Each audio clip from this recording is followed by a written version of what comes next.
starting later due to the members thing, but maybe I can fix that a different way. I don't know, but it's the member stream as to why we are a little bit delayed. But yeah, I hope that everyone is well. Obviously, we've got NXT ahead for us tonight. I haven't looked on the website yet. No. Let's have a little jump over. So they haven't put up the preview. So what we need to do is just go show. Let's go down to NXT and let's just have a look. See, there we go. There's the preview. Sometimes they put this on the homepage. Sometimes they hide it away a little bit. So this is the preview for February 17th. This is what we've got lined up. So we've got Ethan Page defending that North American title against Shiloh Hill. So we are going to be getting a North American title match tonight. We got Kalani Jordan and Lola Vice. They're going to kick the show off with a highly anticipated matchup. I will say there has been some real bad blood between them for a little while now. So that match, really looking for some intensity, really looking for... To be honest, I don't mind if that thing like is a double count out and they're just brawling around the ringside area. You know, these two girls that don't like each other, I'm okay with it being a case that they just, you know, causing chaos, carnage. Hopefully the match does start, though. So, Kalani against Lola. That starts off the show. Hank and Tank, The Cullen, OTM, and Vanity Project in a number one contenders clash. So, that could be chaos as well, to be honest. That'll be a good spotlight on the tag division, so not down on that. And then we got Eli Knight, Elio LaFleur battling in the men's speed tournament final. Winner of that will go up against the champ, Jasper Troy, of course. It's the speed tournament. No one's going to give a flip about the speed tournament. So Eli Knight, Elio LaFleur battling in the speed tournament. So I don't know what's the big thing there. I suppose the big thing there is Ethan Page against Shiloh. Personally not expecting Shiloh to win, but well, I don't know. Ethan's got to drop that belt eventually. Ethan also said something very, very interesting last week. Ethan Page said last week that he is now tied for the most title defenses of North American belt, right? So he is one win away from achieving the outright record. If he wins today, he will be the person that has the most title defenses for the North American Championship. Is it crazy to think that they are going to prevent that happening, freaking out about it? I can picture him kind of freaking out, snapping, being annoyed, being livid, saying that he was robbed, saying this was an injustice. Could it be something along those lines? Are we going to do something like that? Where Shiloh is going to actually prevent that record from being broken. And actually, it's a bit of a shock. It's a bit of a talking point. Shiloh gets the win. I mean, to be honest, I don't know. Do we need Ethan around the mid-cards? Would it make more sense for him to be free so that he can get involved higher up the cards? I don't know. I think there is an argument that he could drop that belt tonight. Ethan's got to be favourite. He's got to be favourite to retain. But I think there's an argument that Shiloh could actually prevent it because of where NXT is right now, having lost Oba, Javon, and Trick. And then also the fact that Ethan's just one win away from breaking this record. It must be tempting to not allow that to happen and to have Ethan freaking out. So let's have a look and see what the people think. Who wins? Who is going to leave as champion? Is it going to be Ethan Page? Is it going to be Shiloh Hill? So that was just something that was in my brain from last week that I heard him mention. You might remember that he was in the office with Robert Stone and he was kind of talking about his achievements as the North American champion. And that was something I remember him mentioning. R-Dub said, does Ethan have any aspirations to go to the main roster? There's not much left for him in NXT. Well, it's not his choice, is it? R-Dub-B. Yes, of course he's got aspirations. I mean, he's someone that's been grinding away in wrestling for over 15 years.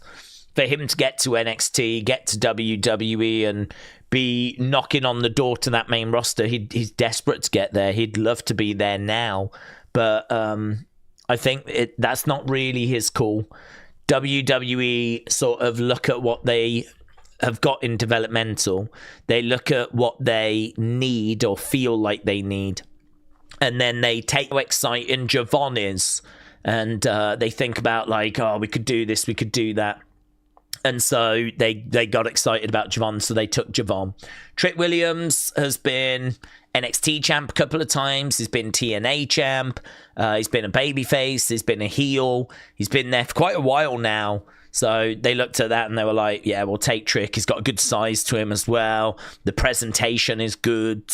Whoop that Trick. We can definitely do something with that. And of course, Oba is just an absolute no-brainer. The aura of him is crazy. So I think Ethan has just been a bit unfortunate that those guys have been around and have just kind of took the spotlight a bit. If they weren't around, Ethan would have gone up with that last wave, I've no doubt. Ethan's already been a NXT champion. He's a mid-card champion. He knows how to be a heel. He's a really good heel as well. That kind of all ego, arrogant character. He's very good.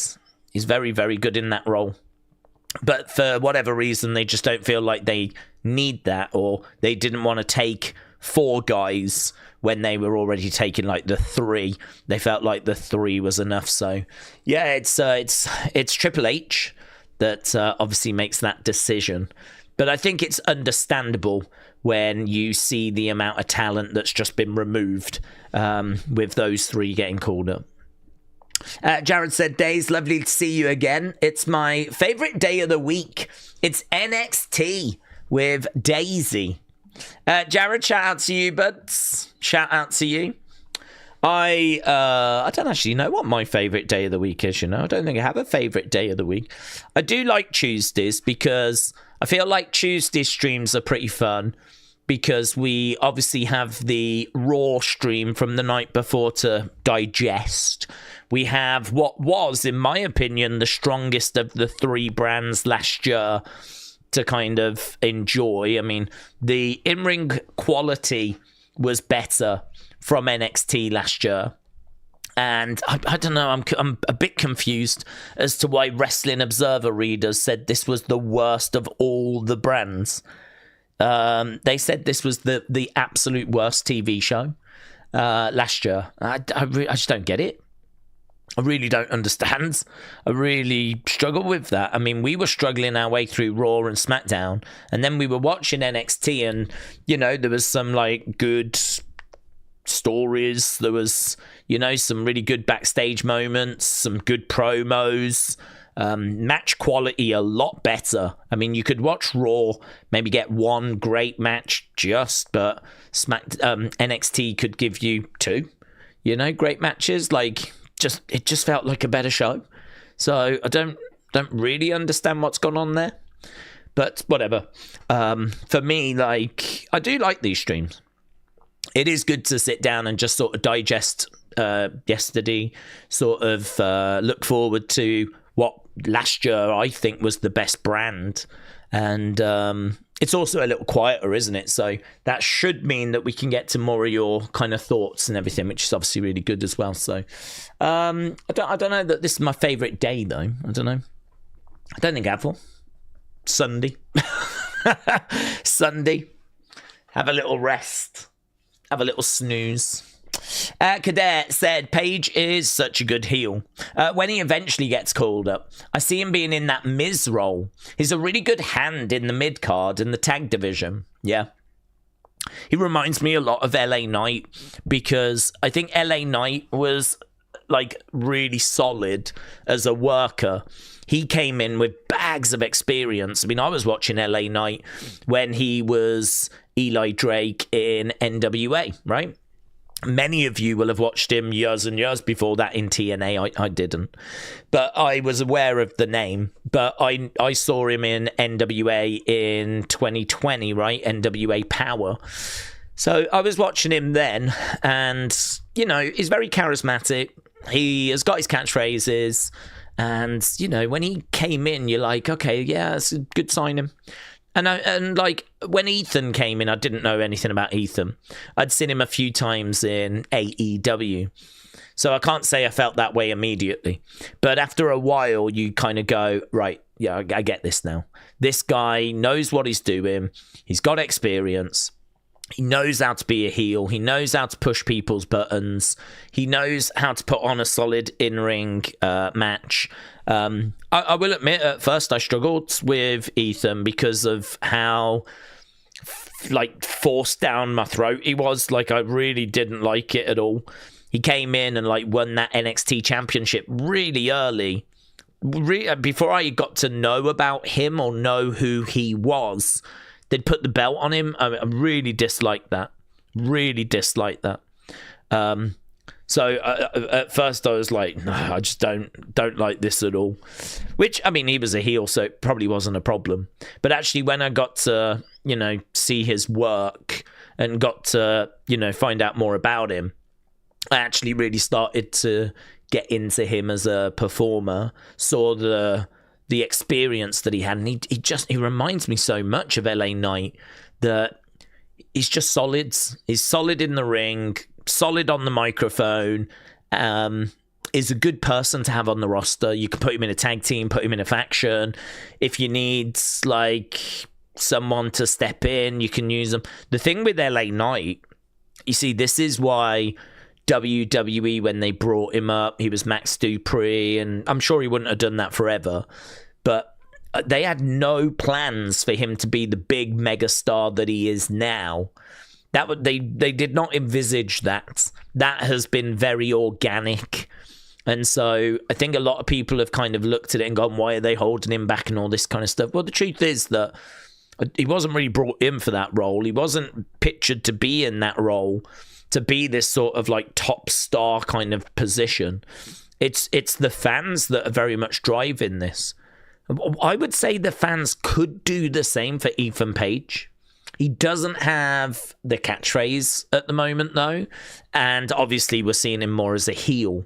But you know what it's like when a heel turns babyface. You know what it's like when someone's being beaten up and like a heel comes down to save the day. Like, the fans can really gravitate towards that. So, I don't know. He's very solid at what he does. He's very good. He'll be a very good heel on the main roster. And, you know, he's a good talker as well. I mean, he has undeniable charisma as well. He just doesn't have the nana or the yeah or any of that stuff, which I think has really worked for LA Knight. But they do feel very similar to me. Just real experience, solid workers, really good people to put on your roster, very versatile. And whether you need a promo, whether you need a match, whether you need a tag match, another member of a faction, whatever it is, they can do it. And they're good people to have around. And then blooming now, I mean, as I said, look what's happened to LA Knight. So, you know, could be a real bright future for Ethan. Real bright future. Jared said, surely Tuesday is your favourite because I'm here, says Jared. Well, you would think that, Jared, but actually, no. If anything, that takes marks away. It does actually make this more of a chore, more of a slog. It does make this a much harder stream to get through, if I'm being honest. But we find a way, Jared. Honestly, we find a way. If anything, I suppose it makes it an extra challenge, and it's a challenge that I appreciate. So, Jared, thank you. Never before has anyone been so kind with donations and yet been so horrifically verbally abused at the same time. Will we ever go back to the Indies? Says Toby. Will we ever go back to the Indies? What do you mean, Toby? Liv Morgan, WrestleMania Las Vegas, says Benjamin. Liv is on her way. Yes, Royal Rumble winner. look almost certain to pick Stephanie, isn't she? Almost certain to pick Stephanie. Dean said, who do we think has been the best heel in wrestling history? Well, the first name that comes to mind is Ric Flair for me. I think there's been some fantastic heels in the past. The other names that would come to my mind would be Gorgeous George, because Gorgeous George, I mean, you lot would have loved Gorgeous George. I'm sure some of you have seen some footage of him and everything, but Gorgeous George was around just after World War II. And you can imagine what wrestling is like at that time. It's very, you know, kind of just guys looking big and strong and, you know, here's the crippler and stuff like that, right? And you got those kind of people. They're not really thinking about presentation. That's not really something, you know, having the nickname the crippler or the strangler or something like that is about as far as it goes, to be honest. So you don't really have these kind of big charismatic personalities. You've just got, you know, these big lumps of men that have got these kind of nicknames. And Gorgeous George, I mean, Gorgeous George, I don't want to say he invented pro wrestling because that would not be correct, but he definitely contributes to the showmanship that we see now. I mean, the guy was coming down with his hair all permed. He had pins in. He was spraying perfume. He was coming down in like a robe, and he was kind of like, he was very in touch with his feminine side, right? He wasn't like a transvestite or anything like this, but he was someone that liked to look good, liked to smell good, and you can imagine how jarring that was for like people at the time. I mean, it's just after World War II, right? Just after World War II, and you've got all these kind of heroes and these soldiers and all of that imagery that you've seen, and now here's Gorgeous George coming down spraying perfume with his hair all done lovely and all this kind of stuff. And, you know, he was just, he was a heel. He was someone that's, like, just cared about himself, cared about how he looked, and, you know, would kind of berate the crowds and tell them that they stink and all this kind of stuff. I mean, amazing. It was like, it'd be like taking someone out the 80s or the 90s wrestling, more probably the 80s WWE, and dropping him into the late 40s. I mean, just so ahead of his time. Incredible. And they say that he was one of the biggest stars on TV when TV first came out in America. He was a big driver of TV sales because wrestling was just very easy and cheap to put on TV. So people would buy TV so that they could watch the wrestling. And one of the biggest stars at that time was Gorgeous George. So it's impossible to not mention Gorgeous George for just how ahead of the game he was and just how revolutionary he was. So that's a name that comes to mind if we're going to go, you know, kind of back in the day. If we want some, not more modern, but a name that you would know, you'd have to go Ric Flair. Ric Flair, obviously, maybe the last great traveling champion. I mean, he was someone that used to be on the road going from territory to territory with that NWA championship. Obviously, that would change in the 90s. But he'd be on the road going up against all the local sort of competitors, defending that belt, making them look good. I mean, Matt, he so got it. He absolutely got it. If you're a heel, you know, you have to be pushed to your limit. It has to look like the babyface is about to win the world title, but then you cheat. You low blow, you poke the eyes, handful of tights, whatever it might be. Time limit draw. Just, oh man, he was going to get it, but we just ran out of time. That's what they used to do again and again and again in all these different territories. So Ric Flair would have the belt and all these baby faces would be trying to get it off him, but they would fall short one way or another, normally due to him cheating. Or there's plenty of occasions where the match goes an hour long and, well, you know, time limit draw. Gotta, sorry, we're out of time type thing. I mean, just amazing work. The amount of people that Ric Flair upset, annoyed, frustrated over the years is seriously impressive, to be honest. So Ric Flair, to me, I think would be number one. Gorgeous George historically would have to have a mention. I think people like the Sheik and the Iron Sheik, those kind of foreign heels. I mean, you could add Fritz von Erich in there as well, because he pretended to be a Nazi, which is, some of these things now are obviously going to be in bad taste, but they worked at the time. And actually, you go back in, history, there was a lot of that kind of nationality, patriotism. So, the American taking on the Nazi. Actually, that works so well in Japan, the other way round. So Americans would go to Japan after the war and they would be massive heels, because obviously we all know what happened in World War II with the atomic bombs. So the Americans were obviously seen as heels. So, the Americans would go over to Japan after the war and they'd get paid really well, because they would be there to be, the American that's in Japan, that's, this is basically the person that represents the devastation that Japan had suffered. And so the local Japanese wrestler hero would try and bring them down. So nationality and all of that, I mean, God, it continues to play a massive part in WWE, doesn't it? USA and all that stuff. Think about Hacksaw Jim Duggan, Hogan, all of that. Think about Hogan and Slaughter, WrestleMania 7. You think about all that. So yeah, I think Randy Orton, if you want a more recent sort of person. I mean, if you think about Cena, so I think Cena's great rival was Orton. If you think about Orton's legend killer role in like 2009, I think that was fantastic. That sort of Viper, ready, like lying in wait, ready to strike. Really good work from Randy. But for me, Ric Flair's a country mile ahead when it comes to like the greatest heels of all time. But yeah, those would be a few that would kind of come to mind.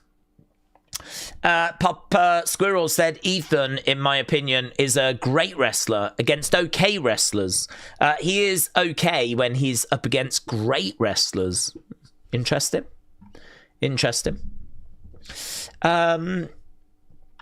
El Grande Americano, said King Notorious. What? A great heel? Is that what we're saying? Wheeling and dealing. Daze, what is in the box? Said Flame Fist. Yeah, no words on that today. No one has mentioned. None of the dirt sheets seem to know. I was just saying on a member stream, the one thing that I really don't want it to be, because I will roll my eyes and I won't have any way of hiding my annoyance, will be if it's a person. In this day and age, in 2026, the idea that a person, a human being, were meant to believe is just it waiting in a box for nearly 2 weeks. I mean, unless it's going to be like R-Truth and they're going to do a comedy bit, it's going to be like some comedy skit or something like this. But if you do that, people are going to be disappointed. I mean, WWE have to know, I'm sure they know, and they're clearly doing it on purpose, right? But they have to know that people are going to get carried away with this. They have to know that people are going to speculate about Jericho again. They're going to wonder about David Finlay and Evil. I don't think that you necessarily bring those guys in this way. I don't think you tease something and then reveal it to be someone that we don't know. The only thing I will say is that Evil does have a very interesting look, certainly with his entrance attire. I mean, if you opened up that box and there was like a darkness that was in there, don't know how you would represent it. I don't know enough about Evil's character, But what I do know is that he has the mask and he has a big staff, and there is like a presence there. It doesn't really matter if you don't know who it is. It doesn't really, in that regard, you know, it's not like Powerhouse Hobbs. When Powerhouse Hobbs came out and he was Royce Keys, you could go, who's this guy? I mean, he didn't really have any sort of presence. He was just a guy. But with Evil, he does, certainly when he's, you know, got the, you know, the entrance attire on. I really don't think it's that, by the way. My first thought was it was the screen from the highlight reel. That was my first thought. And maybe the reason as to why I thought that was because I'd only seen a short video not long ago where they tried to turn it back on again to see if it worked, and it did work. And this was just them in the warehouse, just looking at a few different things, and then they found the highlight reel, and they turned it on, and it worked. And I didn't really think about it. And now there's this box, this crate. And my first thought was, you could have the highlight reel screen in that. When the box is opened, if it says highlight reel, enough people in the crowd are going to know that that's Jericho's talk segment. You're going to get a reaction. Start the countdown. Jericho comes out, and there is a way of bringing Jericho back without him needing to be physically in the box, right? So that was my first thought, but I'm not really too interested in kind of spending too long on that, because I feel like AEW know now, of course they do, that if there's been a mistake on their roster page, they would correct it. Yeah, the whole roster thing, the whole roster page thing, I find very frustrating with the AEW thing, because we've seen mistakes on the WWE roster page. So the idea there could have been a mistake on the AEW roster page, it's not crazy, right? Jericho's contract expires. No one's thought to change the roster page. I don't get how that's so hard for some people to understand that that was a possibility.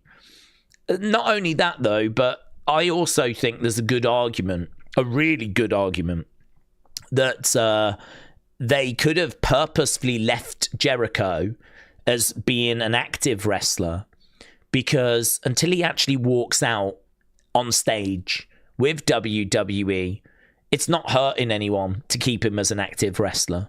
That way, whenever Jericho is mentioned, someone, somewhere, will turn around and go, yeah, but you do know that he's on the AEW roster page.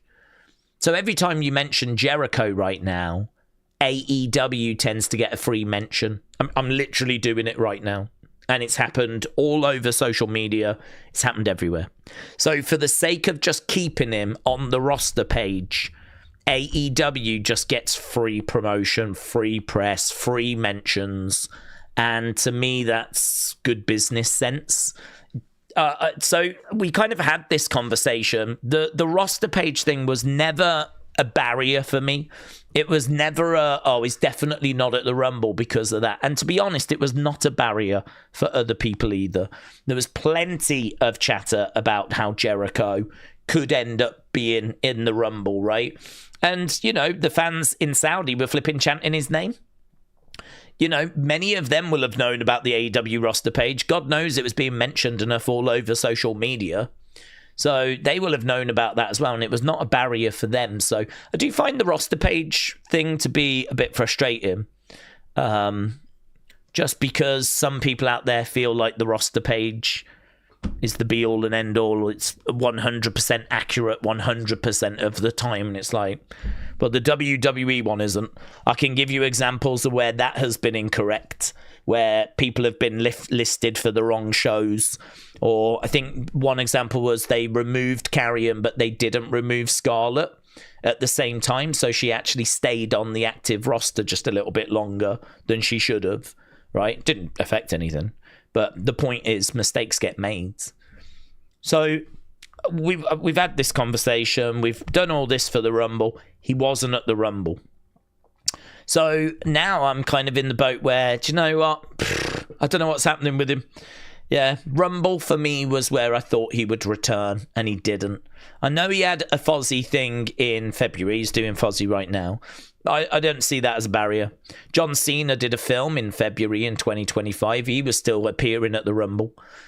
So, you know, we could have had Jericho make an appearance at the Rumble, and then he could have gone away again to do the tour. So that to me was not a barrier. So we find ourselves in a situation where I believe Jericho is still showing on the AEW roster page. There is no rumors of Jericho like having signed or actually coming into WWE. I don't think there's really anyone else that would make sense from a point of view of like we would go this far to bring them in. You know, I mean, the names that are being mentioned are Evil, David Finlay. That's it, really. I don't even think I can think of anyone else that's being rumored to be joining WWE. I don't know what's happening with Takeshita. No, not Takeshita, sorry. Takahashi. I don't know what's happening. I don't know if he's gone AEW, but I'm expecting him to go to AEW. I haven't heard anything on that, actually. But I'm not sure that I would expect him to be unveiled this way. So Jericho was my first thought, but I ain't going to get into a situation where we're now going to start getting excited that Jericho's going to be at the Elimination Chamber when there's so little evidence or there's little to work with, you know. I really do like the kind of Hall of Fame shout. I like what people were saying about how it could be a statue and it could be like a Hall of Fame related thing. You know, it's unveiled and it's a Bray statue. And actually, Triple H is going to announce that the next inductee into the Hall of Fame is going to be Bray Wyatt. And we have a little moment where, you know, we've got the statue in the ring and the fans applauding. I mean, I could see something like that. It might not be in the ring. It might be on the entrance stage. And it could be a way of announcing the next person. The thing is, you can't surprise Bray with a Hall of Fame induction because he's no longer with us. You can surprise Stephanie, and you can, you know, they love doing that now. We surprise Triple H, we surprise Michelle McCool, we surprise Stephanie, but you can't do anything for Bray. I mean, the only thing you could do is maybe call up his dad, whatever, but his dad's not been very well. So I don't know if you want to really mess around with that, you know, kind of get him emotional. I don't think that would be right, actually. So I wonder if they've made a call and decided if we're going to put Bray in, how about we create the statue and use that as a way of saying to the fan base, it's time for him to go in. And it gets unveiled to be that. And I've got to be honest, I think that would be fairly well received. You would get a few moans and groans, of course, from people, because you always will. But I think certainly in this community, it'd be very well received. From me, it would be well received. I think that's definitely an option on the table. The nightmare scenario is that it's going to be just something sponsor related. The nightmare scenario is that it's going to be a flipping Dude Wipes mascot that comes bouncing out or something, you know, or it's something to do with 2K26 that we're just not going to care about, or it's some sort of flipping connection to a new movie or something like this. It would be quite interesting though if it was, and here's something that I've not mentally explored, something that's storyline related. So we sort of open it and it is a podium. And we don't quite know what that means, but it's quite clear there's a message from someone, right? That's like, keep this aside for Monday or something like that, right? And then we find out on Monday there's a new GM or whatever it might be, and the new GM's gonna, you know, use the podium or whatever, right? It's part of a story, and actually this could be that The Rock is now going to have more influence on the show, and he's decided that Adam Pearce isn't the GM he wants. He's going to put his own GM in place, and he wants this GM to be a bit more authoritarian and actually they're going to, address the crowd directly from this podium. This is for them. They'll be in place on Monday. That then connects to the phone calls, because maybe the phone calls have been The Rock, and The Rock is just getting more and more calls from Paul Heyman. Heyman has made it very clear he's not happy. The Rock just wants to keep the peace. He's tuned in. He's not been that impressed. Pierce, you're done. You're out. We won't lose Pierce, but, we tell a story, and I'm certainly not saying that is what this is, right? I'm not saying that's what we're doing, but what I'm saying is, can it connect to the Heyman story? Can it connect to the phone calls? Could it be connected to that in some way, where you kind of, move the story forward a bit? Could it be something like that? I would not be down on that either, actually. Not if it was a good story that was going to bring some very interesting change. And what I like about that is, if you do remove Adam Pearce from that position and put someone new in, that's quite exciting, because this new person you would obviously make different to Adam. There'd be no point storyline-wise just having the exact same person in that position, right? Someone that's so similar. So you'd have someone that would be, I don't know, power hungry, and that could really change the dynamic of the show. And the Vision could be loving it, some of the baby faces could be hating it. Adam Pearce on the outside looking in, don't know what he does. It would all be part of a story. He'd be back eventually. But storyline, so it doesn't have to be Hall of Fame, could be storyline connected. It could be the arrival of a new superstar, but it's just hard to see them doing that for someone that is, I don't know, coming in from New Japan. I mean, if you think historically how we've brought people in from New Japan, Finn Balor went to NXT, Shinsuke went to NXT, Hideo Itami went to NXT, Shinsuke was in NXT. The AJ, he went straight to the main roster. He didn't do NXT, but that's because he'd been in TNA, and they felt like there was going to be enough people that remembered him from TNA, which is why he got to skip that. But Evil, Takahashi, and David Finlay, they've not worked in North America in like AEW or TNA. So all of those, I'm sure, would have to go to NXT first, I would think. I don't know. I mean, it is a different regime, to be honest. I personally wouldn't have had Motor City Machine Guns going straight to the main roster, but, So, a few thoughts there. I am actually going to put a thing out saying, what do you think's in the crate? And then get people's feedback, and I'm going to look to do that as a separate video. I'm sure there's been plenty of those today. I don't know, but I'm not interested. I'm more interested in what you lot think. So we'll do that as the thing after. So after this stream, I'll try and do Unseen, right? I'll say try, because I don't think there's been loads of news today. I think there is probably enough that we can scrape together for a video, right? There's a few little bits and bobs, a couple of interesting comments that have been made today, but there isn't like loads of news. Most of the chatter seems to be about what's in the crate. And about Javon. Javon winning was really well received. I liked it. So, there's been those kinds of things. And just fallout of Raw, really. There was a video of Bianca, though, of her just kind of trying to... God. Bianca sat there just trying to move her fingers, right? Just trying to... And so you can see Bianca just trying to get going. I mean... It's crazy the stage that she is at. It is crazy. Like, it's the day after her surgery, and she is like... She even said, I was really nervous about coming here today. And the woman was like, the camera's just set up. You're just sort of eavesdropping in on the conversation a little.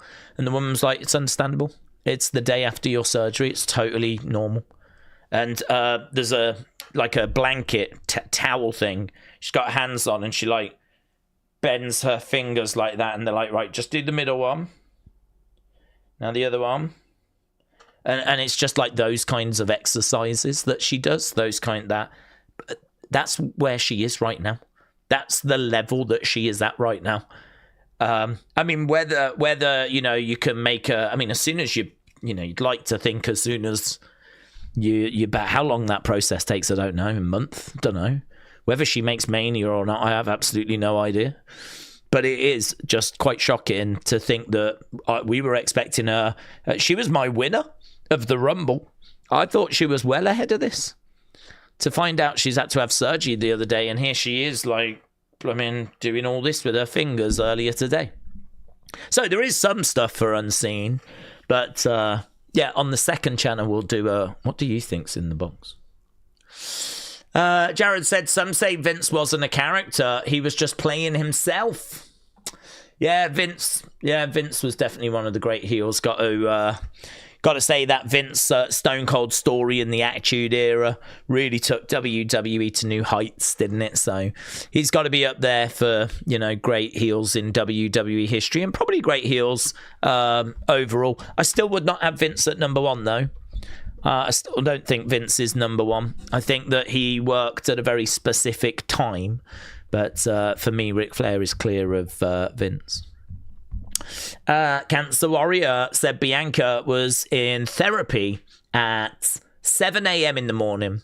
Let Bianca recover. Wrestlers are not robots, says Cancer Warrior. Yeah. I think the fact she was in at 7 was because that was when the doctor was free to do the appointment. So, it was not ideal, of course, but yeah. Although she filmed it and uploaded it. She wanted people to see her recovery, So us talking about it and us showing that footage later, I got no problems with that. She filmed it and uploaded it and wanted people to see where she was. So if she didn't want that, then she wouldn't have done that. Wrestling said, Daze, it could be connected to the mystery caller Heyman knows. Yeah, I'd be down for that, honestly. If it's a storyline thing, yeah, definitely. Daze, if you own WWE, what role would you put yourself in the company? I'd put myself in creative. I'd go straight to creative. Where would you go, Andy? I would want to go creative because that, to me, is the engine room. That is the heartbeat. That is, the company will live or die by whatever comes out of that room. If the creative is good, WWE is always going to have great wrestlers because talent scouts are always, you do your tryouts to try and find the best. You've got people that are becoming free agents from New Japan and AEW. The talent scouts are always looking for the very best that's either available or can be trained. So you're always going to have talent. WWE has always had talent, and it's got amazing talent right now. If you go down the list of the roster, it's a good, strong roster. It's not like we're looking around and we just, don't have anyone to do anything with. We got great tag teams, great women's. Women's wrestling might be better than it has ever been with how stacked it is. So we'll always have talent. That is not a concern. But, it's creative, isn't it? Got to make sure that's right. Got to make sure that is engaging enough. So I would definitely want to do probably that Triple H role where you're kind of in the creative room, the direction, and then you're in guerrilla, sort of seeing the execution of it. And I think that would be a hard role. I don't think Triple H has got it easy. I think it is harder than we give it credit. I think it is quite easy to sit here and go, oh, that sucks, that sucks, that sucks. There's a lot of stuff that can go wrong, like injuries can change plans. And let's be honest, your plan B, my plan B, might not be as good as my plan A. If it was, it would have been my plan A, wouldn't it? But the thing with WWE is sometimes they might be getting to plan C, plan D. Because, Bron Breakker injured, Bianca Belair injured, Seth Rollins injured. You might be kind of really going down roads that you didn't have planned at all. You might be hitting plan C, plan D. Clearly not going to be as good as plan A, plan B. So I do feel a bit sorry for them, to be honest, in that regard. But another part of me is like, well, that's the job. And that has always been the job. Like, the job is that you make the best of whatever situation you find yourself in. And, I mean, look, we can still look back at last year and go, how did you think that putting the vision together the way that you did, showing them the way that you did was going to work? How did you think the Wyatts being presented the way they are were going to be captivating? I mean, they're not, because you're not investing enough into them and we're not fleshing out the characters. How did you think that putting the belt on Jade at this stage was the right thing to do? Why did you think it was the right thing to do when she's clearly so limited still in the ring? I mean, let's be honest, she needed to go to NXT, and I don't know why we didn't do it. I had an interesting thought, I don't know why this popped in my head the other night, and it just popped into my head, and I was like, I wonder if there is something to that. I wonder if AEW has really hurt WWE, right?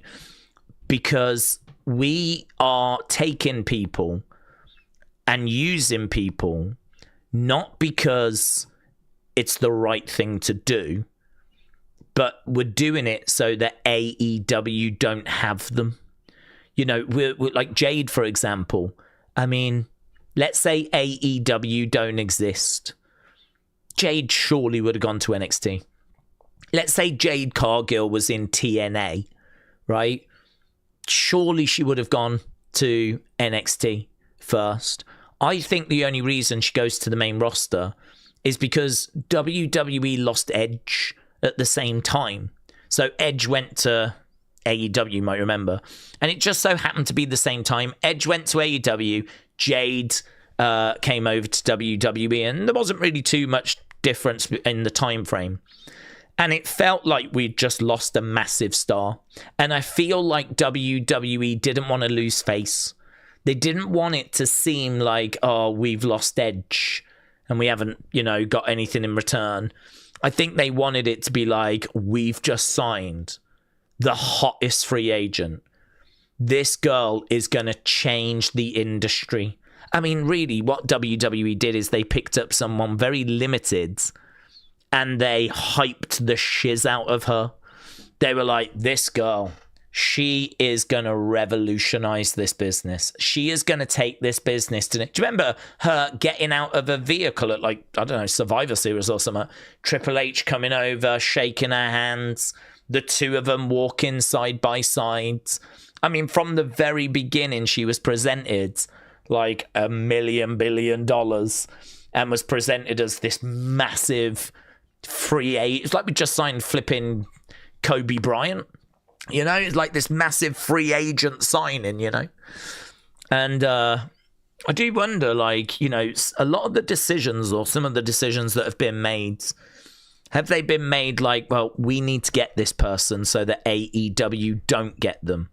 If AEW weren't around, would we have made a different decision? And like with Jade Cargill, would we have, gone a different direction there?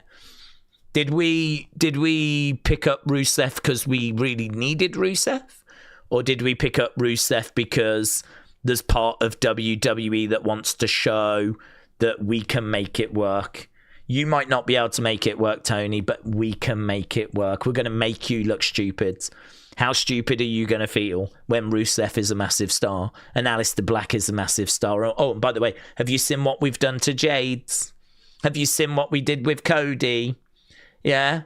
How's CM Punk working out for you? Yeah? He's our world champion right now, right? So keep crying about it. So, do you know what I mean? Like, are we making all of these decisions because it is the right thing for the business? I think Cody and Punk are. But, like, I don't know, did we need Rusev? Did we... I think a lot of us would have said, yeah, bring Aleister Black back. I don't know that we would have said that about Rusev. I certainly don't think we would have had Jade straight on the main roster. Did we only get Motor City because, well, they'll end up going to AEW if we don't? Is that why we went for Motor City? I mean, listen, They're a good tag team. I personally think they probably would have benefited from going to NXT first.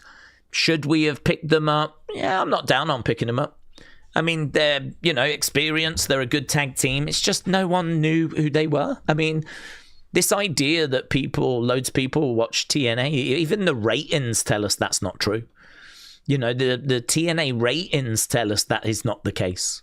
So all of a sudden, why would it be that we would all know who Motor City Machine Guns are? And I'm not being down on them, but, I think we can all agree enough time has gone by now that we can say this has not been a success. So, yeah, I don't know why. It just popped in my head the other day. I was like, man, are we just really hurting ourselves here? Are we just really hurting ourselves where we're kind of not doing what is the best thing for us? We're not doing what's the best for the fans, what is the best for the product, what is the absolute best thing that we should be doing. How much of it is that we're doing it because we are trying to make sure that AEW doesn't get these people or whatever it might be, Ronnie said, Daze, that's why I asked last week about, is it good to inflate the roster?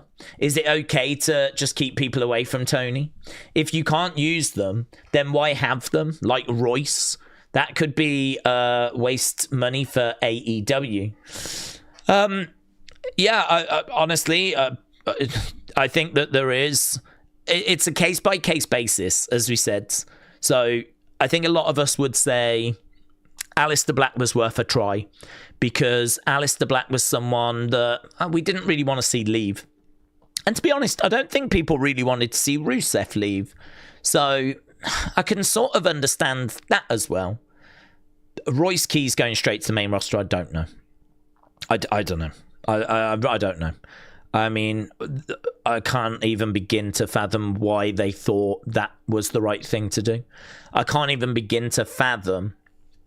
The only thing I can think is that they liked him, and they've liked him for a while. They've offered him more money than AEW.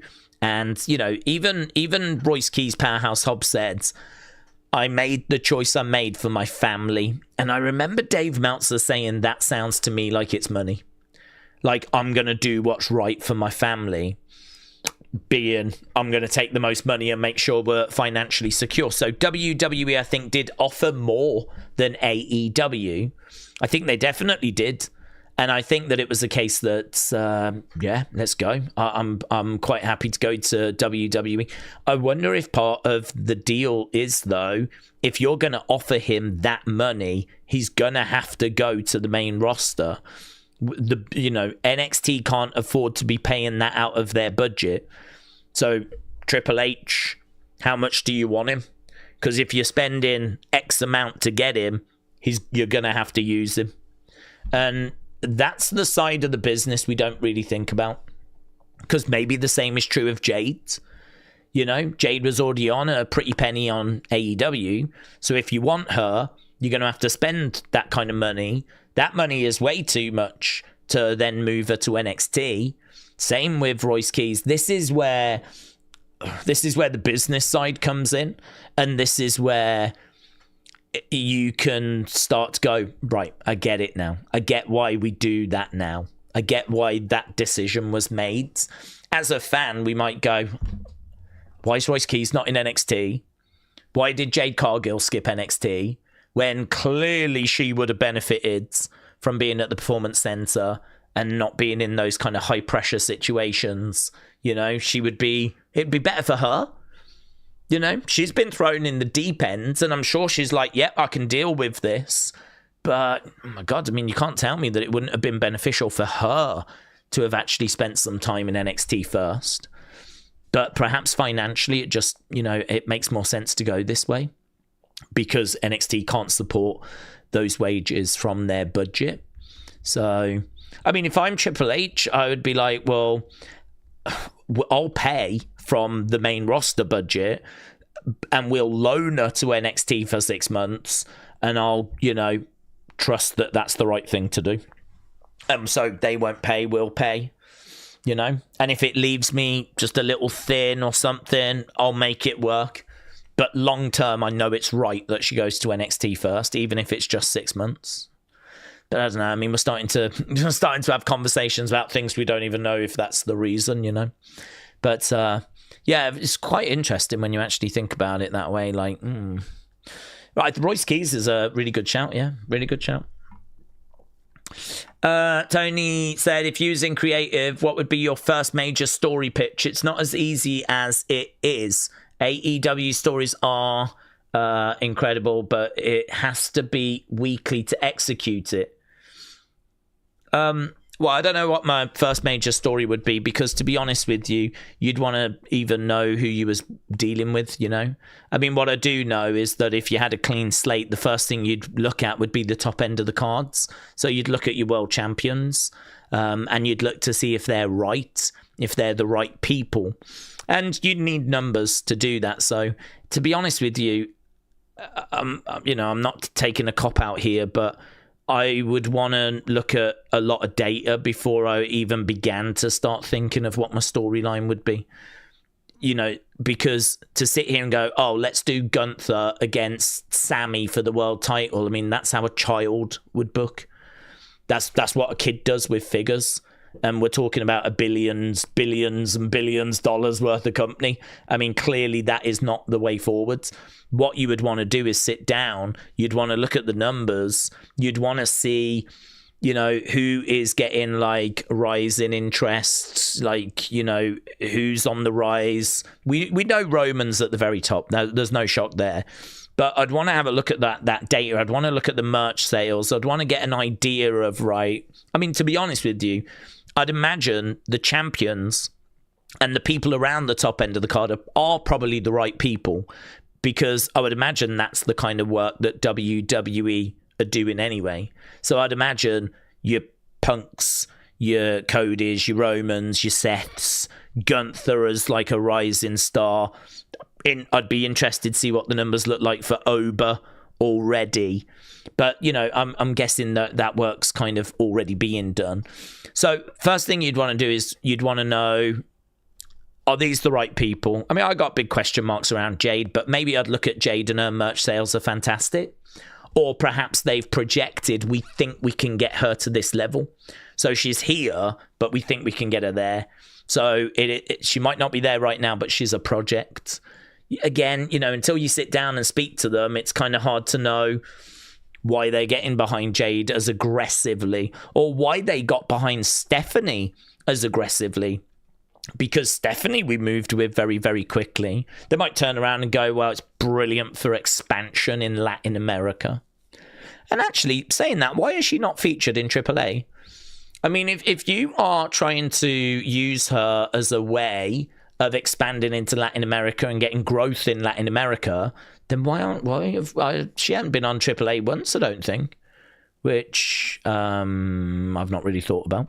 But anyway, I would want to sit down. I'd want to have a look at who the champions are. I'd want to have a look at who I'm sort of dealing with, and then kind of take it from there and structure it from there. But the starting point for me would definitely be top end of the cards, find out who you're working with, and then flesh out a feud. I mean, what you do is you would start week, 10 or whatever, and then work your way back. So let's say that you've identified that you want Drew and you want Randy, okay? Those are the two that you want to tell a story with. So you would start with, where's the blow-off match going to be? Should we say SummerSlam? So SummerSlam, is it going to be second or third match? Probably the third match. We might need a stipulation if that's the case. And then you go, okay, well, when was the second match? Well, okay, well, the second match, we'll do that Saturday night's main event a few weeks before. First match, we'll actually do it on a SmackDown. We'll go a month before that. Then you fill in the spots in between. I would say, what's the story based on? What are the promos going to be based on? Maybe Drew's going off on Randy for being washed over the hill. This is Randy's chance to show that's not true. Maybe Randy can kind of channel that 2009 legend killer. Perhaps he could even make a line about, I was known as the legend killer. I can bring that back, but I can't see any legend around. Certainly not in this ring. Certainly not standing in front of him. A little bit of a put down to Drew McIntyre, and you flesh it out that way, don't you? And then you sort of look, and I would want to go, where's my OMG moments? Where are the bits that's going to really make people go, wow, this is insane, man? You know, do I bring Cody into the story or what do I do? But yeah, as a process, first thing I'd want to do is target the top end of the card, find out that I've got the right people by using the data that's at my disposal, then actually structure it by working backwards, which is the way that creative tend to do their stories. So, and again, I will repeat, it's not easy because that's plan A. What if Randy gets injured 2 weeks in? What do you do then? What road are you going to go down then? And so, you know, WWE do operate with plan C's and plan D's, and they're clearly not going to be as interesting. I think it's a cycle in wrestling. When a company lets go of people and then the other rival gets them, it's bloatness. I think AEW hurt WWE. It's a strategy for WWE to lose steam. I don't think that I don't think that AEW have actually done that, to be honest with you. I think that AEW have actually done something I would say is even smarter, and that is they focused on themselves. I think WWE are the ones that tried to bloat AEW. WWE have been releasing talent, and it's a certain level of talent. You know, they tied down everyone in 2020, and then every year we've been seeing releases, and we always see releases. But, you know, WWE released names like Aleister Black and Rusev and, you know, all these kinds of names over the years. Ruby Riott got released, of course. And, you know, they would show up in AEW, and AEW would take them, and there's been conversation about, does AEW need these ex-WWE stars? Why is Tony taking in so many? Why did he take in Rusev? Why did he take in Aleister Black? Why did he take in Ruby Riott? You know, Tony Storm finding a way over there. I don't think people questioned Edge or Daniel Bryan or Dean Ambrose or people that sat at that level. But when you kind of move down and you go more to the mid-card, you know, Ricochet making his way over, Bobby Lashley going over, MVP going over, Shelton Benjamin going over. I mean, there is a long list of ex-WWE talent that AEW have decided that they want to use, right? So it's actually the reverse, where I've heard the strategy that WWE have been releasing selected talent, drip feeding it through. AEW then has to decide if they want it. And actually, you know, did they end up bloating the wage bill? Did they end up kind of having AEW focusing on picking up ex-WWE talent more so than focusing on themselves? I think there has been a shift in AEW, though.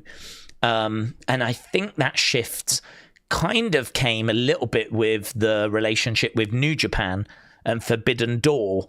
I think that is a real key moment in the history of AEW, because all of a sudden they are back in with New Japan. They're putting on shows with New Japan. They have got a different stream of talent that's not just ex-WWE, but ex-New Japan, and more Japanese style, strong style and all that. And, you know, we're starting to see like them working now with, you know, some of the best. I mean, Gabe Kidd is an amazing talent, and we've seen obviously them doing work with Gabe Kidd. We've seen Takeshita coming over. He's now regarded as like one of the great kind of Japanese wrestlers.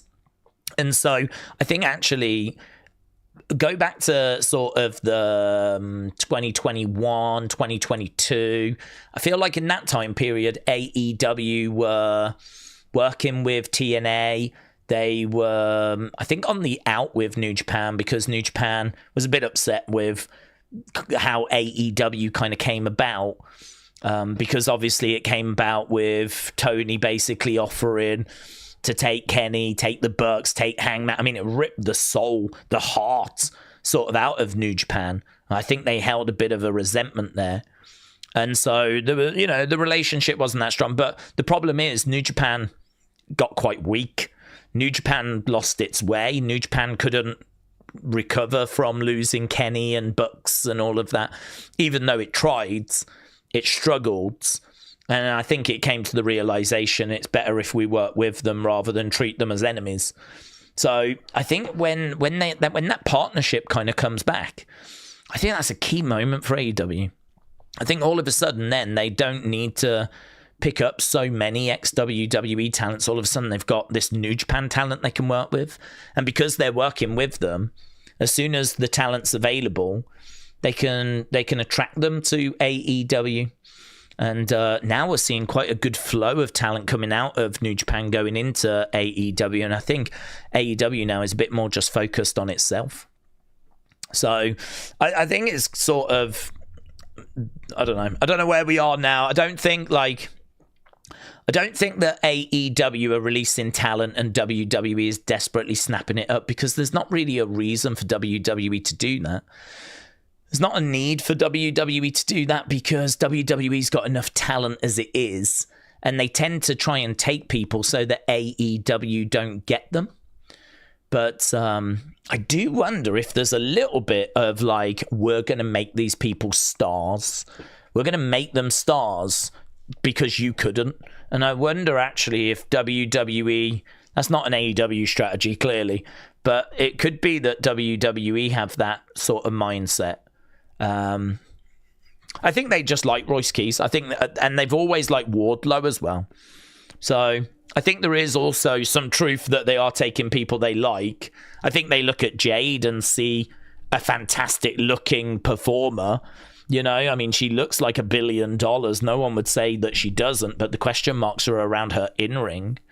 So it's an interesting one, the dynamic between those two companies. It's an ever-changing relationship. I mean, it's always hatred between the two companies, but the way that they operate with each other is kind of interesting. Speaking of Punk, said Macron. Speaking of Punk, is there an argument for him to have been the one to break the streak before Lesnar did?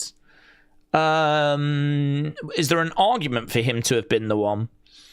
I never heard that it was floated. I've never heard that it was actually on the table.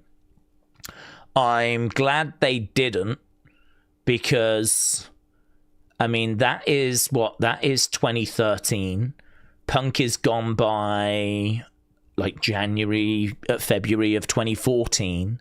So he doesn't even make 12 months after that. He doesn't make WrestleMania 30. So I would imagine that there was probably, I mean, Punk's not shy about speaking his mind. We know that he called Triple H Vince's doofus son-in-law. There's plenty of times where he'd turn around and go, I'm not doing that. I think the way that he conducted himself at that time, I think that he got himself into a really bad headspace, probably rightfully so. I mean, the stuff that he talks about with the doctors and the fact that he had concerns, health concerns, and the doctors were just sort of blowing it off, you'll be fine. I mean, that wouldn't happen now. But actually, you go back to that time period, and Vince was very much at the... Vince was old school. I mean, Vince was, I'm going to run you in the ground. You know, you're under contract, and I'm going to get as much out of you as I can. And if you've got a few niggles, who cares?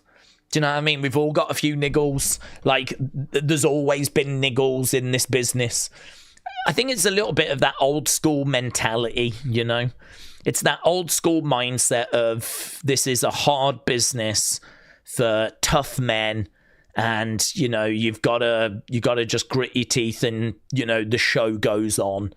And that is not the mentality that we have today. I mean, we know a lot more about concussions. We know a lot more about injuries. We know a lot more about just kind of protecting your well-being and, you know, kind of looking after yourself a bit better, and the repercussions of not doing that, because we've lost a lot of wrestlers, ex-wrestlers, at a very young age. So we've learned a lot in that regards, but Vince didn't care about that. You know, Vince is like, I want the best show possible, and if it means I've got to run you in the ground. CM Punk told a story the other day where he had surgery, and they said to him, like, recovery should be about 8 weeks. And Vince called up, go, how's it going, pal? Right? Gave him a call. He's like, I've just heard about the surgery. I've got you planned for a match in about 2 weeks' time. And Punk's like, yeah, well, I can't do that, can I? And Vince is like, listen, it's a big deal. I need you for this match. And, we'll make sure you're covered financially. And Punk's like, no, you don't understand. They're telling me it's like an 8-week recovery. And Vince is like, well, I need you in 2 weeks. So those are the kind of conversations that would go on behind the scenes. I think if Punk had been a yes man, had been a bit more, yes, sir, what do you need, sir? 3 bags, which is clearly not Punk, right? Certainly was not Punk around back in the day. I don't know. Maybe they could have looked at him and thought, okay, we could maybe do something here. But I think the fact that there was always a fight, there was always an argument, there was always a reluctance, a resistance, all that kind of stuff backstage. And it was not a smooth relationship that he had with Vince. I can't imagine at any point Vince was like, Punk's the one that I want to end the streak. So I've never heard it be discussed that CM Punk was in the run-in for that. I think that one was always just going to be Undertaker winning. Plus, to be honest, I'm glad it wasn't Punk, because if it was Punk that had beaten the streak, I don't really see anything changing. I mean, maybe we would have put Punk in some bigger spots after WrestleMania 29, but the injuries are still going to mount up. The frustrations are still going to build. And in fact, the work rate and everything isn't going to have decreased, is it? It'll only have increased, as there'll be even more media to do and more appearances to make. And I think he was burnt out anyway. So had he have ended the streak, I think he still leaves. I think the problems and the reasons as to why he left still would have resulted in him leaving. And so you would have had someone beat the streak, and less than a year later, they'd be gone out the company. And what a waste. What a waste. And, he'd come back now, but I mean, the moment's passed, hasn't it, really? I mean, Undertaker's retired. We're more than 10 years removed from it. I mean, the whole end of the streak stuff, I mean, we don't even really talk about it when it comes to Brock so much now. But this is why, for me, Brock, I don't mind. As the years went by, I really softened because at first I was just, oh my God, I can't believe this has happened. But, the more I thought about it, it's like, well, it was going to have to take someone really special to beat the streak. And it's actually crazy that none of us really gave Lesnar a chance, because Lesnar is special. He's always been special. So it's kind of crazy that we never really gave him a chance. And I think that has been forgotten. The reason why people were so shocked, the reason why you've got the iconic shocked guy in the crowd, and all of us were like that. I was like that in the pub at the time for WrestleMania 30, is because we just didn't give Lesnar a chance of winning. It was the streak, and Lesnar was just the next guy being fed to it. I think we'd been through such an epic story with Shawn Michaels twice and Triple H twice at 25, 26, 27, 28. Then we'd got past CM Punk. Now it just felt like Lesnar was the next just guy. I mean, the story around the Lesnar one was nowhere near as epic as the Triple H Shawn Michaels stuff. And Undertaker had got through all of that. So it just didn't feel like it was a big enough build for this to be the end. But in retrospect, that's perfect. In retrospect, it just added to the shock. In retrospect, it just meant that we actually walked our way into a match where we were all like, yeah, Taker's got this. It's just Brock's the next guy being fed to the streak. And then it turned out that wasn't the case, and it shocked us all. It's still the most shocking moment. Not Obviously, Owen passing and all that, and Eddie passing. I'm not talking about people passing. I'm just talking about actual storyline moments, like, to me, still the most shocking. And at first I was like, I just couldn't believe it. I really thought, and to be honest, it wasn't that I was disappointed the streak had ended. It was more the fact that a large part of the magic of WrestleMania was the Undertaker streak, and it had been throughout my whole life, and that ended in 2014. And the idea that we would still have Undertaker matches, of course. Next year he would face Bray. Year after he would take on Shane McMahon. Year after that he'd take on Roman Reigns. Year after that, I think that might be when he faces Cena for like a very short match. So we would still get Undertaker matches, but obviously it wouldn't be the same without the streak. And I do think that WrestleMania lost a bit of magic when the streak went, because it was bigger than the title match many times. It was the match that people look forward to. Is this the year? And we would always ask it. It would even be asked at WrestleMania 30, is this the year? But, I mean, emphatically, people answered at WrestleMania 30, no, it's not. And then it turned out it was. So I love how shocking that moment is. I love the fact it went to someone that is special, and I love the fact that person stayed around afterwards, didn't go away. We didn't have a big falling out with them.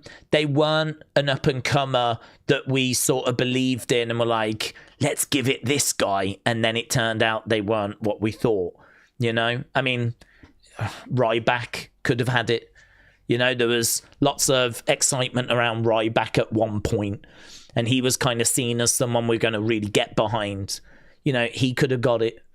Sheamus could have got it. I mean, Sheamus, there was excitement around him. And some people might say, oh, Sheamus would have been good. But maybe, I don't know. I mean, not for me.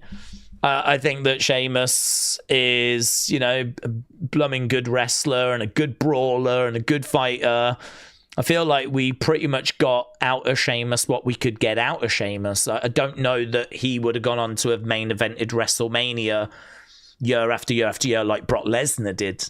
So for me, we gave it to someone that was special. We gave it to someone that used it, stayed around, carried it. You know, he was the one that ended the streak, and we were shouting about it. And yeah, it divides opinion. It'll always divide opinion. Even Undertaker and Bruce Pritchard aren't fans of the way that it ended.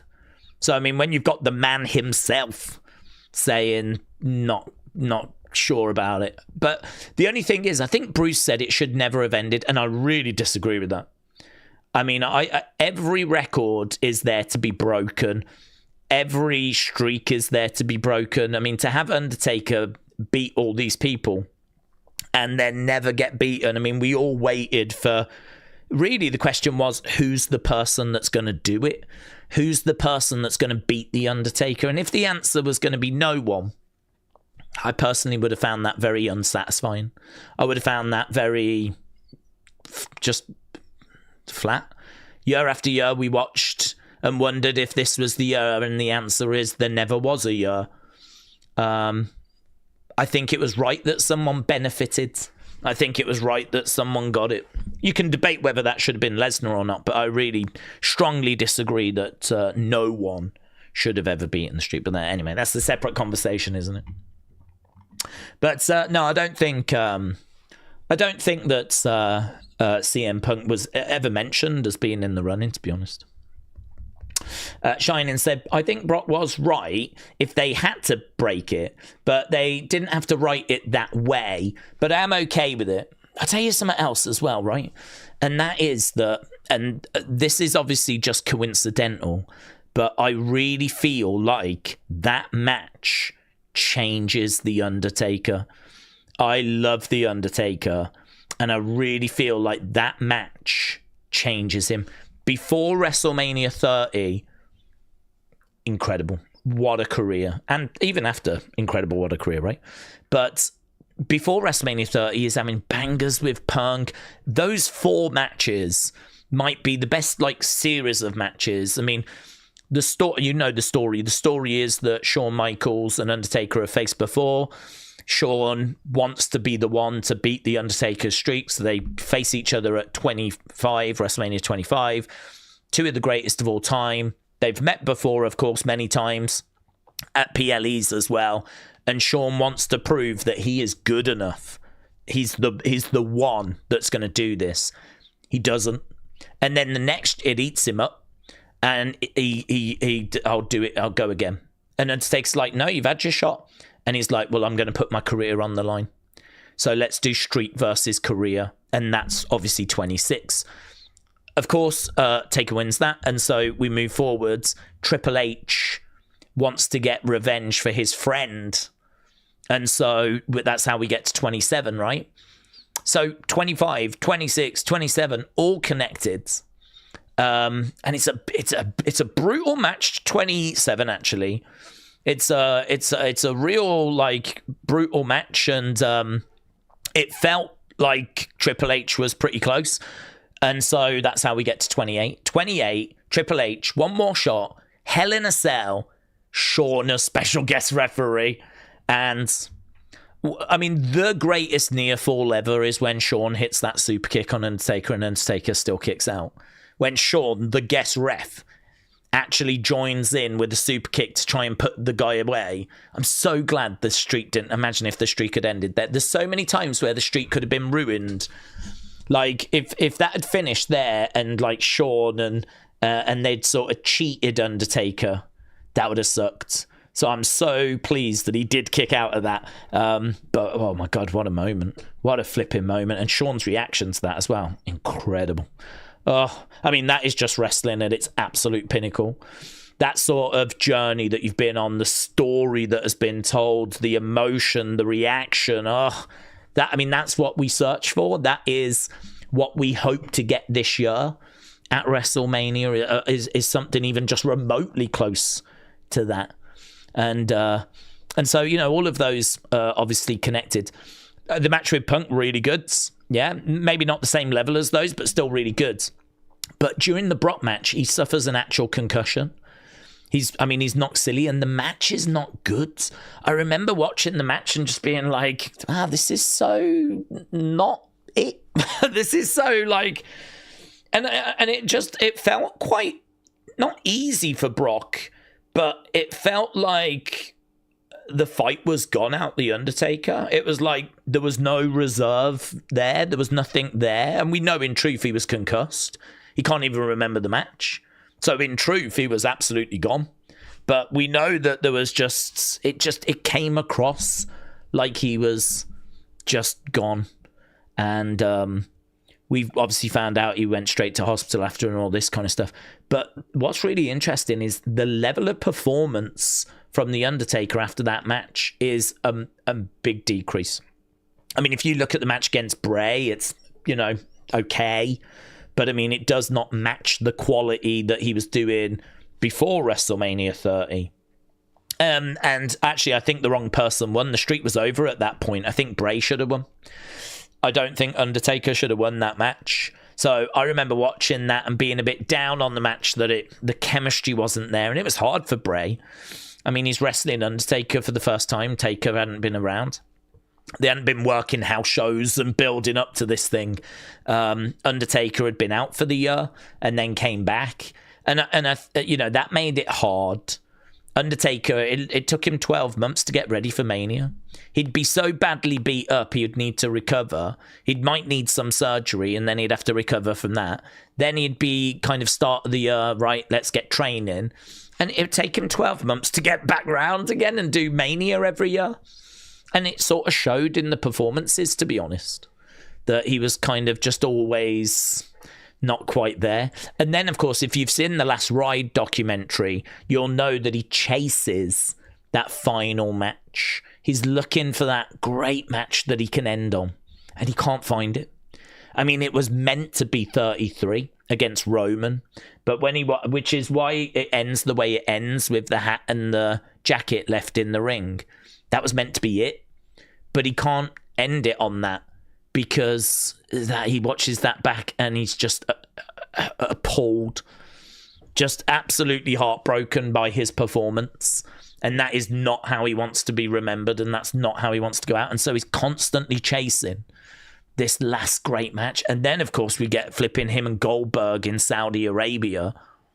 Blimey now. I mean, you want to talk about rock bottom. I mean, you want to talk about as bad as it gets. Blimey now. I mean, that is like one of the all-time worst WWE matches. I mean, both lucky to, walk away from that, honestly. It was some of those moves. The tombstone looked horrible. The jackhammer was horrible. I mean, it was horrible. And he's just looking for that final match. And then we get to WrestleMania 36. He's thinking to himself, this is going to be it. Me and AJ. If anyone's going to get a great match out of me in 2020, it's AJ Styles. And then, of course, the pandemic hits. And then there's no crowds. And there's no Mania. And there's no match. And so they end up doing the Boneyard. But the Boneyard is so different, cinematic. When they watch it back, it's everything he's been looking for. It's an amazing match. That's it. That's where this ends. That's where the Undertaker rides off into the sunset, and so that's where he calls it quits. But it's so interesting how 30 is sort of the moment for me where things really do shift and change. And it's as if like the end of the streak really takes something away from the Undertaker. I kind of love that as well. So there's quite a few reasons as to why I'm, in retrospect, okay with it, yeah. But it's not for everyone. We could do a flipping poll, and it might be 50-50, 60-40 against. I know that I might even be in the minority on this one. I don't know, but I can only tell you kind of how I've viewed it, how I see it, how I've seen it over the years.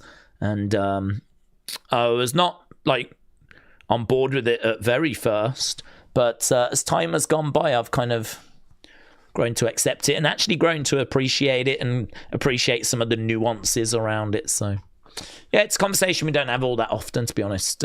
We've touched on it a few times though. Okay, we still got 20 minutes. We're doing well for time, actually. Jared says, sent a Wrestling Daze membership. Thank you. Appreciate it. Jared, shout out to you. Undeniably Martin said, Daze has sent an email. It's urgent for later when you have time. Okay. Hope all is well. A small tip towards the new yeah. It's on my to-do list, but I got drunk last week. So my to-do list was really about just recovering.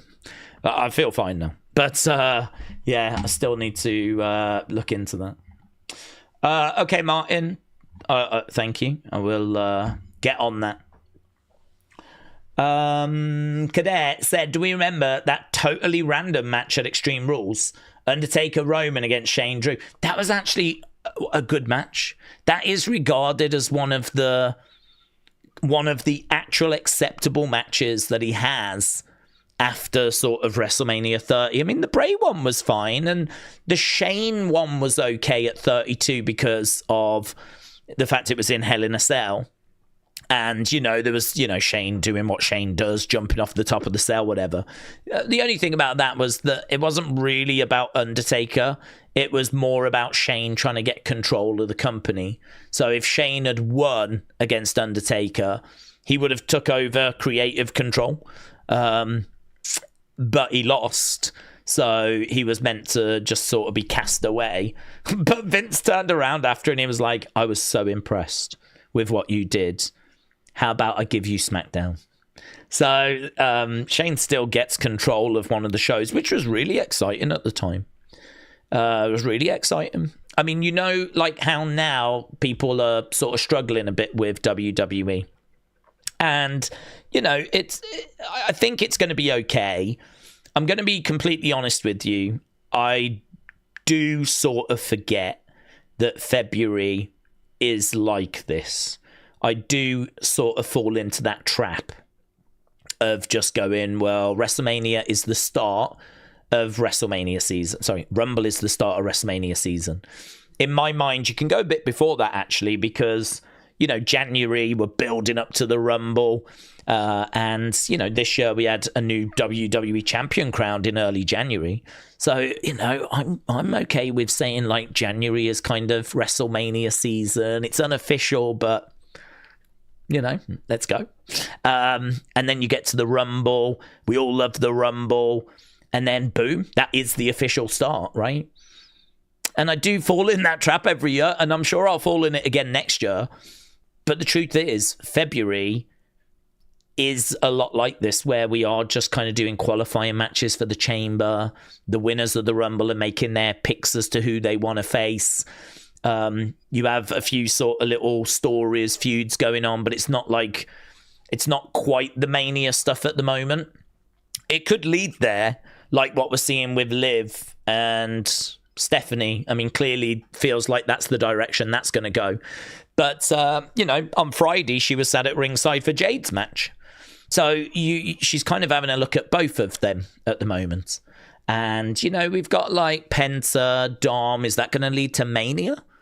Are we going to do that before? Does Dom then move on to Finn? So you're kind of in this sort of weird... Is that the Mania direction? Are we doing this instead? So it does feel like we can't really cement WrestleMania until we get Chamber out the way. So it might be unpopular, but I do feel like once we get past Chamber into March, that's where there's no excuses then. That's where we should really be cooking. So if the shows feel a little bit as qualifiers, there's not really much in the way of big talking points. There's no like major OMG moments right now. It could be that really March is where a lot of stuff is going to be. And it could be that we're just sort of building to Chamber right now, get Chamber out the way, and then it's going to. So I would say hold on, of course, for anyone that's struggling a little bit. Because I do get people saying that to me, So I'd say hold on. Let's get Chamber out the way. Let's see what's in the crate. Let's see who the mystery man is. Let's see what the whole phone call situation stuff is. Let's see what they've got for Mania. Let's see what March looks like, which I think will be better. And, kind of take it from there. So I think we've probably got about a week and a half of just sort of like waiting. We're in this weird sort of... full steam ahead to the Chamber, really. More so than full steam ahead to WrestleMania. It's full steam ahead to the Chamber. So yeah, I'm interested in people's thoughts, obviously, as to what they're kind of thinking and feeling at the moment. There is a bit of frustration that's out there, but I think it's going to be okay. I think we'll be okay when we get to March. Benny said, I came back from a live stream with Grim. He said he loves you and the content, and I saw a rare appearance from Carmen live, who's going to be with us later. Oh, that's very kind of him. I love Grim, as everyone knows. Grim is an OG when it comes to... There's not many wrestling YouTubers that I've ever watched seriously. I mean, I think for me, I have always been someone actually that's kind of watched wrestling with my own thoughts. And I've always watched wrestling and just thought about it or spoke to a friend or something like that, I mean, I suppose I grew up at a time, like many of you did, where we didn't really have social media and we didn't have YouTube and stuff like that. So I think it's different for people now. I think it's a lot easier when you discover wrestling to then go online, want to learn more about it, and hey, here's this person talking about it, here's that person talking about it, here's this person, blah, blah, blah, blah, blah. Well, that wasn't around when I was growing up. And so I have grown up watching wrestling, I think, a very different way. And that is that it's on TV, you watch it, you eat your crumpets, you drink your tea, you go out and play football, chat with your mates about what you've just seen, chat about who do you think's going to win, blah, blah, blah, blah, blah. Maybe a friend will come round and watch the show round yours, or you'll go round theirs and you'll watch the show. I did that a couple of times, actually. Went round a friend's house and we watched the pay-per-view. You know, you'd be lending videos, and you know, if you've got SummerSlam 1988, dude, can I borrow that? You know, and it'd be stuff like that. I've never seen that show. Yeah, can I borrow that? And so you'd be swapping tape and all that kind of stuff. That's how I grew up, buying videotapes from car boot sales and stuff like that. So for me, I just don't have like a connection. That's just not a world that I've ever operated in. There's only ever been a couple that I watched before I started the channel. And I don't know, they just appeared on my kind of For You page. I saw a bit of Wrestling with Regret. I got a lot of time for Wrestling with Regret. Never spoke to Wrestling with Regret, but I got a lot of time for Wrestling with Regret. I think it does great stuff. I've enjoyed some of his review videos. And Grim. I mean, Grim is like the daddy when it comes to like action figure stuff. He's the guy that had this amazing collection, and I saw his figures, and that got me into starting collecting Mattel figures. I had Hasbro's. I still had them from when I was a kid. I had a few Jacks, but I never really got into collecting Jacks. But yeah, the Mattel stuff, amazing, and that was Grim. And then as soon as I was starting to get into that, and I loved the belts, that's where I found Tommy. And Tommy's toy hunts were just, they were so fun. And so that's how I found Tommy. So I was watching Tommy, I was watching Grim, a little bit of Wrestling with Regret. Then, you know, you'd have the What Culture lads, which I saw a few times, who's now Cultaholic, of course. They were, I would say they hit me and struck me as being a lot like What Mojo. You know, they were that sort of big corporation. You know, What Culture, they do music, they do movies, they do loads of different things, but there was a branch that was wrestling. But it's a bit like What Mojo. What Mojo do top 10 videos, but, you know, there's like a UK version, and they do loads of different things, and you can tell there's loads of people that work there. So they felt a little bit like the big corporation, you know, that was kind of doing content. I suppose Wrestle Talk felt that way a little bit as well, but they made it feel a little bit more intimate, dare I say. It felt like it was only a couple of them. It didn't feel as big as What Culture. But I never really watched much of that, to be honest. I never really engaged much with those guys. I'm nothing against them. Nothing against them at all. I met the Wrestle Talk guys, and they were great guys. Luke and Ollie. They were at a wrestling shop live, and I've got a picture with them. There is a picture of me, Luke, and Ollie somewhere. I've never met any of the Cultaholic guys. But, yeah, that's it, really. That's it. I don't think I've really ventured beyond that. And I wrestle with Andy, of course. Friend of the channel. Spoke about my love for his channel and his hard work. So I'll always raise Wrestle with Andy up. And, you know, Dave in real life doing great work at the moment as well. I'd always give him a shout. So, I mean, that's it, really. So, yeah, it's just a bit kind of different for me. That's why I'm not really very good at, like, you know, kind of that world. It's a world I've never been in. It's a world I've never ventured into. It's a world I'm not really interested in. I'm more interested in watching wrestling and, like, having conversations with you guys about the wrestling. So yeah, I got asked about BDE the other day, and I've genuinely never seen him. I mean, I don't know anything about him. I know that it stands for Brandon Does Everything, but I've never watched his content. I'm sure it's good. I've got nothing against him. I know he does wrestling now. I don't know. I'm sure he'll come onto my radar because he's on TNA. And I think there's a good chance he'll appear in NXT, you know, within the next couple of years, maybe later this year, next year, I don't know. But he'll come onto my radar at really at that point. But yeah. So that's nice. It's nice if you did ask him and he did say some nice words, whatever, because I got all the time in the world for Grim. I like Grim a lot. He is an OG. Alex said, Luke and Ollie have mentioned you on podcasts multiple times. Have they? Alex, that is honestly news to me.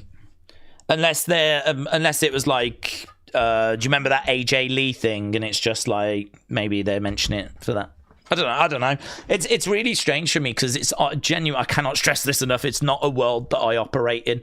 It's not a world that I've ever operated in or ever been in. I've never been interested in. I just, I don't know. I've never been in it. So, yeah, I got nothing bad to say about anyone. As a result, why would I? But they were lovely when I met them, actually. I will say that. They were really nice guys. They had time for everyone that came along. I went over to them. I was like, can I get a picture? You know, it's pretty cool that you're here. So I got a picture with them and just briefly spoke to them about phones. I remember Ollie saying to me he needed to get a new phone. And I was like, I've just got one, actually. I got the new Pixel, Google Pixel. And he was like, oh, does that do like nice blurry backgrounds? And I was like, yep. In my mind, I was like, but he just got it, really. I have no idea. And not only have I only just got it, I don't even know what it does, really. But I'm not going to stand here and say that to you. So I'll just go, yep. Yes, it does. It does lovely. It does the best blurry backgrounds of any phone ever. So, yeah, nice people. Not that that's going to be any kind of great surprise. Okay, we got 6 minutes. 6 minutes to go. Let's pop that there. Word Life Cena fan said, Daze, I agree with you 100%. And on Charlotte Jade at Mania instead of Tiffany Jades, I would like Tiff, and I really like Tiffy. Yeah, I would take Charlotte instead. I just think that is just going to be a better match. No disrespect to Tiffany, I think she's one for the future. I mean, she's kind of one for the now as well. She's got her fans, but I don't feel... She still feels a little bit like she's in that first stage, you know, that prototype stage. I mean, we don't really think about that when it comes to the women, really, that they go through that as well. I sort of feel like with her that she's like a bit one-dimensional, a little bit like, what time is it? It's Tiffy time. In the ring, I feel like I've seen everything at the moment. It just feels like we need to unlock something. Liv went through the exact same thing. I mean, Liv has always been a good-looking girl. Liv has always been someone that's had potential, but she just couldn't put it together. And it's really interesting that now she says that the reason for that was because she didn't have her why. Why am I doing what I'm doing? What is my motivation? You know, which sounds crazy and very like theatre, but it does make a difference. You know, all of a sudden, if you are going on a revenge tour and someone has taken your belt away and all this kind of stuff, taken, you know, like a bit of your career away because you got injured, your title away, all that kind of stuff, like all of a sudden she can become that sort of manipulative and, you know, I mean, she ended up stealing Dom, she got the belt back. I mean, she was just hell-bent on making Rhea's life hell. And it just absolutely focused everything. Everything could then move in one direction. Everything could just be really focused. And it made such a difference. Such a difference. So maybe Tiffany needs that. Maybe it's a bit too early for that. But perhaps she needs that. Perhaps she needs not just to feud for a belt, but she needs a feud. She actually needs, like, Becky to stand up to her and say to her, you're just a one-dimensional Barbie. That's all you are. There's nothing behind. Tippy time! Perhaps she needs someone to confront her with that so that she can then show there is more and actually push back against it, you know? If she just keeps going for belts and stuff like this, like, it's maybe not addressing the what I think is the core issue at the moment. But I mean, she's still so young, and she's still got so much time ahead of her. I've got no doubt she's going to be a great talent. And listen, you can say she already is.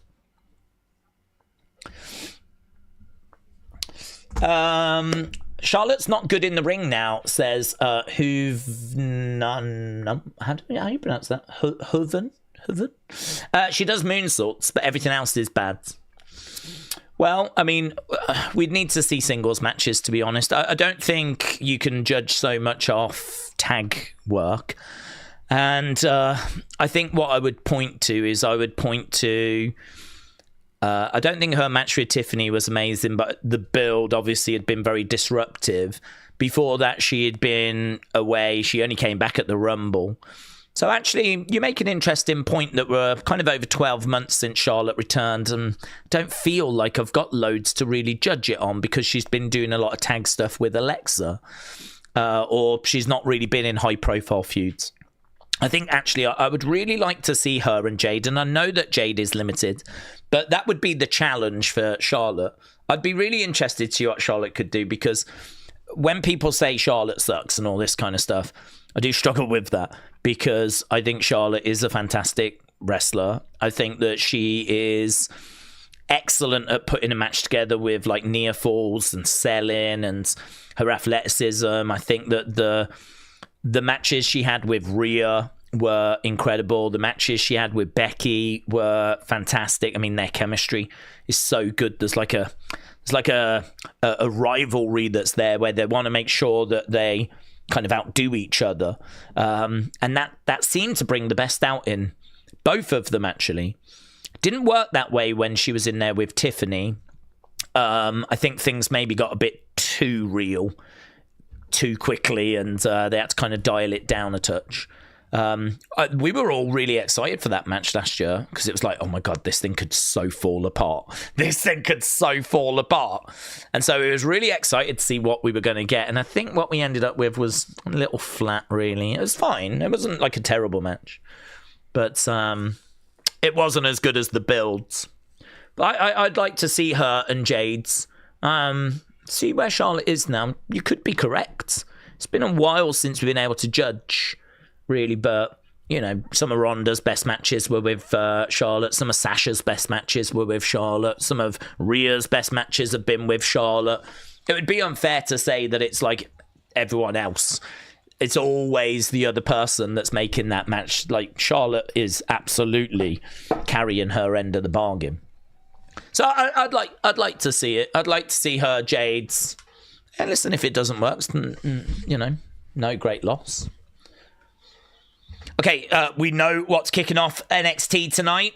What's kicking off NXT is going to be Lola.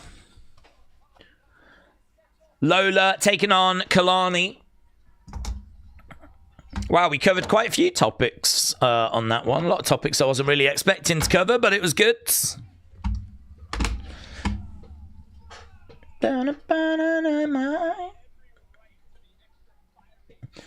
Vic Joseph. Oh, Booker T spoke about winning the worst commentator awards. He said, I don't blame the students. I blame the lecturer.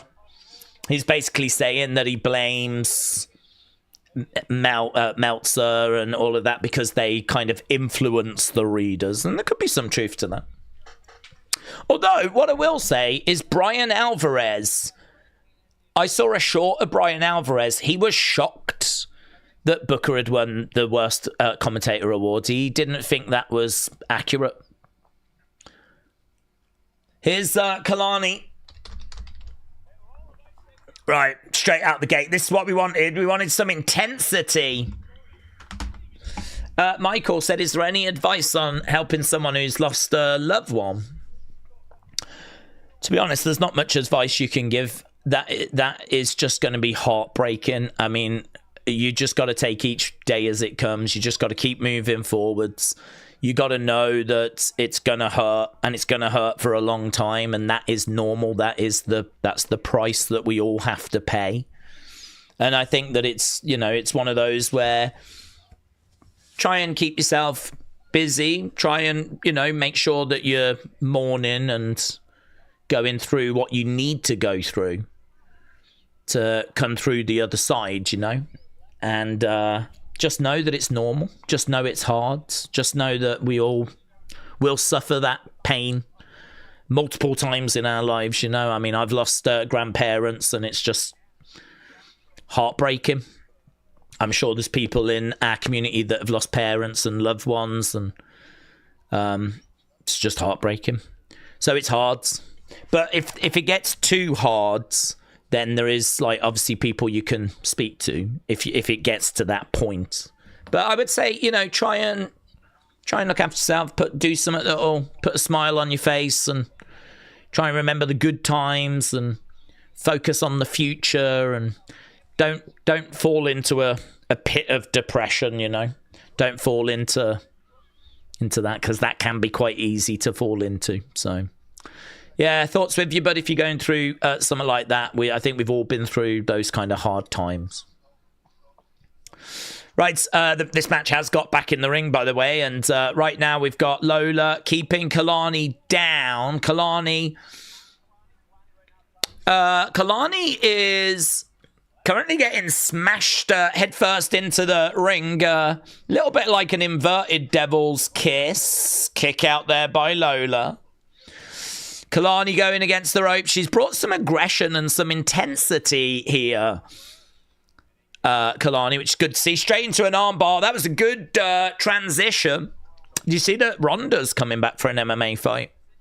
It's going to be on Netflix, isn't it? Wrestling Andy said, Booker's my favourite commentator. He's the one thing in wrestling that is guaranteed to bring a smile to my face every week. Now we got Lola up. Kick coming in. Bang! Big kick to the midsection. Kalani. Oh, another kick coming in there by Lola. Dancing away. I like how she's I like this. I really like that. I like how she keeps a hold of the arm. She throws Kalani into the ropes. Kalani goes in, and as she bounces up, bang! Going again. Oh, no, this time Kalani holds on to the rope. Kalani is going to reverse this spot, drives Lola into the corner. It's a really interesting battle, this, actually, because these two are two women that absolutely could be NXT Women's Champion. You could see either of these being NXT Women's Champion. But they're not quite there, are they? They're just that level below. Both of them can battle JC Jane for the title, but they're just sort of not quite there yet level. I don't believe either have been NXT Women's Champion before. Kalani has won the TNA version. Kalani driving a knee down. Lovely kick. Lola's kicks are so impressive. Charging it. I love the aggression from Lola as well. Big boot.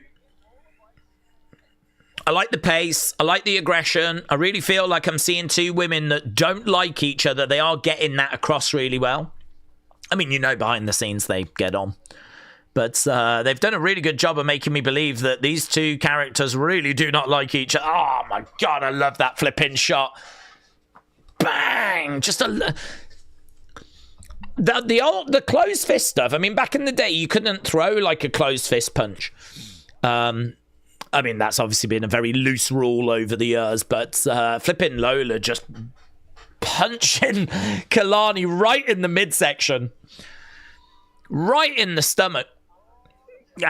Knee coming in there by Kalani. Driving her knee into the head of Lola. Lola over against the ring steps. Right now, she's taken the wrapping off the wrists of Lola. Lola is smashed into the ring steps. Kalani is climbing up. She's grabbing the wrist support. Yeah, that's the spot that I'm not a massive fan of, to be honest. It's not Kalani's fault. It's just because we're going to commercial break. So you've just done all this work and you've just like, you know, chucked her against the ring, steps and all this, and then you have to take like 30 seconds, 20 seconds, whatever, to grab the thing right next to her and just sort of do that kind of, do you know what I mean? Like, it's wrestling, I get it, I know, but it's just like those little moments. Right now, pulling back on the... it would have been all right, actually, if she'd just got back in the ring. If she'd have grabbed it and got back in the ring and just sort of held it up like this and then, like, chucked it away, you know, something like that. That might have been better. Lola, reversing, middle of the ring. Pull him down on the arm. Did YouTube just crash for anyone, says Harley. Hallis, no, it didn't for me, but I've got no drop frames or anything, so I think everything's looking okay. Let's go Lola. Let's go Kalani. We've got dueling chants at the moment. Alex said, mine did crash a moment ago. I just refreshed. Akeem said, YouTube's all good here. Oh, back elbow coming in. Big boot there by Lola. Roll up 1, 2. Kick out by Kalani. Knee to the midsection there by Lola. And again. In the corner goes Lola. Lola slumps down. Kalani, big boot to the side of the head. Kalani to the outside. I've really enjoyed this match. Right now, she's looking to put the hand... Oh, she's trying to get it out. Throwing down some shots. Putting the hand in the... Oh, that's nice. That's nice. So she actually just put the hand in the, you know, that metal turnbuckle that connects to the ring post and then you put the pad on it. She just put her finger in there as like pulling back on the fingers on that.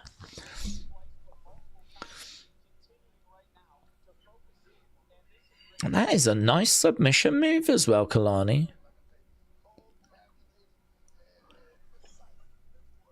I'm not even sure what that is. I'm not sure. Booker knows either. He's like, I'll tell you what that is, pain. So she's got Kalani, she's got Lola's arm behind her, and she's sort of rotating it, sort of like round like that. I suppose it's a bit like whatever it is part of the chicken wing kind of Kimura family. Going over in the corner goes Kalani, middle rope, jumps off, gets caught. Sleeper hold is in. It's just a good fight, good battle between two really good NXT talents.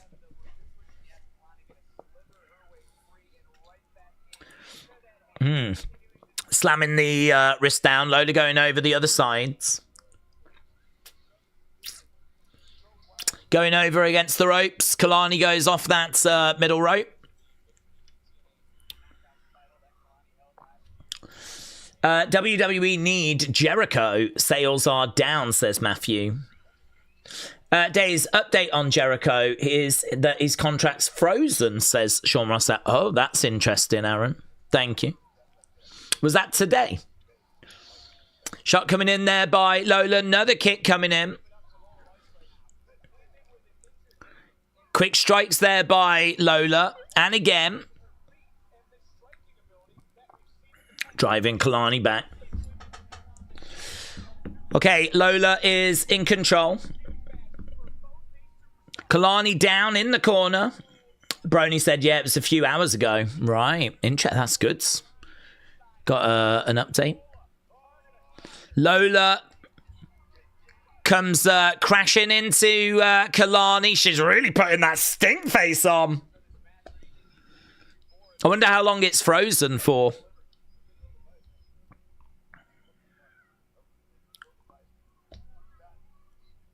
That might explain why everyone was like so quiet on the subject.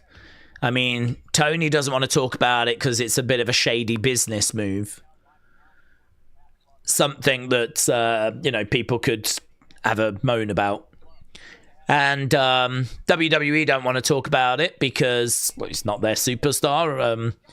Jericho doesn't want to talk about it. It's just going to focus on Fozzy, so... Kalani rolls out the ring. It's on the outsides. I'd take Kalani over Tiffany, says Alex. Kick. Oh, I love that. Ricky Saints is going to be up next. Oh, yeah, look at that. Lola with a spinning back fists. Tries to connect on Kalani. Kalani moves. She ends up putting a hand through that platform. Kalani going up top. The 450 didn't look good, but it didn't matter because actually Lola just grabbed a hold of her, put her inside this like triangle. Kalani trying to power her way up, throwing down some big shots. Stumps down on that hand, Kalani. Kalani bending back on the wrists. Oh, that's nice. That's nice. No, she's not really screaming, Vic. Kalani makes Lola tap. Wow, we got a clean finish. Kalani wins.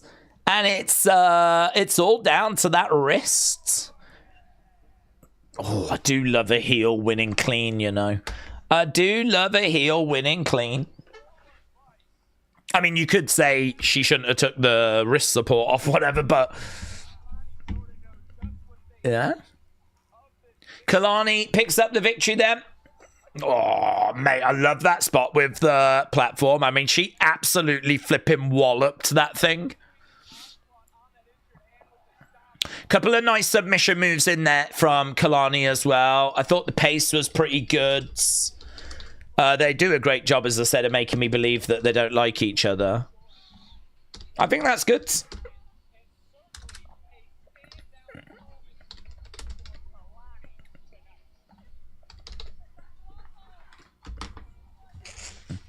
Okay, we got Tony.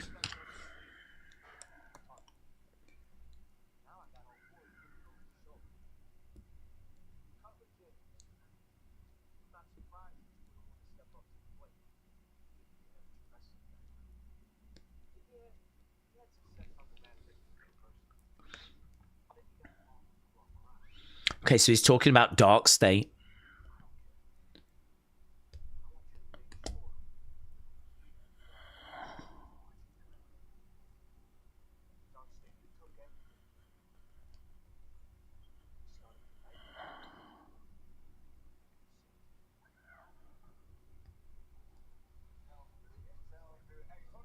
Okay, so just pretty straightforward.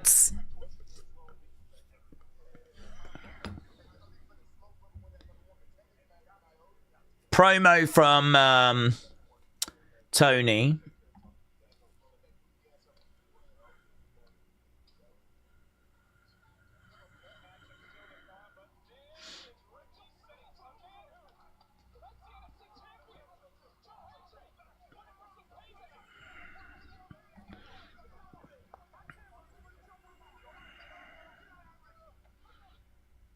Okay. Robbie, shout out to you. Ricky getting jumped by Joe. Yep. I think we're still going to hear from Ricky. Ricky was like, do not rip this shirt, Joe. Yeah. Ricky, Joe, clearly the direction of travel. Which makes a lot of sense. I mean, Joe's the new NXT champ, of course. Ricky is, you know, arguably the biggest challenge that we've got in NXT for him. So I don't know. Could that be leading to Stand and Deliver? Maybe, or maybe we get it done just before. Ethan is also a challenge. So I mean, look, if Ethan was to drop the belt tonight, then we would potentially have Ethan free to go after Joe at Stand and Deliver. You could do Ricky program before. You could do. I wonder if you could do Ricky, Joe, Ethan, triple threat at Stand and Deliver. I think those are undeniably the 3 biggest male stars that we've got in NXT now that Oba, Trick, and Javon have gone. Matthew said, do we think Joe Hendry joins the main roster this year or next, says Matthew. Do I think Joe Hendry joins the main roster this year? I think that he...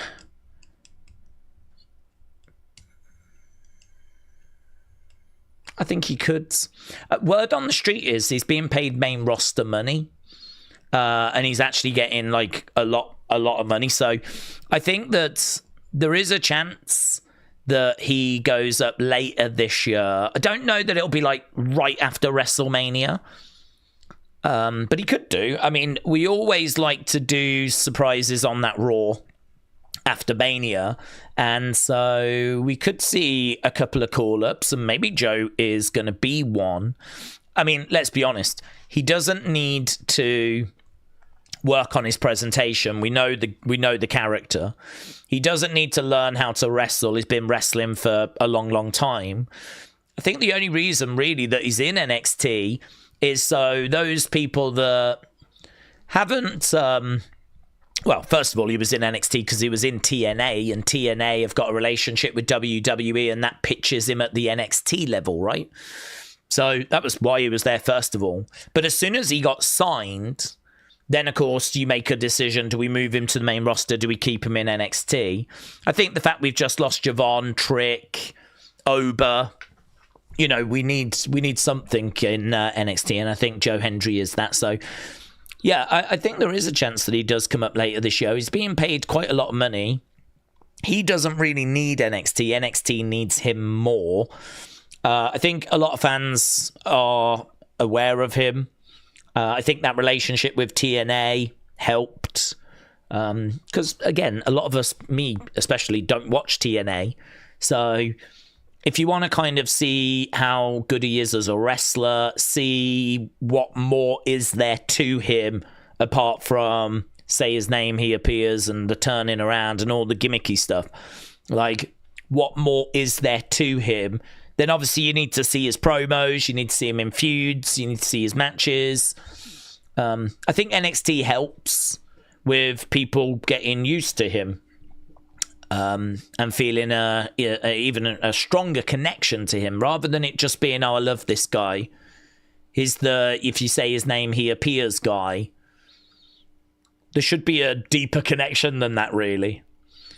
Because once that runs its course, then people could get bored of you. But you want them to connect to you on like a deeper level than that. So I don't think him being in NXT is any kind of problem. I don't think this is like a disrespect or anything. I think it works for a WWE. It works for him. But yeah, they've got plans for him to get to that main roster. I've no doubt about that. So, yeah, I could see it being later this year. Okay, we got Sarah Schreiber. Oh, yeah, Sarah Schreiber. We don't have Kelly Kincaid anymore, do we?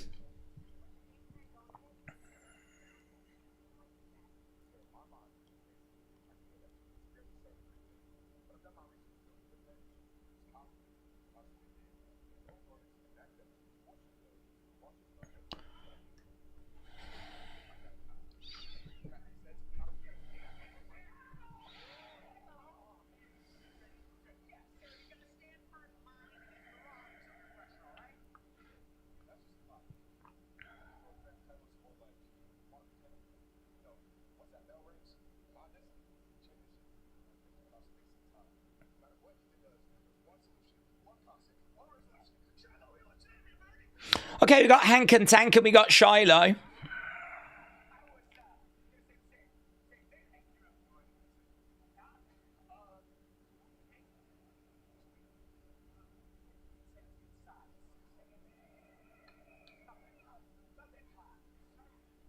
Okay. Shiny Wiz said, big problem is that storytelling in TNA is a bit scatterbrained. It's hard to integrate it with the more measured storytelling in NXT, said Shining Wizards. I can't comment on that. I don't know. I've not seen. Here's Joe. Okay, he's coming out with intensity here, obviously, after what just happened. He does look angry, and this is better for me that we're seeing, you know, less of the gimmick, more of the man.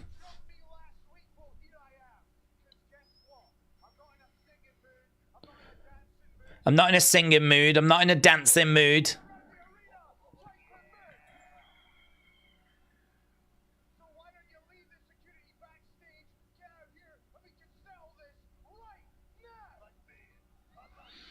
Get out here. We'll settle this right now.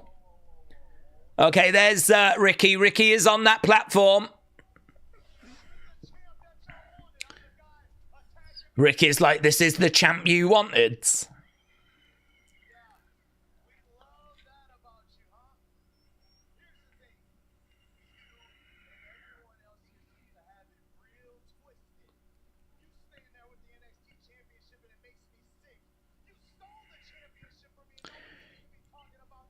You stole that championship from me.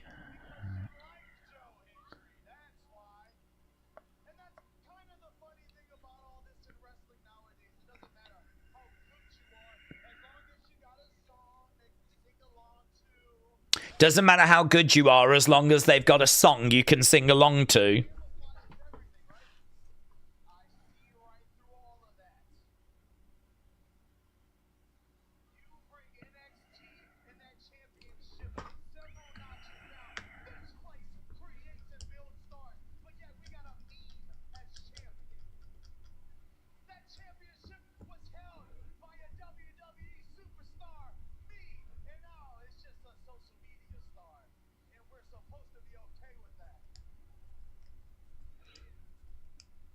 Okay. All of you love Joe. That's because you're an everyman, you're a loser.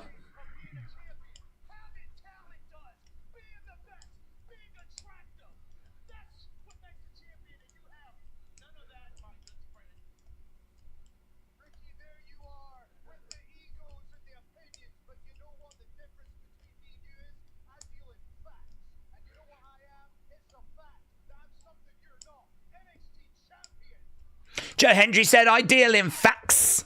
And the fact is, I'm NXT champion.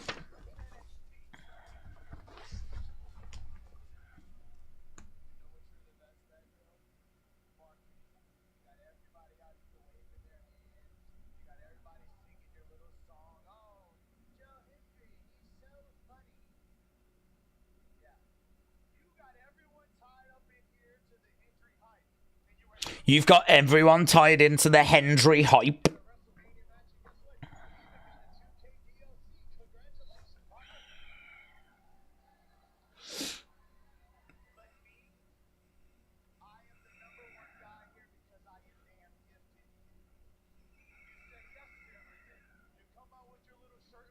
I'm gifted.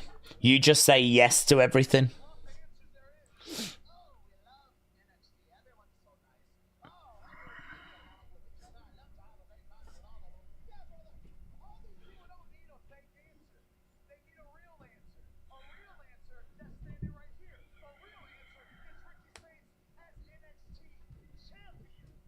These people need a real answer. That real answer is Ricky Saints.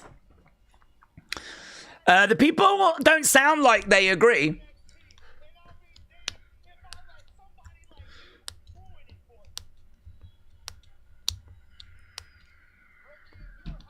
Can I just say, YouTube down is trending right now on X.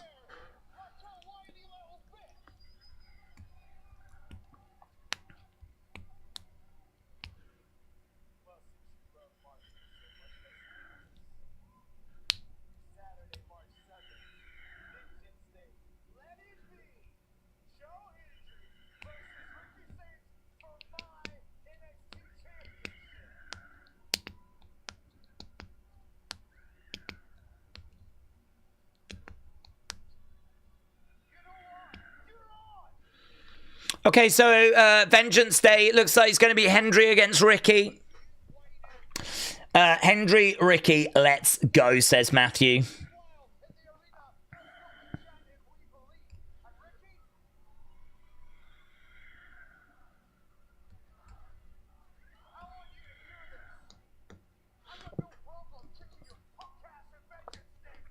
This is my favorite version, maybe even segment that I've ever seen from Joe Hendry. As I said, like, I know the gimmick's not going anywhere, right? That's what's got him so over. But I don't care about that. I don't feel really connected to that. But actually, him just, like, you know, talking and, you know, standing his ground and interesting. So, Joe Hendry, Ricky Saints goes down at Vengeance Day. And it was quite wordy, the exchanges between them. There wasn't, like, loads of, like, kill shots that were in there. There was nothing that really made you go, ooh, you know? It was just like, they deserve a champ that's better than you. And then you'd have Joe Hendry going, well, you speak about opinions, I speak in facts, and the facts is I'm champ. So, I mean, it was okay. It was watchable, and like I wasn't bored, but I think it would have been nice to have had a few little digs in there, you know, a couple of little things that made the crowd sort of go, oh, Ricky, come on, man, come on, there's no need to go there, blow it now. We didn't really get anything like that, or nothing that I felt was like that anyway. So, but it was fine. It was watchable. It's a good match. And as I said, I think the big positive for me was that it's probably the best I've seen Joe Hendry, honestly. That more serious, to the point, determined, focused, like, yeah, you're going to jump me backstage and you think I'm just going to come out and sing and dance? No. Nada!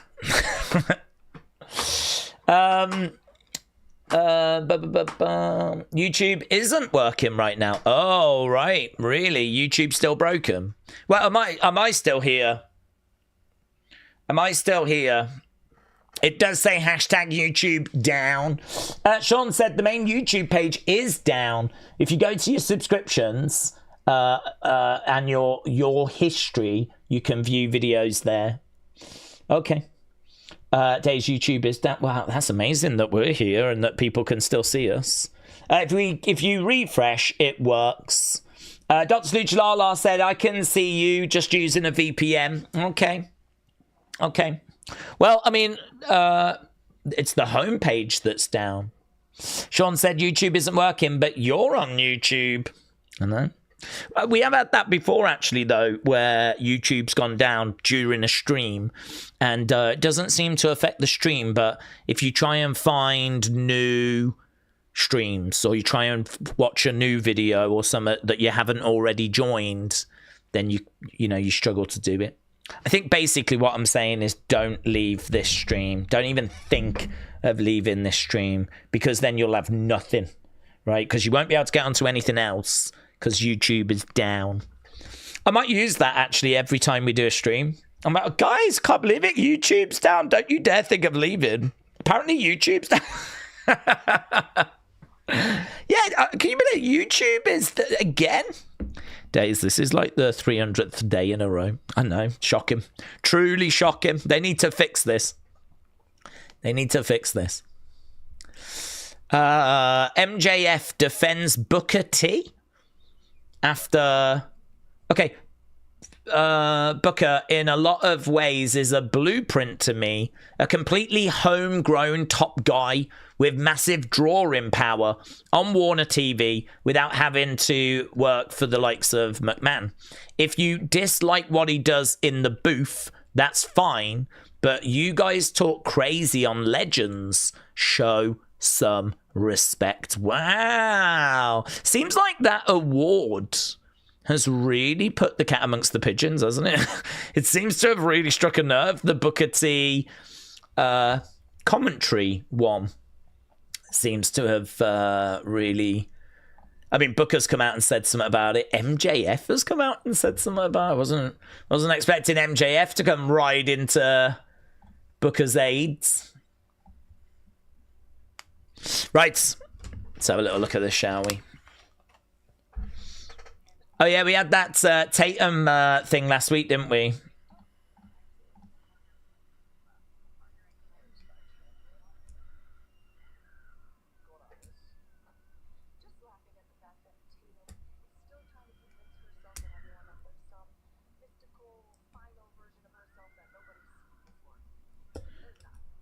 His Izzy Dame.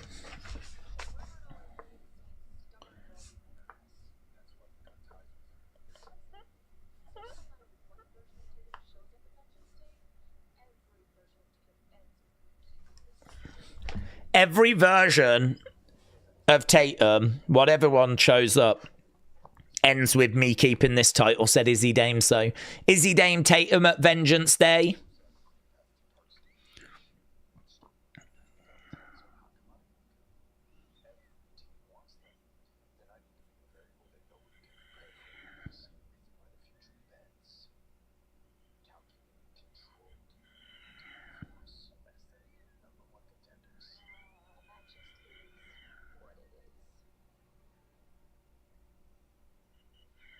Okay, it's fine.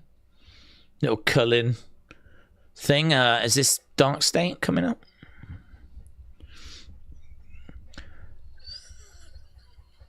Here we go. Okay, is that new gear for Cutler?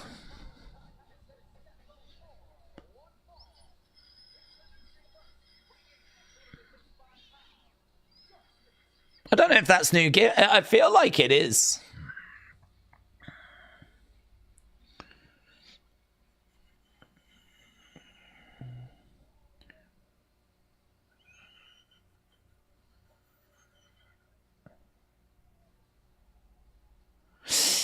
It was mentioned earlier that he was the collegiate wrestler in the group, and I don't know, maybe I've just missed it, but this gear feels new, and it's obviously like a singlet, and it screams collegiate wrestling. So I wonder if they're really trying to position him as being that in the group. That's his purpose. He's the pure collegiate wrestler in the group. Okay, Tony is coming down. So is this match happening now?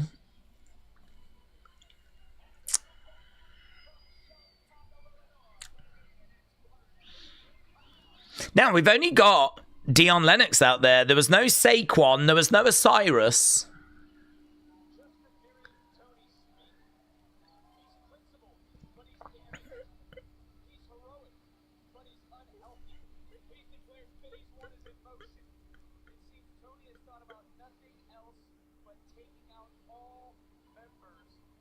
Tony has thought about nothing else but taking out all members. Alex said, poor Tony. This is really the first feud this man gets when he comes back after attacking everyone. Dr. Luchalala, yeah, he used to wear black jeans before. I hope that Tony squashes him. Well, I think this looks a lot better for him. This singlet works a lot better. All right, bang. Clotheslines coming in there by Tony. Kicks coming in. Oh, big boot there by Cutler. Uppercut. Very generic song, said Billy. Hello, Sonny. Hope you're doing well, Sonny. Right now, we got Tony in the corner. Let's change over this down here. We're about 40 minutes into the show already, you know. Tony versus Cutler. Over the other side in the corner. Tony is this generation's Sting, said Russell Andy. Looking for a German. Okay. Another German. Oh. Tony going against the ropes. Knee coming in there by Cutler. Tony against the ropes. Spear by Tony. Tony. Bang. Man. Big spine buster. Whoa. And he won with it. Dion attacking Tony from behind. Tony, you should have known that was going to happen. You should have known. In what world did Tony not expect that? The spear looks quite good for Tony. The only problem is he going to stray a little bit too much into the Bron Breakker territory? Drives him over into the barricades. We got Tony Chance. Into the ring steps. Hard goes Dion Lennox. Well, it's a short match. It's a win for Tony. Winning with like a spear and a spine buster. Kind of... well, didn't really work. He slammed him onto the steps, but it was only really his legs that hit the steps. And he's picking up the other steps. He's going to look to slam them down, but Cutler makes the save. I like the intensity from Tony. I like the big power moves they've got him doing.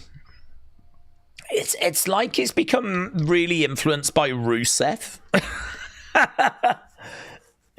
He's kind of growing out that beard a little bit, and he's doing like big power moves. And he's upped the intensity. It's like Bron Breakker that's come in, a bit of Rusev that's come in. Here's Ethan Pages with Vanity Projects.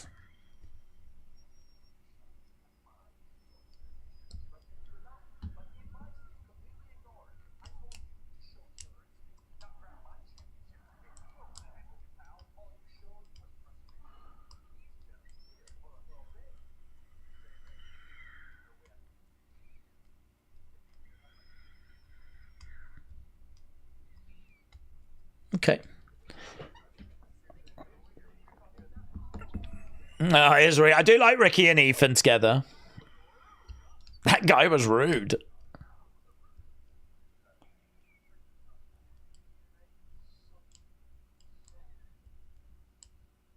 Nice.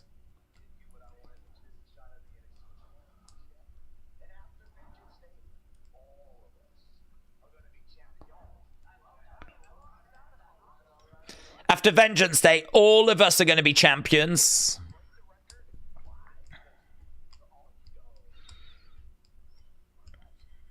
There's a mention of that record again.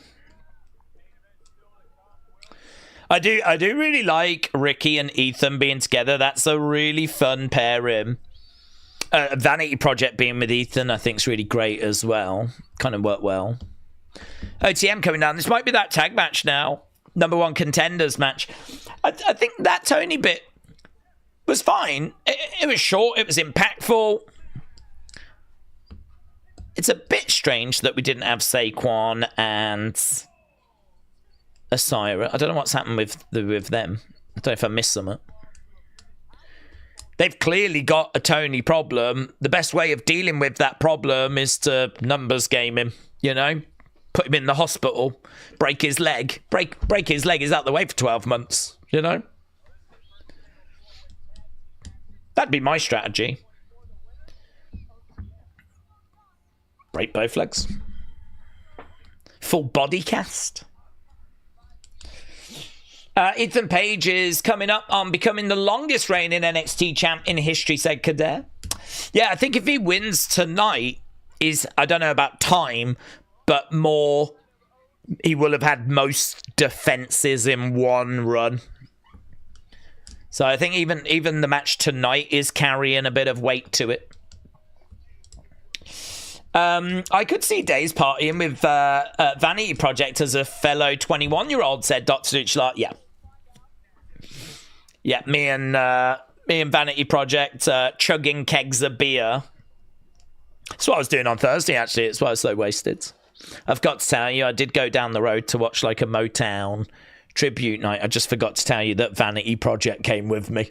So, yeah. Oh, that's a nice Ricky shirt. Just showing some of the merch that's available at NXT Shop. Tonight only, free shipping on qualifying orders.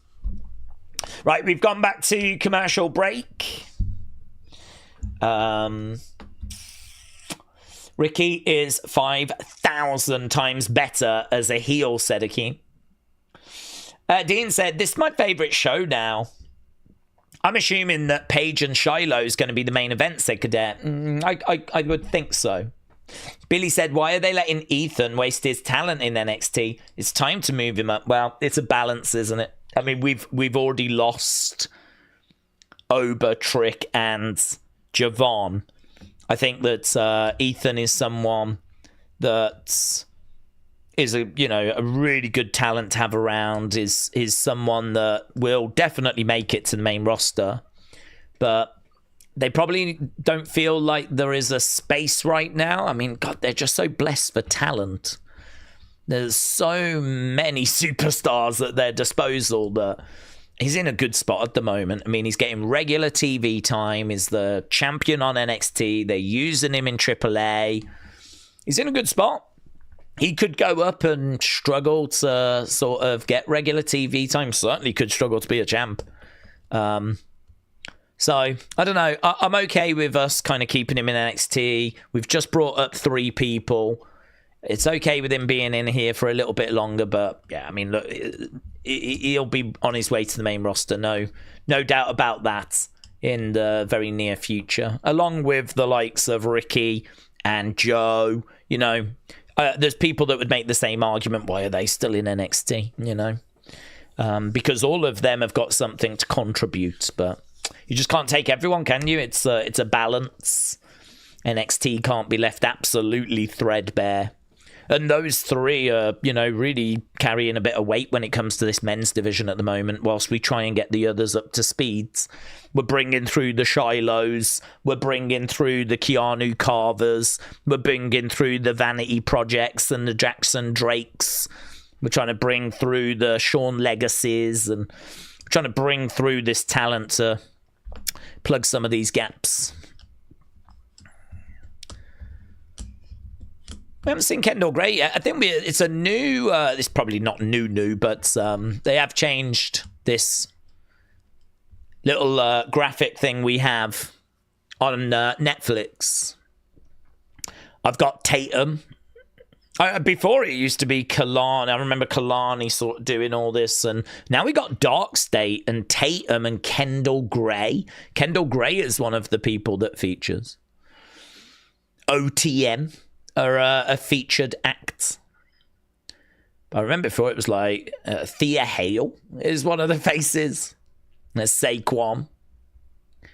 It's just slow-mo, them, like, in this sort of fancy background. There's Zarya snarling at the camera or mean mugging. There's Soul, just give him one of them. Joe Hendry turns around, smiles to the camera. Little graphic at the bottom says we'll be back soon. I should film it, actually, because obviously people in America don't get a chance to see this, so it's not very interesting. It's just slow-mo of superstars sort of like posing. Izzy Dame. We'll be right back. Tony D has got a problem. They need to repackage the Don gimmick for him to get called up, said Jennifer. Jennifer, I hope you're well. Robbie said Thea accidentally won a title, lost it, and has now disappeared. Well, she's doing this slow-mo, we'll be back real soon thing. That's what she's doing. There's Allegiant Stadium.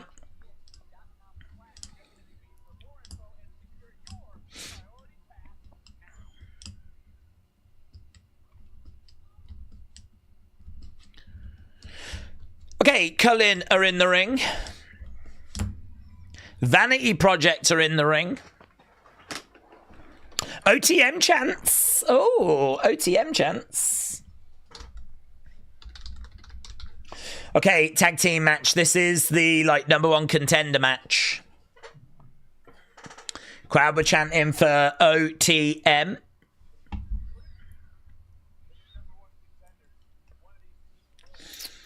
OTM are getting this, said Harry. Hank and Tank coming out. Here's the belly boys. Honk, honk.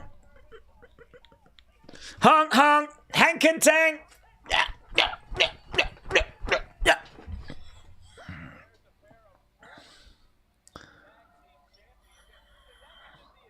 Okay, crowd are like pretty fired. The belly's out. The belly's out. Hank and Tank rule sign.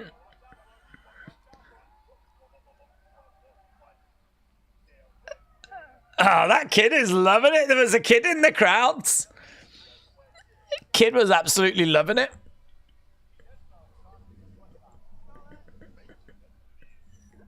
Apparently they smell like bacon. I could believe that. I could believe that. I could believe they smell like bacon. I could believe that they smell like a golden corral.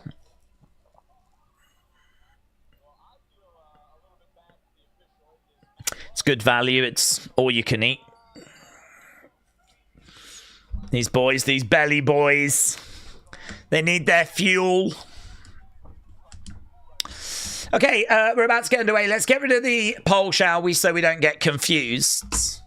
They probably smell like sweat and cheese. Just like my ex.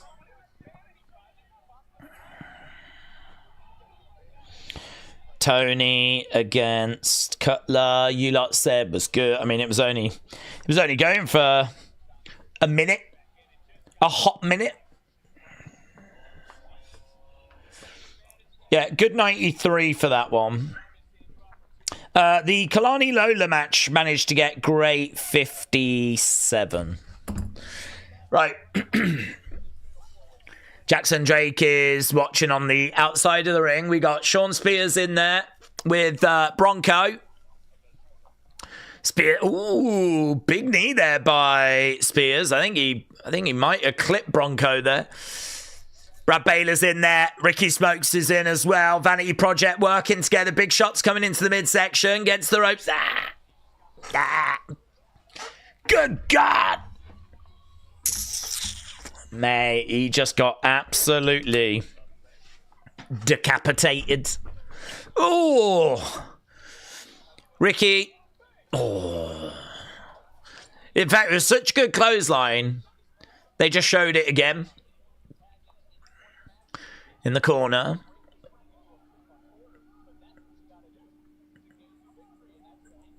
Hank and Tank working together. Ricky goes into the corner.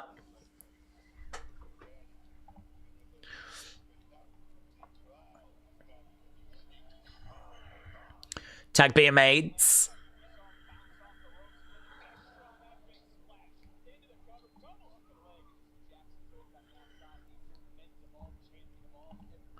Jackson watching on.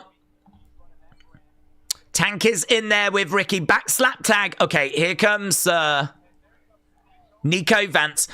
Nico Vance is really interesting to me. Yeah, I agree with Booker. We haven't even scratched the surface with Nico Vance. He's been on TV, but we just don't know much about him. So this is Price and Vance. This is Meats. Two big guys. I think Price is bigger than Vance, but there's not much between them height-wise. They're both just colliding into big boot against the ropes. Price. They're just going back. There's something really satisfying about like a really flipping good clothesline. Just that sort of. Do you know, you can do the most basic move, but if you execute it with a bit of snap, a bit of intensity, like really commit to it, it can be so satisfying. I've seen a couple of clotheslines in this match and you go, oh, that's nice. I like that. Right now we got OTM picking up, choke slamming, Vanity Project to the outside, down go the Cullen, down go the Belly Boys, up go the crowds. And that's, listen, I don't mind that spot taking us to commercial. Nishi said this is turning out to be a fast-paced action thriller. Cadet said Nico has just been there in the color. I agree, yeah. It's funny because when you think about like talent in NXT, I don't know about you, but me mentally, my brain sort of thinks about the top end of the card, and then I think about those bubbling underneath. But my brain doesn't really go, okay, well, Lucian Price could come out of OTM and be interesting, you know? Or Nico Vance could come out of the culling and be in. I don't really think about like breaking people out of teams. But Nico is someone that we don't know much about. I couldn't tell you if he's good, if he's bad. I don't know, but you know, he's definitely got a good look to him. Definitely feel like his untapped potential. OTM have really made some strides. Really managed to get the crowd on their side in recent times. Oof, hard in the corner. Down goes Tank. So yeah, I agree. He's just been there. Definitely need to find a way of getting more out of him. And him kicking on. Otherwise, he's going to turn into a bit of an Andre Chase that's just kind of there and stays there and never seems to progress. Here's another one, isn't he? Flipping Andre Chase. I mean, Andre Chase has been in NXT so long now. We should have worked it out by now, really. Shots coming in. Knee coming back there by Brad Baylor. Baylor going over against the ropes. Going for a clothesline. Top rope enziguri. Flatliner. Nice. Double stomp to the back. Good work there by Smokes. I love Vanity Project. I think they're such a good tag team. I rate them. Tank with the shoulder up. Here's a fun Wrestle Feud question.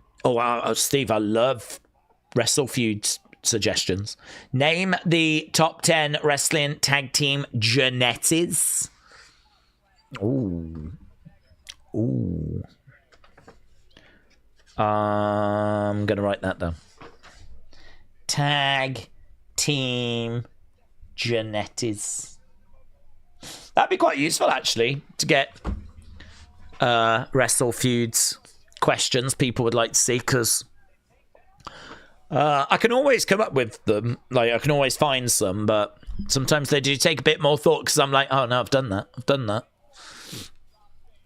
Clothesline. Steve, thank you. I'm not mad at Sean Spears staying in NXT. I'd love for him to get a North American title run, said Alex. To be honest, I think that's his job. I think his job is to not actually get called up. I think his job is to be that sort of ever-present, experienced head that can just, you know, help work with people. So, you know, at the moment he's working with the culling, but once that ends, he'll move on to something different. Before the culling, he was kind of getting into feuds with whoever the champ was. I mean, I went to a live event in, I think it was like April of 2024 was when I went to America. And the main event was Sean Spears versus Trick Williams. And he wasn't in the culling or anything at that point. There was no culling. So he was just sort of feuding with people, and being around the titles and being an experienced opponent, you know. Oh, this match has really broken down, by the way. Price hurls Brad Baylor into Ricky Smokes. Down go Vanity Project. Vance is in the ring. Headbutt there by Vance. Headbutt. Down goes Price. Another headbutt. Tank goes down. Oh, another headbutt. You get a headbutt. You get a headbutt. Everyone's getting a headbutt. Vance. Oh, look at the power. Picking up Tank. Tank comes back down. Big boot to the midsection to Bronco. Oh, belly boys. Vance got caught. He was trying to move out the way, but couldn't move out of the way in time. Big boot coming in. Over in the other corner. Reverse. Charges in. Stomp down. Here's Vance. He gets picked up on the shoulders. Driven down. 1, 2. Oh. Literally everyone made the save. Tracy, hello. Does not seem that long ago that I joined the community, said Tracy. Well, Tracy, yeah, time goes by, doesn't it? Really, really fast. It's funny because I find myself thinking that sometimes when we're having conversations about, like, what was it like during the pandemic and all that kind of stuff. And it's like, most of you will know what it's like 'cause you were with us or you was watching wrestling at that time. But there is a good amount of people that have only got into wrestling since then. I mean, it is 2026 now. The pandemic, coming up to 6 years ago now. It's just mental, innit? It's just mental. Looking for a... Look at it. Oh, my God, the referee in the wrong part of town, isn't he? Blimey now. So there was a spot there where we had superplexes. One in each corner. The referee was... bang, bang, bang. They all get suplexed and the ref is kind of in the middle.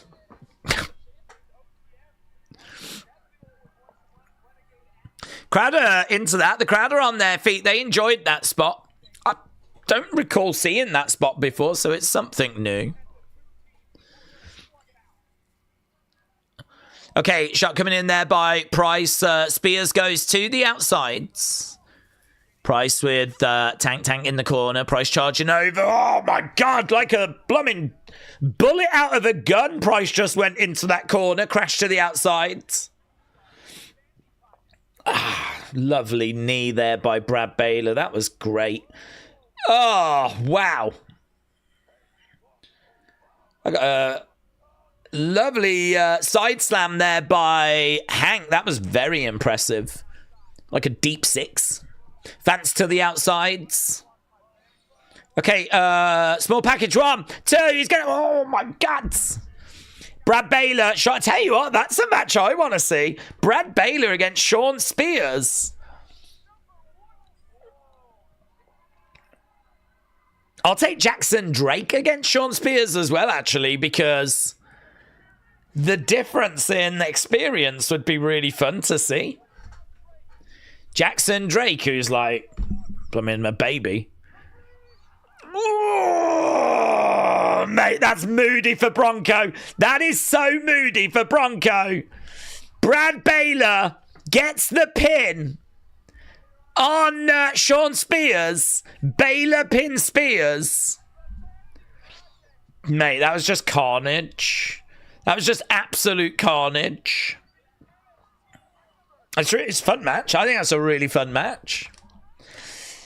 That really sucked, though, for I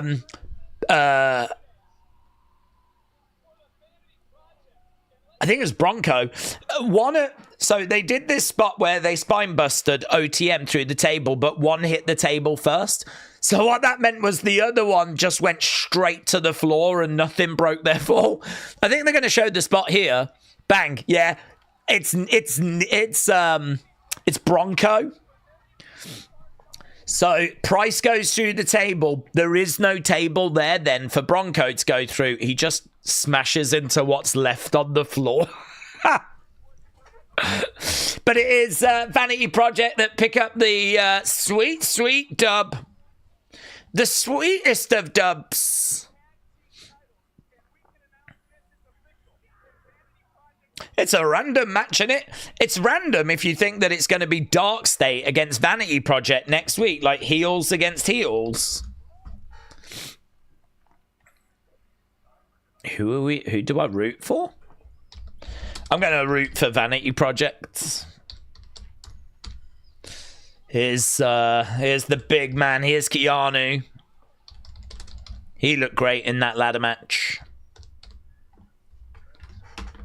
What do you want to know?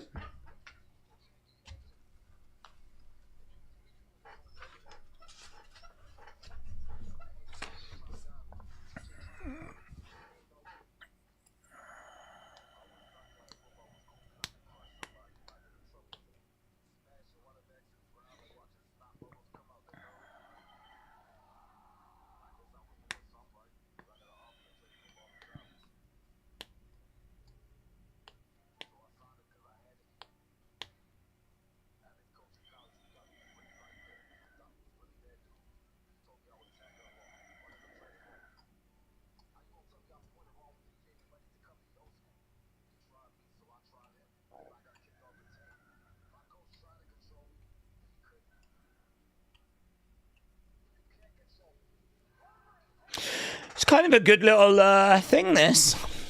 Little vignette.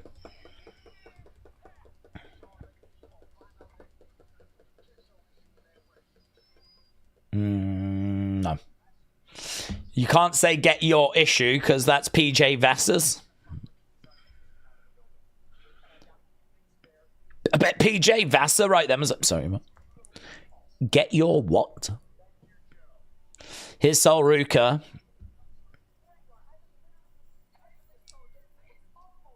Oh, she said PISS off.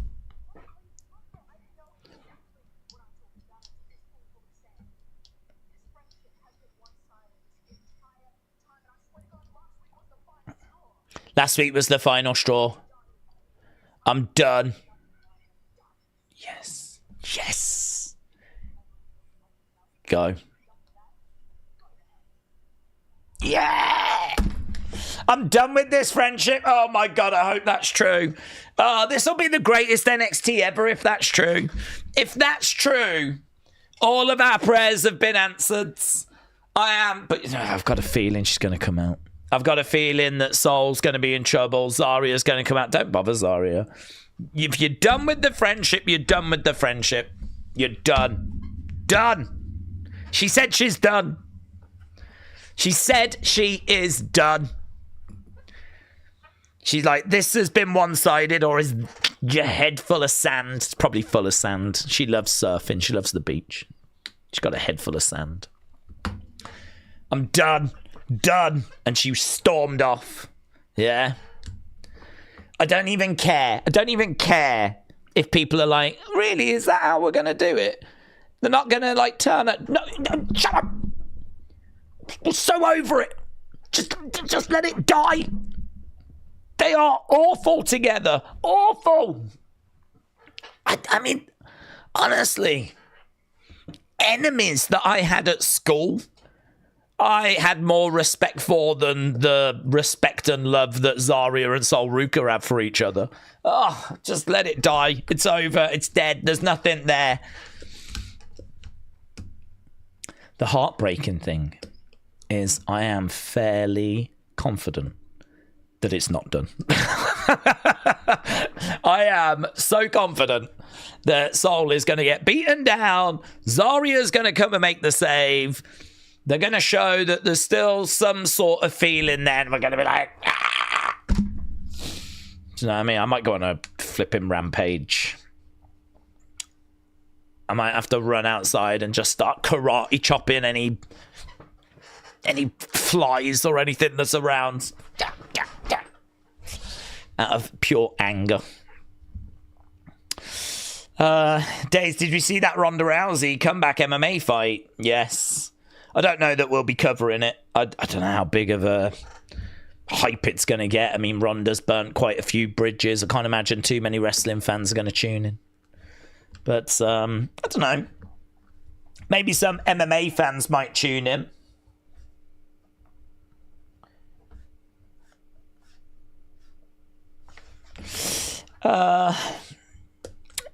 Daze, would you like a 1-card tarot? Paul said, Sonny. Go on then, Sonny. Let's see what it says. V85 said there's no point turning on Sol until Sol has something worth turning for, like the belt, said V85. Or let's just get them out of each other's way and never speak of it again. That's it. King Notorious said, don't punch the wall, you'll hurt your knuckles. I don't care. I don't even care. That is what I'm being driven to. You know those memes where people like destroy their TVs and stuff like that? And they're like, you know, like their sports team just lost in the playoffs and they just wrecked their team. I'm getting pretty close to that with this. That's the level of frustration I'm reaching with this storyline. I'm ready to trash this place. I'm going to burn this whole place down. I'm still not confident that it is over, but... Right, we are back. We're going to end up calling up Soul and just forgetting about it, like Waller and Theory said, Dr. Luchinala. Dean said, if the friendship is not over, then we're going to riot. Oh, yeah, we need that as a sign. If this friendship's not over, we riot. Take away the... Here we go.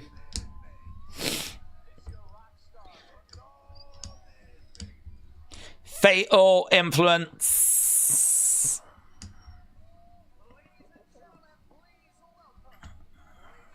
Dun, dun. Weakness, weakness.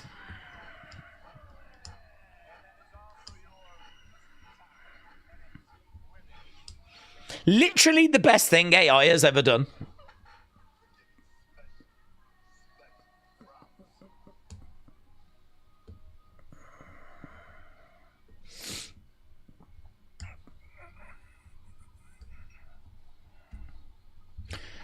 It's just not as good. That's the conclusion I've come to. It's not as good since Jasmine left.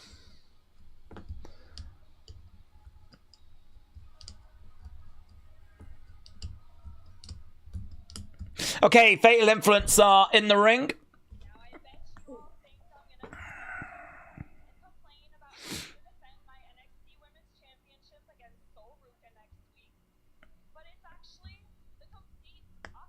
Oh.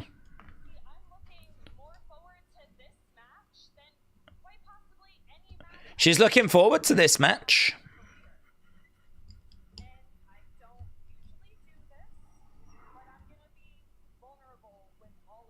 She's going to be vulnerable? Oh.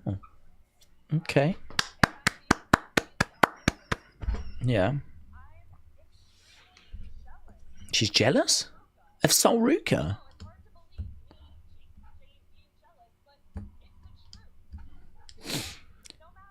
Where's the swerve?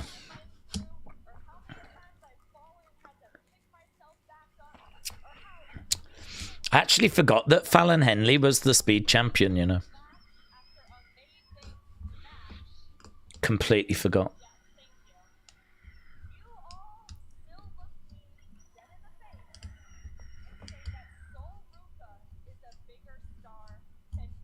You say that Sol Ruka's a bigger star than me.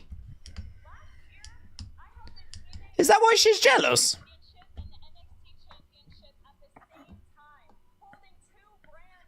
She's just reminding us of what she's achieved.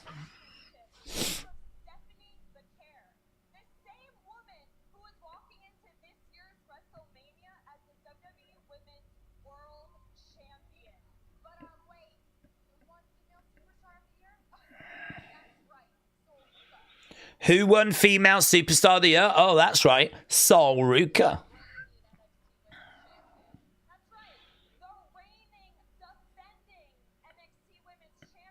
It doesn't look great that there's a guy in the background, like literally in the same shot doing this.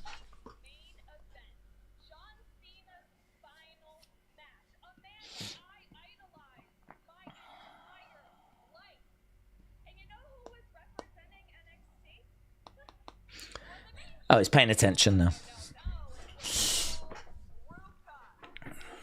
Okay, so she's being disrespectful. What is this promo, said Brony? I think it is billed for next week. Sol Ruka's gets given this, she gets given that. You love her. She won NXT Superstar of the Year. Do you know what I've done?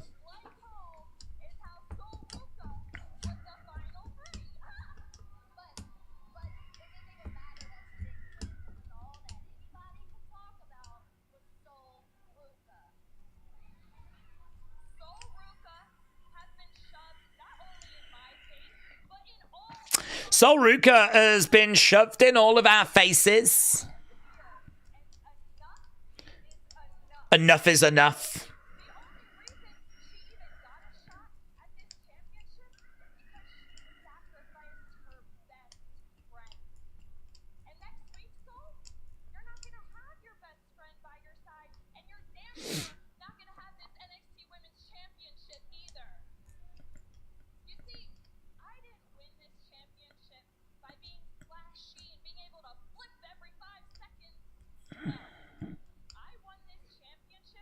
I didn't win this championship by being flashy and being able to flip every 5 seconds.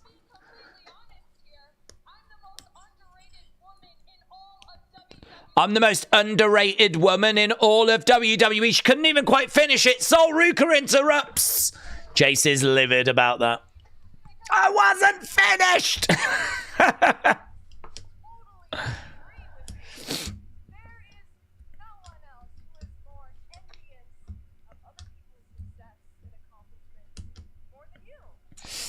Daze, I'd like to see WWE get rid of NXT, says Johnny. I think that would be a bad decision. This is WWE's developmental. This is where they build the stars of tomorrow.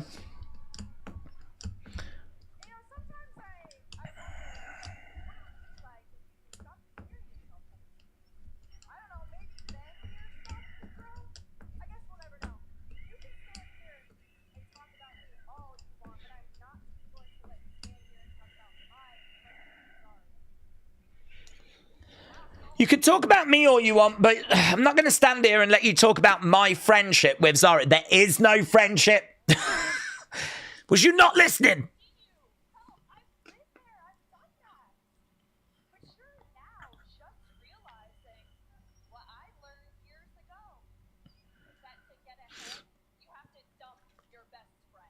To get ahead, you got to dump your best friends.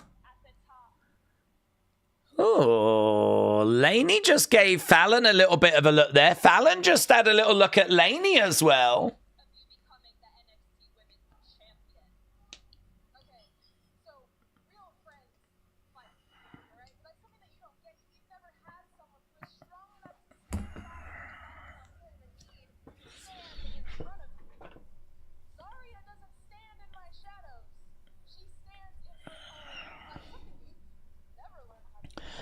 Well, Zarya doesn't feel that way, Sol. Sol's like, Zarya doesn't stand in my shadow. She stands in her own light. Yeah, but Zarya doesn't feel that way. Stop talking about Zarya. She hates you. I'm going to snatch your soul and become NXT Women's Champ.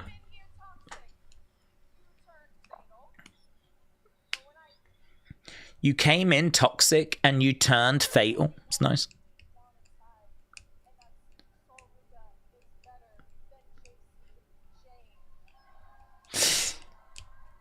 Slap there by JC. Oh, God, here we go. Don't you dare come out, Zarya.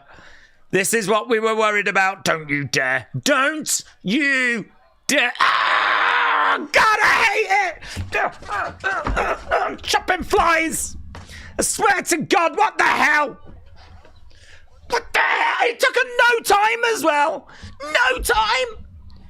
They literally got to. Oh, my God, yeah, do it. Do it. Do it. Ah, oh, Jesus Christ. You could have just speared Soul. Oh, Jesus. This is the worst. AE-dub. AE-dub. AE-dub. AE-dub. Tony Khan, Tony Khan, Tony Khan, na na na na na na na na na. Love you, Tony. Oh, Jesus Christ. Jesus Christ. No!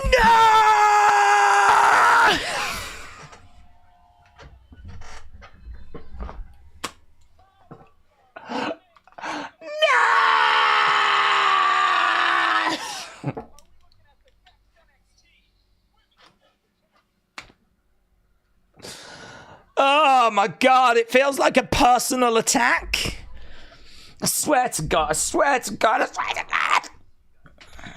Oh my God, it never ends. Never ends. They're trolls, man. They are trolls. That's it. That's it. That's all WWE are. They're trolls. People in NXT are trolls. They know what people are saying. And they're like, oh, let's really tease that they're done. And then we'll just find a way of bringing them back together again. Ugh. They're trolls. They're just trolls. They're bad people. The people that work at NXT and creative are bad people. This is like a punishment, and I've not done anything wrong. I don't deserve this. You don't deserve this. None of us deserve this. We've been good. I've been loyal. I've been watching every week consistently. I've been really supportive. I didn't vote. I didn't vote in the worst promotion thing. Don't punish me. Yeah, I didn't vote. Oh, you think we're the worst promotion, do you? You think we're the worst promotion? Oh, that's interesting. Yeah. Here's more Zaruka. Ah, Jesus Christ. This is someone's fault. This is someone's fault. Someone has to take responsibility for this, and there needs to be repercussions. Wasn't it Johnny said we need to get rid of Johnny? Johnny, I would like to take this opportunity to apologize to you, Johnny. Because when you said we needed to get rid of NXT, I really thought to myself, but this is developmental. Like, we have to bring through the stars of tomorrow. We've got to train them up. And, you know, I mean, like, as people get older, we need new wrestlers to sort of replace them. You know, CM Punk can't go forever. I mean, we just lost John Cena, didn't we? We've just said goodbye to AJ Styles. Rumours Brock's leaving. Like, we need the next generation to come through. So the idea that we would get rid of NXT and we would just get rid of all of that developmental, this kind of in-house training where we really work on building the stuff, that seemed crazy, but it's funny, isn't it, how literally 2 minutes or so can really change your perspective on things. Just a couple of minutes can really make you go, hang on, maybe Johnny was right, you know. Perhaps Johnny was right. Perhaps he was right. Perhaps we just get rid of it. Just, do you know what I mean? Just get rid of it. Perhaps the people at Wrestling Observer were right. Perhaps this was an awful show last year. Perhaps, I mean, it's actually been really good tonight. I've actually quite enjoyed it. But perhaps it's just been awful. And we're just, it's only now we're seeing it for what it is. I don't know. This is like literally the worst thing that's ever happened. I mean, I can't put it above 9/11, but I'm gonna put it second. It's above the pandemic, but it's a close second after 9/11. This is bad. This is bad. This is annoying. This is frustrating. I'm deeply emotionally hurt. I flipping can't stand them together. Oh my god. Oh my god. I'm sure there will be a turn. When that happens, I need limbs to be cut off. I need it to be brutal. I need it to be absolutely horrific. I need whoever gets beaten down, it'll probably be Soul. I need to go into hospital, right? And even that probably won't save it. Joe said Soul was a smoke show. She can do whatever she wants. Does that save it for you? You're just like, do you know what? That girl can do whatever. She can break up and get back with Zarya every week for all I care. See, I don't feel that way. Daze, think of Miz and Damian Priest at WrestleMania Backlash. Nothing gets worse than that, says Alex. With the zombies, was that the zombie one? Oh, that's true. But that didn't go on every week, did it? That wasn't week after week after week after week after... It's like Chinese water torture. Do you know what I mean? It just keeps going. It's like just dripping onto my head, slowly driving me insane. Ugh. Is that an overreaction? No, if anything, I've kept it quite cool. If anything, I think my reaction is very level-headed, actually. Jared said the split was tonight, but after what you said about it being a chore having me on here on Tuesdays, I got in touch with Creative and I said, forget it, make Daze suffer. Well, Jared, do you know what? I deserve that. I deserve that. It's lesson learned. Be kinder to the community. Otherwise, truly horrific things happen. So it's a lesson learned for me. Right, we've gone back, and right now we've got Eli and Elio battling away in this speed match. This is the final. Winner goes through to take on the champ. They're both spilled to the outside. This could be a real banger, you know. Not a fan of Elio's ring gear. Just looks a bit off-white. They just look a bit dirty. I think I'd like them to be a more vibrant colour. Nice, good work there by Eli. Oh, grabs his ankle. Grabs his ankle. Eli Knight grabbing.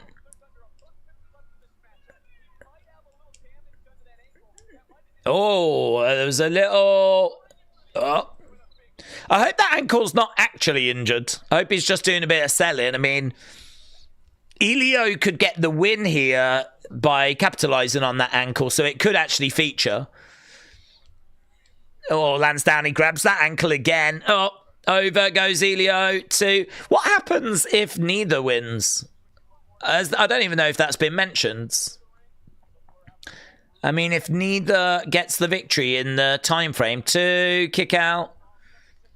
Do we just... That's it. Both are out. Both lose. Oh, lands on his feet. Grabs that ankle again. Super kick. I think it's part of the story. I think it's going to feature.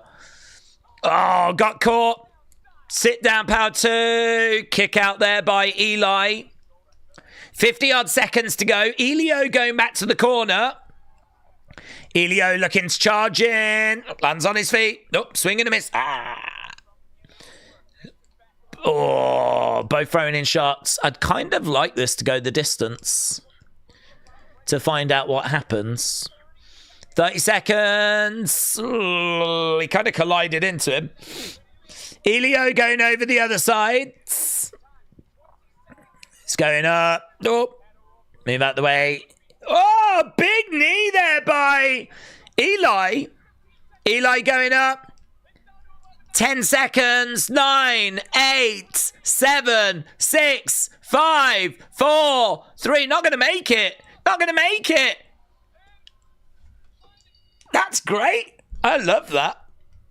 Yeah, what happens now? Let's ask the question. Is Mr. Stone? Yeah. So, what do we do? Jasper would retain. After the 3 minutes that we just saw. I'm going to do something new. Next week. For the first time.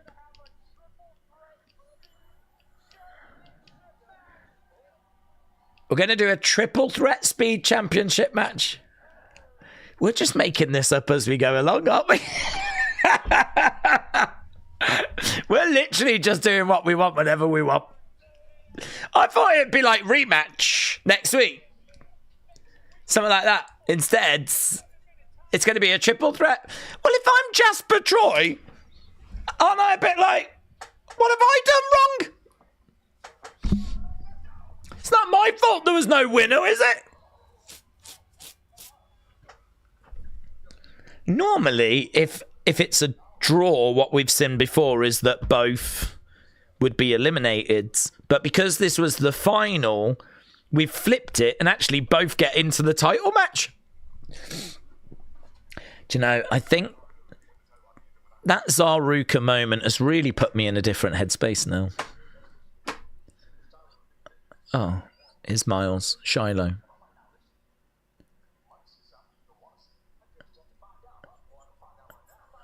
Let's find out right now. Okay, Miles and Shiloh getting into it. Okay, and we're going to commercial break. There was a speed match, I recall, where it went time limit. And what we did was we turned it into a normal match. Do you remember that? I remember people criticizing that, and they were like, hang on, this is the whole concept of this is that it's a speed match and you're meant to do it within a time period. Now it just becomes another match. So I'm pleased that he didn't do that. I just expected him to run it again next week, but seems like he wants to do the actual title match next week. So, what a mess. Speed went sudden death. Yeah. So it was just a normal match, wasn't it? First person to get the pin or the submission would win, which is just like a normal match. So I wonder if it should have like another 3 minutes kind of added on, and you've got another 3 minutes. So if it's like not done within the first 3, another 3 can be added. If it's not done, then both guys eliminated. They won't bring any clarity to that, to be honest, because they want to have the freedom to do whatever they want to do, you know? So they'll never quite bring the clarity to that. But for those people that don't like speed anyway, that's a real easy thing to jump on and go, what are we doing? What are we doing? Eh? TJF said Daze, I'm with you. The same with Zaruka Rio. The women should be solo stars. Tony said, I love that AEW cheer. I can't wait for tomorrow's TNT show. What is something you wish WWE had that AEW had? I don't watch AEW, but so I can't comment. Tony Storm. That would be my answer. A relationship with New Japan. That would be my answer. I'd flipping love WWE working with New Japan. That would be a really good answer, actually. If we were sending people to compete at Wrestle Kingdom and we were getting some of those great Japanese wrestlers coming over and like working with WWE, that'd be great. Isn't Speedbelt being on NXT big enough now? They're trying to add importance, said WrestleRants. They could also cover up the speed change with Robert Stone being an interim GM, says Bruno. I have got AEW Plus, says Humpty.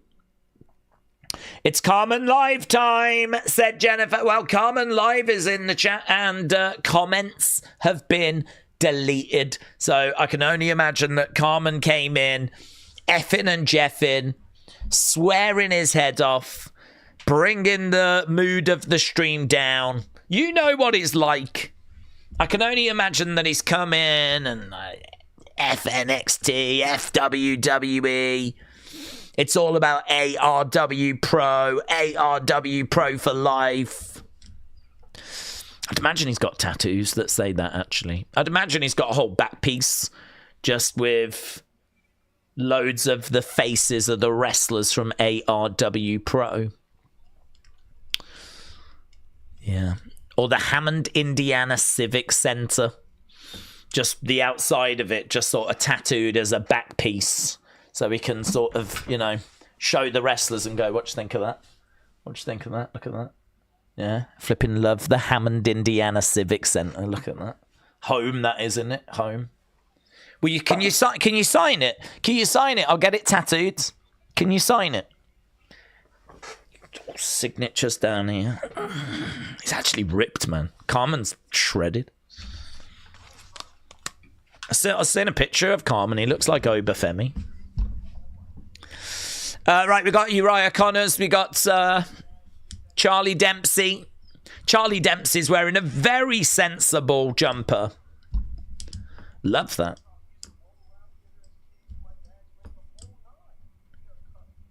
We're cut from the same cloth. Dempsey walks away. Woo! Look at it. We got the new Knockouts Women's Champ. Stax. Lexis King.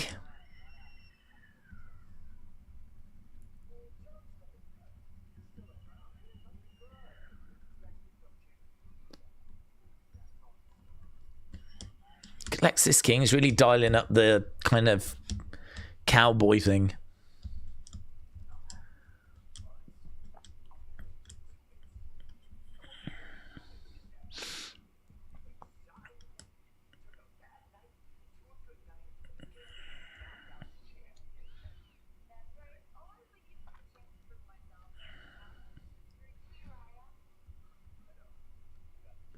That's what this is for you, Uriah. Okay. Here's Fallon. Good. We're trying to get you some title defenses. Here's Blake Monroe. The glamour.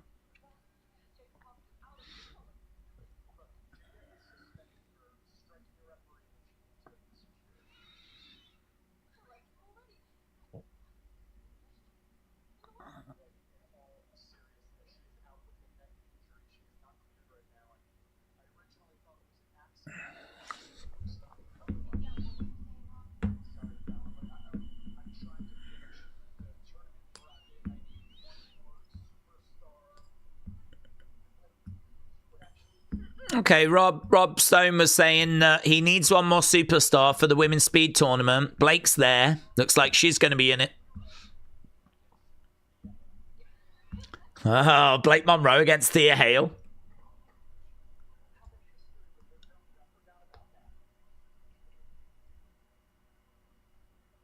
That's good. That's good. I like that. Blake Monroe against Thea Hale. We're running it back. And you know they'll do that spot again. I mean, I'm down for that. That'll be all right. Oh, hang on. NXT's winning me back. I'm not ready to come back. I'm not ready. I thought I was ready. I'm not ready. Not ready. Me and Carmen aren't ready. Days, what friendship do we hate more? Sol Ruka and Zarya or MJF and Adam Cole? Oh my God, that is such a great question. That's a really great question. I flipping hate them both. I really hated them both. The MJF Adam Cole one was just so silly, and it was around the top title, and I just found that so flipping irritating. There was so much about that that just wound me up. It was just, it felt like not even a mid-card story that we were telling with the top title in AEW. So, yeah. To be honest,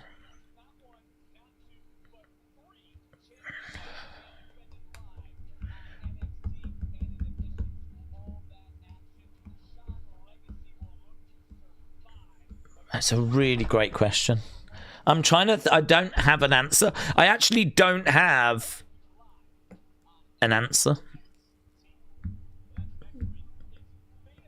The only one I can say is Zaruka, because it's bothering me now. MJF Adam Cole was years ago. I don't watch AEW anymore. Do you know what I mean? Who cares? But this one affects me now. This is a problem for me now. So, Zaruka for that reason. But I hated both. Very well remembered. Ethan Page making his way down to the ring. Cadet said, I despise that MJF Adam Cole bromance storyline. Oh my God, I'm so glad I wasn't alone. I'm so glad. I feel like a lot of people really enjoyed it at the time, you know. I feel a lot of people seem to be on board. I just really hated it. It just felt like such a cheesy storyline, and it felt so unbelievable. I just did not believe them to be like, you know, MJF to, I don't know, he started to like sort of turn a bit face, and I was like, I didn't like any of it. Yeah, I was really struggling with all of that. Really struggling with all of that. And that was Wembley. Obviously, I think were in the main event of that show against each other. And that whole story, I was like, ugh. And it's that show where Punk leaves. And that for me is it's a killer blow, that is, with me watching AEW. You know, the top story is one that I'm really struggling with. And then, like, one of the main reasons why I had been getting some up from AEW leaves, which was CM Punk. And then we move into the Devil being revealed storyline, which was, I think, unanimously hated. That's the end of, I want to say 2023 was that, going into 2024. I think it was, wasn't it? Because January 24, I'm done. So that was all 2023. A little while ago now. It's nearly 3 years ago now.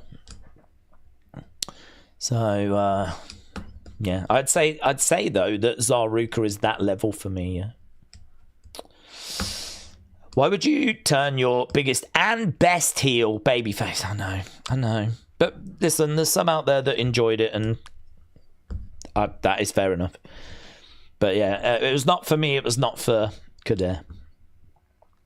Robbie said Blake was set to be called up following that accidental loss, but the call-up was cancelled. Now she is saddled with this garbage. Well, I'm quite interested in seeing that match, actually. I mean, there's a history there. Blake, I'm sure, will win this time around. But I'm looking forward to that moment where Thea goes off the ropes, does that springboard senton. And what does Blake do? Does she move out the way? Does she get hit again? Do we run that spot again? Only this time we kick out. It goes well. Like, I don't know what you book. That'd be really interesting. I think I would be really tempted to go, let's do it again. She hits it. Referee, 1, 2, you kick out this time. Yeah. Or whatever people thought happened. But, and the match will carry on past that point. Blake will get the victory. But yeah, I'm quite down for seeing it, actually, that match. NXT did just slightly get me back on board then. Although, to be honest with you, I have not hated this show apart from the Zaruka stuff. This show's been very easy to watch. There's been I enjoyed Kalani Lola. The tag match I thought was pretty fun, and actually you lot said that was a great match as well. You lot enjoyed that match. So, 2 great matches. We're not going to rate the speed match, although I do like the fact that went the distance. You know, what are they going to do if this goes the distance? The easy thing to do would be to just have one of them win. But yeah, I was quite interested to find out what they're going to do. Not crazy about the answer, but whatever. So yeah, outside of the Zaruka thing, and it's been very easy watch. Carmen, hello, by the way. Hope you're well, buds. I've seen Carmen chatting away. Carmen, very, very popular. I never know why they show this hotel. I'm not sure why they show it. Is it just an interesting hotel? I know the hotel. That is International Drive, and I have stayed on that road many times in Florida. That is the hotel on International Drive. Universal Studios is not far off that road. Wet and Wild used to be on that road. Hogan's Beach Shop is on that road. Loads of restaurants, loads of hotels on that road. But I never quite know why they showed that hotel. It might just be quite an interesting building. Okay, we got Dark State. Let's see what they've got to say. We've only got 18 minutes left. Are we going to get new champ tonight? Jesus Christ. Jesus Christ. Split up. Split up. You need to split up. You should have already split up. Split up. Split up. I don't even know why you've come back together. Split up. Split up. No, you need to split up. Jesus Christ, split up. Split up, split up, split up. Split up, split up, split up. Please, for the love of God, split up!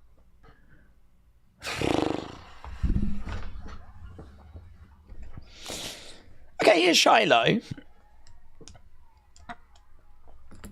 Shiloh making his way down.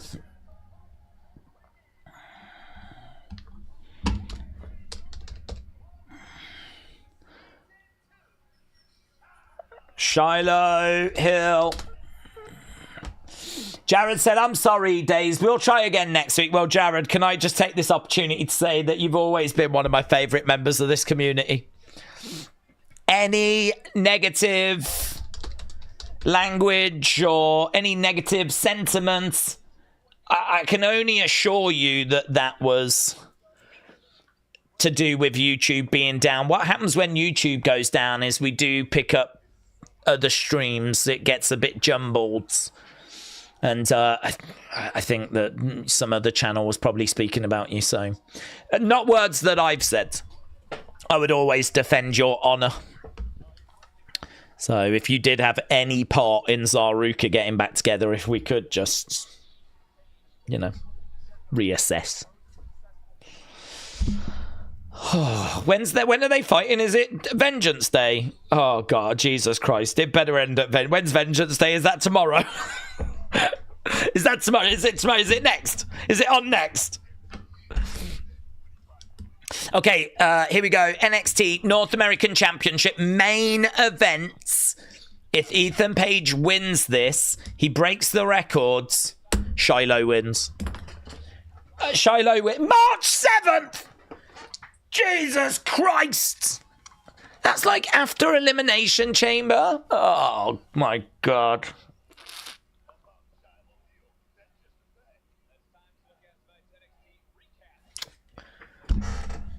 That's tough to take, to be honest. March 7th. I did say March. I'm optimistic March will be better. I did say, you know, February we're building to Chamber. I'm pretty sure March will be better.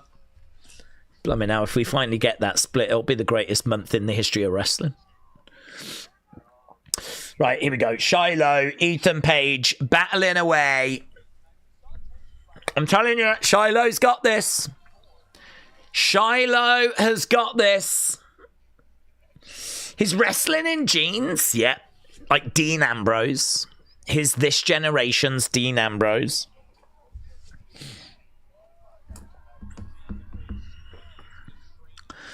We call him the Lunatic Bangs.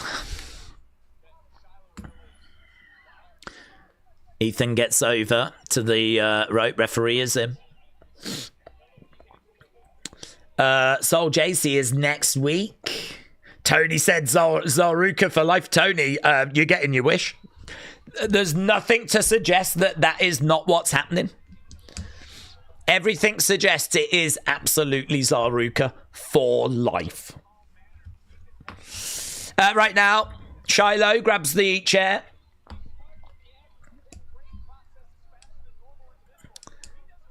So Ethan grabbed a chair.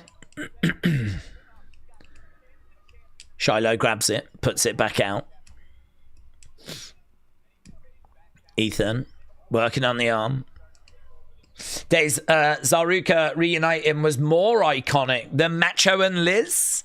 I'm like that guy in the crowd that wore yellow hat crying. Wasn't he doing that? Wasn't it like a waterproof jacket? So good. So good.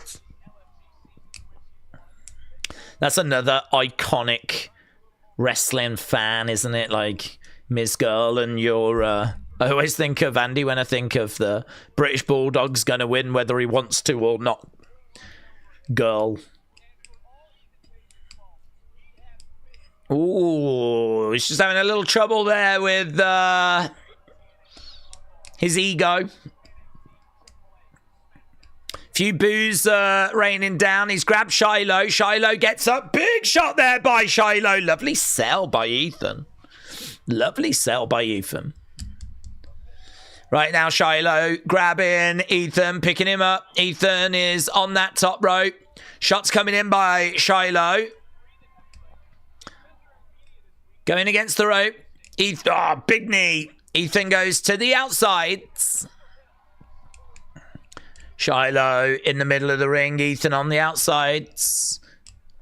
Referee telling Ethan to get back in the ring. Crowd are chanting for Shiloh. It's happening. I'm telling you, it's happening. Shiloh grabs that belt. Let's go. Ethan says, David, you're going to be crying later, Davids. You're going to be crying later, Davids. Big boot there by Ethan. Another shot coming in. Shiloh. Oh, lovely. Big clothesline. Tracy is cheering on Shiloh. Here comes Vanity Projects. Funny Man said, my thinking is that Soul Zarya will turn on each other next week after Soul wins. Then we do Soul Zarya at Vengeance Day. Well, I literally am just living for one thing, and that is just to see that turn. That's it. After that, I'll die a happy man. That's it. It's all I need.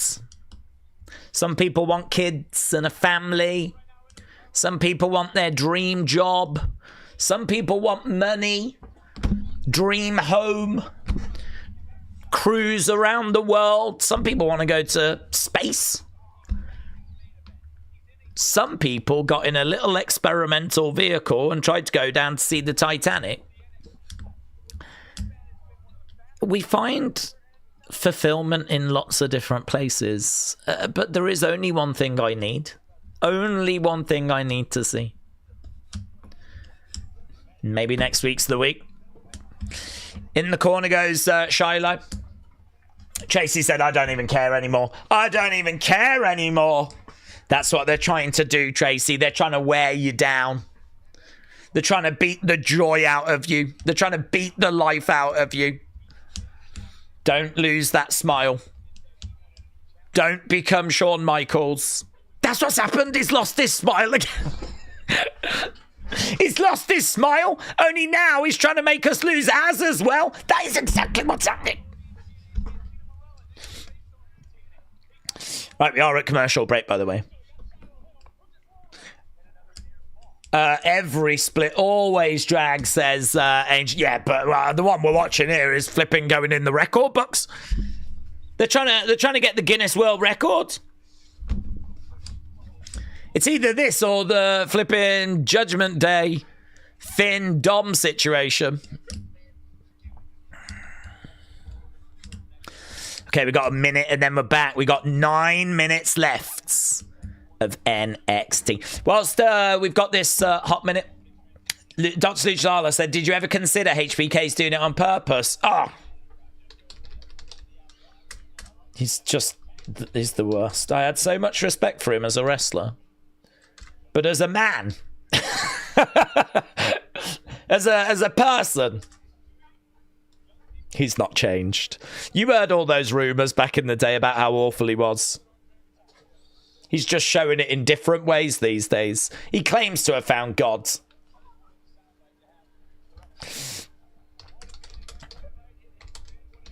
I'm going to ask for feedback. What do you think? And also, what do you want to be in the mystery crate? We're going to do that video tonight. What do you think? And also, what do you want to be in the mystery Raw crates? I'm about to put that up now.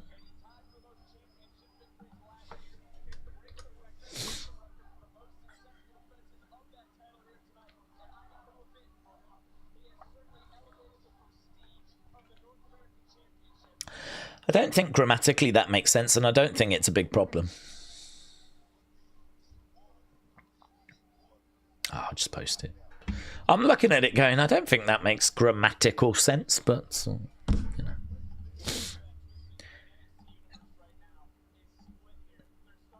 Okay. Okay, that's up. If you want to leave your feedback on that, it's on X. Okay, here we go then. 7 minutes left to go. We got Ethan Page against Shiloh. Shiloh's in the corner.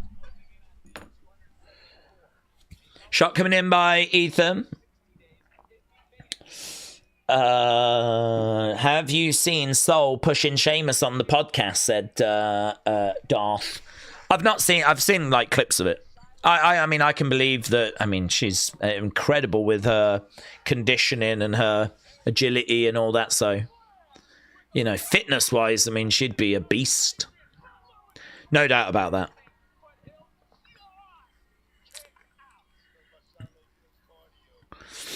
Okay, so we got Vanity Projects at ringside. They're looking pained as Ethan is struggling to put Shiloh away here.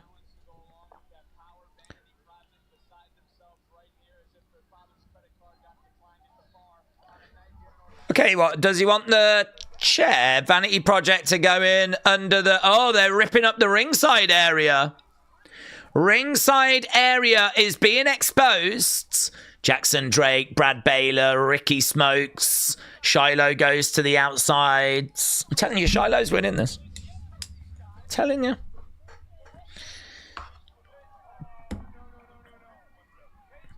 Paige has picked up Shiloh. Looking for a Razor's Edge. Ego's Edge. No joy. Shiloh knocks Paige down, back in the ring. Back in the ring. Judging by how lame WWE have been, it's probably going to be somewhat relating to Brock. Him murking LA Knight to set up WrestleMania. Or some winner of the chamber, which is going to be Cody. We've seen that one before, says Ian. Ian, thank you. Darth said, you have to watch the full podcast. It's 40 minutes of wearing Sheamus out. Doesn't really appeal, to be honest. Toothless aggression.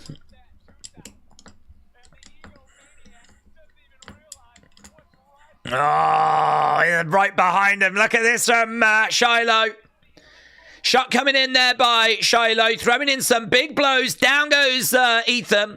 Shiloh with another big right hand. Ethan got a little bit lost there momentarily. Bang. Shoulder barge.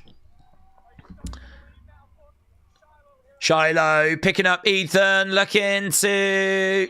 Side slam. Sidewalk slam and Shiloh standing over Ethan. Oof. Jackson Drake's here to distract. Shot coming in there by Shiloh. Down goes Jackson. In the ring comes Ricky Smokes. Clothesline over the top to the outside. Brad Baylor's on the outside. Shiloh going out. Brad Baylor goes up. Big back body drop. Shiloh dealing with all of Vanity Project, but this is allowing Ethan to recover. Jackson Drake. Boom!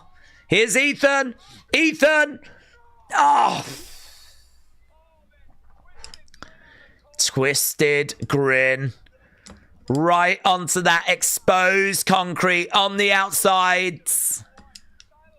Shiloh is down. Here's Ethan looking for another. 1, 2, 3. Yeah. And as we said, Ethan's got this. Ethan retains.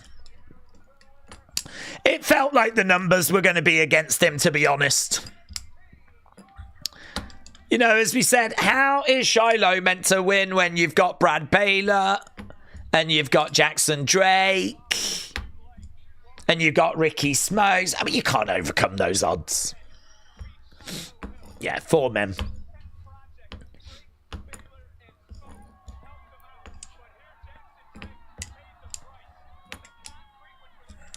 It's 4 men and it's concrete as well. You just can't win in those odds. The thing you could say is we've got a record broken during this match. Yeah, there is a record broken. Let's get the match score in, shall we? Oh, now they're beating him up. Now Vanity Project are beating him up. Here's Miles. Miles has come to the rescue.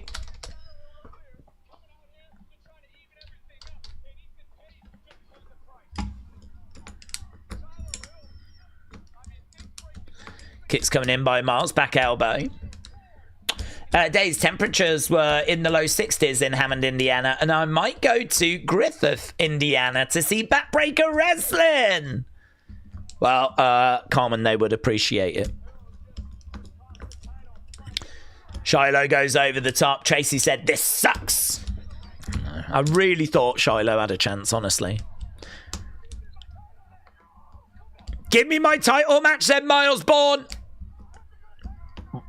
Never. Ethan says never. The chair has been introduced into the ring, Miles. Is he going to put that over the leg? Give me my title match. Come on, Ethan. He's still saying you're not getting it? No. No. Okay, do it.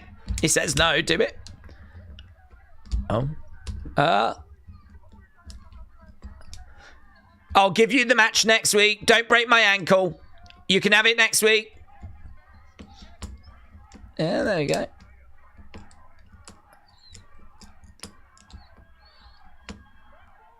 Ah!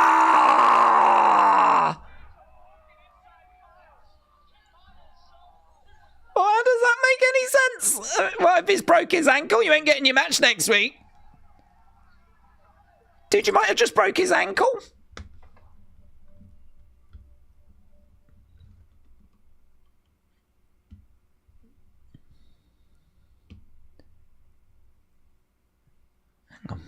Hang on, let's just hang on. Let's work this out. Give me a title match. No. Okay. I'm going to put a chair over your ankle. I'm going to break your ankle. Yeah? Give me a title match. Oh, no. Here I go. Okay, you can have the title match. Don't break my ankle. Okay. So, got title match. Walk away. Ethan goes, ha, ha, ha. I knew you couldn't do it. Comes back, stomps on the chair. Potentially breaks ankle.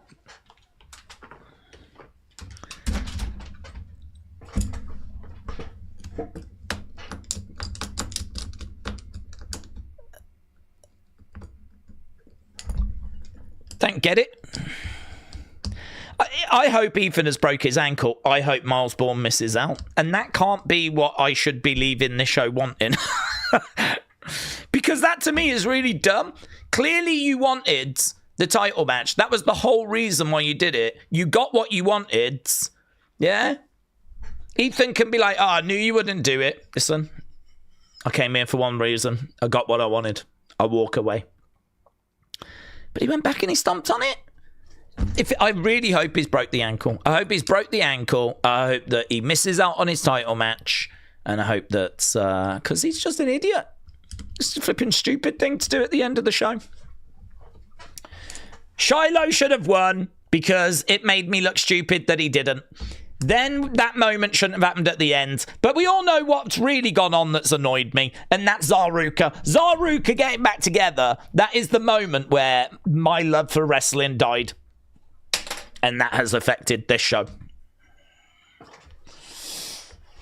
Oh, it's such a weird one, this episode, because I've not hated it, apart from the Zaruka thing. It's been very watchable. I've not felt like it's been a chore or anything along those lines. But there are some bits in there that you know that people are going to kind of pick apart and be like, you know. And I can understand it. I can understand it. It's a little bit like Ava getting all that criticism for some of her like really wacky decisions that she would make, you know. It's a little bit like that speed match. You know, if I'm Jasper Troy and I'm the champion, I've now got to defend against two people, but it's not my fault, is it? How's it my fault that neither could win? So the solution is they both get a title shot. And how does that work? What does that mean? What are you on about? You know, it's those little weird sort of booking decisions that, seriously, you can... If you're a fan of NXT, you can look at those things and go, oh, stop moaning. Stop complaining. Who cares? Like, that is a very valid reaction. Do you know what I mean? Just a bit of fun. Just who cares? But if you are someone that's a little bit more, why are we doing that? Why has he just done that? If you started to be like, if you was a bit more analytical of stuff, there is quite a bit that you can pick apart and go, what? Why? Sorry, what? Why have you done that? Why have you just gone back and done that? So I think there's going to be split opinion. I think some people are going to be like, dude, it's not that serious. It's NXT. It's a wrestling show. It's just a bit of fun. Yeah. And then there's others going, no, this is really important. And it needs to make sense. And also, Zaruka just should not have got back together. That's what it comes down to. That is the bee in my bonnet.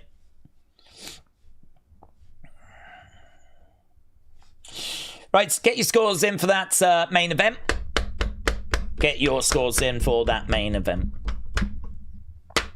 Ava jumped ship, said Dots Luchalala. She doesn't want to be blamed for these okay shows. Big Time said, Daze, do we think the creative team, when Vince was in charge, felt obligated to be creative, pass around ideas? I can imagine they're coasting without that pressure. Don't know. I don't think so. I mean, if anything, you could say that there was a pressure to come up with creative, but we know that Vince would often rip it up and do his own thing anyway. There's many occasions where whole episodes were just changed last minute because Vince wanted to go a different way.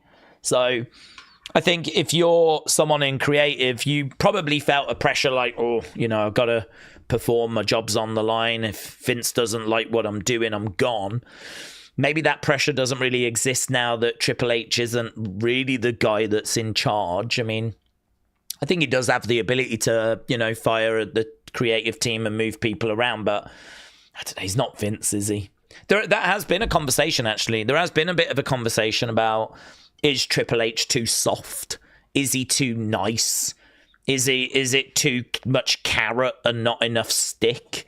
Is it that Triple H needs to have Nick Khan breathing down his neck and the TKO board getting upset before we actually do something?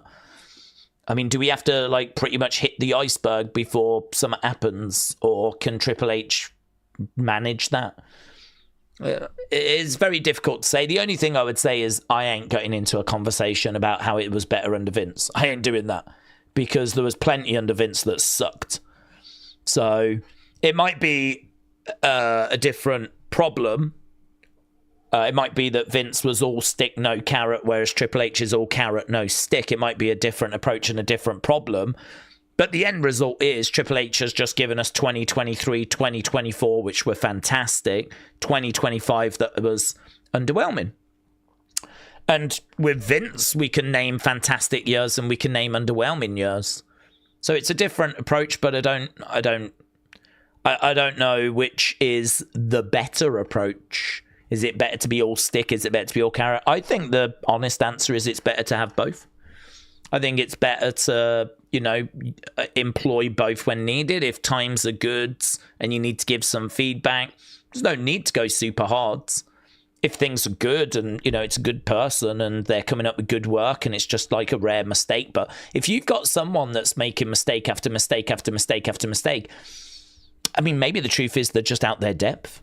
Maybe the truth is if they're not coming up with work that's of the standard required, perhaps the truth is they're just not good enough, And it doesn't matter if you use the carrot or the stick. They're just not good enough. They need to go away and get more experience and then maybe come back and then they will be good enough. So it's impossible to say. I mean, we don't have visibility, what goes on. The only visibility we get is in Unreal, and that doesn't really fill anyone with much confidence, does it? There's lots of criticism when people have watched Unreal and they've been like, blimey hell, it's all a bit chilled, isn't it? And there was plenty of people saying, I don't think Road Dogg should be in that position, And that room looks very uninspiring to me. It seems like a load of people sat around a table, just very uninspired. Doesn't seem like a very energetic, creative space. It's just like, should we What do you think about this? Shall we have... I mean, they might have been in that room for 10 hours already. Do you know what I mean? It might have started with a bit of energy. And by the time we're getting to the bit that we see in Unreal, it's like 10 hours in. So, of course, the energy level is going to be a bit more, you know. But, yeah, I don't know. I'm not getting into, you know, this whole conversation of we need Vince back. I mean, that's just rubbish. That's just rubbish. Hello, Hannah. Hope you're well. Would we say the road to WrestleMania has been all right so far? Feels like the first Mania where I'm not that hyped. I would say it's been all right. I would say that the shows recently have been 6 to 5 sort of range. I feel like it will get better after the Chamber. I'm quite intrigued by the Mystery Crate. I'm quite intrigued by the Mystery Man. I'm quite intrigued by what they're going to do with Cody to sort of get Cody back with some of the fan base that has kind of drifted away from him. Yeah, I think that there's a problem, which is that Elimination Chamber's in a week and a half. I don't think it's wrong or unfair for them to be looking to that show now and for us to be doing qualifiers and building matches for that. Once whatever happens at that show happens, and once we get past that show, then, yeah, there's no excuses, really. I mean, March into early April is peak WrestleMania season. I mean, this is a special time of the year. It's WrestleMania season. You know, they like to tell us the road to WrestleMania. They like to hype it up. It is a special time of the year. This is normally when the most bonkers stuff goes down, really. I think that'll be March, early April. And I don't know what it's going to be. So, yeah, it's hard to be excited for a Mania where we don't have really any matches. We've only got one match that's been announced so far. So I think the hype will start building up when we start counting down the days and we start seeing the official cards and we get past Elimination Chamber. So, yeah, a week and a half. Let's see where we are at Chamber, coming out of Chamber. Because if you remember last year, there was a lot of excitement when the Cena heel turn went down because, okay, it might not be what a lot of people were necessarily looking for, but they did it and we trusted. They actually did it in a way that was fantastic, and it made us believe there was a bigger plan at play. So it wasn't just we've turned John for the sake of ratings. It was, hey, here's The Rock, here's Travis Scott, here's John Cena, here's a bit of a group. Here's whatever this thing is, yeah? Lots of speculation around, okay, so could Travis Scott be number one? Could Cena be number two? Could there be a third on the way? You know, that was the conversation about it coming up to a year ago. And the way it was done, it sort of felt like, wow, okay, they've finally done it. I don't know that this is going to work because it's Cena's last year and people are buying tickets to say goodbye. I don't think they want to boo him. But let's have a look. Let's see what the plan is. And then you quickly realise there absolutely was no plan whatsoever. The plan was we're going to have Cena come out and just berate the crowds, hope the crowd boo him. They didn't really want to. And we just stumble our way through that until we go, yeah, nah, didn't work. Didn't work. John even admitted, he's like, you know, I turned earlier in the year because it was someone's crazy idea to provide an exciting moment. Even John in in the show, in story, on SmackDown, in that speech, when he turned back face the night before SummerSlam, even said, oh, we only did it because we wanted an exciting moment for Elimination Chamber. You go, oh my God, what is this? What the hell's this? What the hell is this? What's any of this? Yeah, but we didn't know that at the time. We did live in hope that there was a bigger plan at play. And so there was excitement coming out of Elimination Chamber. It was a very well-received show. It's a massive moment. Even now it remains a massive moment. I would still say it's one of the big heel turns, even though what follows sucked. It was still like one of the best heel turns There was people at the time saying it was the best heel turn ever. I didn't feel that. I always felt Hogan's was better, but yeah, there was people saying it was the best heel turn ever, and this is going to be sick, and all this kind of stuff. So there was excitement coming out of Elimination Chamber. The goal will be, you're not going to get anything that big, or at least I don't believe so. So the goal will be, can you get some excitement again? Can we come out of Chamber? Can Triple H, after Elimination Chamber, sit in front of, on that panel, yeah, and go, does it feel like WrestleMania season now, just like he did last year? If he does, and he can, great. Yeah, yes, great. That is what we're looking for. I mean, it is crazy, isn't it? It is crazy that they give you what you're tuning in for, looking for, that excitement, that mystery, that thrill, that rush. And rather than just being like, you know, we're so lucky to be doing this. This instead is like, does it feel like WrestleMania season? It's like, yeah, but it didn't in February, did it? Did it? It's all well and good sitting there now. Yeah. Where was the good stuff in February? Blimey now. And I must admit, I think it's kind of run the same course, actually. I think we've come out of Rumble. We've gone into February. We've done a little bit of kind of Rumble fallout. We've done a little bit of setting things up for the Chamber. There's been some moments. And obviously we've done a lot of qualifiers. But I don't think anyone right now would say there's been... I mean, I don't know. I couldn't tell you. What's the biggest OMG moment in Feb?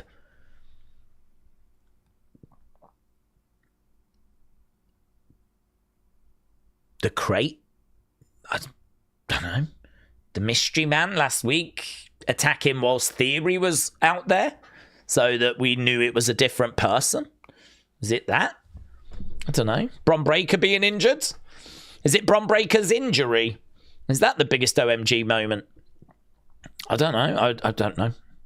I don't know what the biggest OMG moment is, but what I do know is I feel like I'm in the exact same place I was last year, and I feel like once we get past the Chamber, I do honestly think March will be better, and I do think March will be where we get to the good stuff, the OMG moments, the out there, out the box thinking, the big creative, you know, the stuff that makes the video packages that we play before the matches. Like, we need stuff for those video packages. So the kind of parking lot brawls, the betrayals, you know, and whatever they've got up their sleeve. I think a lot of that comes March, early April. So, yeah, I'm going to remain optimistic. I'm still excited for WrestleMania. I think it'd be a really sad day if I found myself just not getting excited for WrestleMania. Just the size of it, the spectacle of it, the celebration of it should hopefully mean something regardless, you know? The fact that we come together and celebrate wrestling and celebrate WWE and it's kind of our Super Bowl and all that stuff, you know? I mean, it's like the Super Bowl, isn't it? You might not like the person doing the halftime show. You might not like the teams. But I think if you like football, I would imagine you still are going to tune in to watch it and sort of see the season's culmination, you know? So even if there's matches that don't really grab you, and you're kind of feeling a little cold about it, hopefully just the warmth of WrestleMania itself is worth something. So, you know, this is why I would hate to dread WrestleMania or go to WrestleMania just like feeling about WrestleMania. I mean, I suppose I think about that week where we get WWE Worlds, we get the Slammies, they'll do NXT Stand and Deliver. You're going to get talking points. I mean, you're not going to have a WrestleMania where there's no talking, but even last year, which was not, a great Mania, I would say.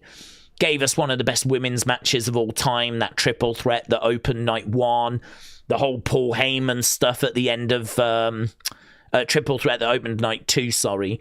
The Heyman stuff at the end of night one was like, big stuff as well. Obviously, there was talking points about the main event of night two. Gunther tap into Jay was a talking point, maybe not a great one. But there was definitely stuff on there that was, we came out of. I mean, listen, Stone Cold almost ran over a woman. If nothing else, we had that. He drove straight into the barricades and he almost knocked over a woman. I mean, what more do you want? If I'm Triple H, I'm coming out going, what do you want? What do you want from me? I gave you Stone Cold's in a buggy ATV thing, almost driving and knocking down a woman in the crowds. And then footage actually emerged later that showed that he missed the ramp. And he actually drove the wrong way, got lost, and then had to back up. I mean, that's some of my favourite WrestleMania footage ever, actually. The footage of Stone Cold in that buggy thing, driving past the ramp, right? And then having to knock it in reverse and sort of like bring it back, right? So that he can then bring it back round to go up the ramp. The ramp took him to the top of the stage where everyone would see him. He got lost before we even got to that bit. He had too many Steve Weisers, didn't he? And then he proceeded to go around the ring and drive into a woman. It's just brilliant. Amazing. So WrestleMania will always be WrestleMania, and I'll always have excitement for it. Let's get past the chamber first. See where we are in March, but I'm optimistic it will be better. Wrestling fan said, I forgot about Stone Cold's. Yeah, it was fun, wasn't it? Fun. Daze, what would we say WWE's mass storyline has to avoid from AEW's mass storyline? I don't know. Do you mean the Devil storyline? I think that what they need to do is just make sure that it makes sense. I mean, the thing with WWE's storyline is that it's probably gone down some roads it was never going to go down, because we don't have Seth, we don't have Braun, and so we're in a very different place, and I don't even know if either are going to make WrestleMania. So, all of a sudden, who is this mystery person? Do they connect to Seth? Do they connect to Theory? I mean, is it going to be Grayson? And actually, Theory and Grayson are going to, form A-Town Down Under again? But then saying that, the mystery person went after Theory. So perhaps they're not working together. So I think I just want it to make sense. I'd like the reveal to not be Seth, and I'd like for it to connect to a bigger story, maybe take us down an interesting, different road. So, it'd be really good. I mean, imagine if it was revealed to be Jericho. Imagine if Jericho's contract has been frozen. It's been frozen for, 3 months. I don't know what it'll be frozen for, but let's say 3 months. I haven't read the report yet. Let's say that we keep this mystery person going till the end of March, and we've got to. You might not like it, but we've got to, because we're going to reveal it to be Jericho, and we can't bring him in until early April, right? There's not much we can do about that. The best thing we can do is make this mystery character, this story, as interesting as possible until we get to the reveal. Mate, if he reveals and it's Jericho, people are losing their minds. I'm not saying it has to be someone of that stature. It doesn't have to be, it's not like Jericho or nothing, I mean. But I think if it's revealed to be Seth, it'll be a bit underwhelming, because Seth is the one they want you to think so. I would say we need to just make sure that makes sense, that it's got a nice little twist in there, and hopefully leads to something like much bigger. I mean, if it's revealed to be Grayson, well, what does that mean? Do you know what I mean? Is he working for Seth? Does that now mean Grayson and Seth are together? What does that mean for, his relationship with Theory? I'm pretty sure that's dead anyway. What does that mean for Grayson and New Day? I mean, what if the Vision go after Grayson? Would the New Day stand by his side, or would they abandon him? So I think I'd be quite interested if it was Grayson to know kind of, what the repercussions are. So, just, yeah. I quite like this story, but I do feel sorry for them because I think we're in Plan C area now. I was at Mania last year. I was in line for the bathroom for that Stone Cold moment. I remember a load of people just running out of line to get to the stadium, said Bishop. Well, I hope you had a good time, but hope you had a good time. Moneyworth Monster said last year got effed when The Rock abandoned the storyline because he didn't get his way. That's why WrestleMania got effed. Well, I don't know. I mean, there's been lots of rumours and bits and bobs. To be honest with you, The Rock spoke after Mania, and he said the reason why he wasn't there is because he knew it was John's last Mania, and he didn't want to take that spotlight away. He's like, this was John's moment. We set the table. I did what I did at Chamber to turn John, and it was perfect. People loved it. We set the play. It was down to them to carry the ball to Mania and deliver the touchdown, and it's kind of creatively might not have been what I would have done. I distinctly remember him saying creatively, it's not what I would have done. Whether he would have been a part of it, I don't know. I don't know. That's kind of fan theory. That, he wanted to be more involved and Triple H wouldn't let him. And I think there is a bit of a romance to the idea that there's this big power struggle behind the scenes.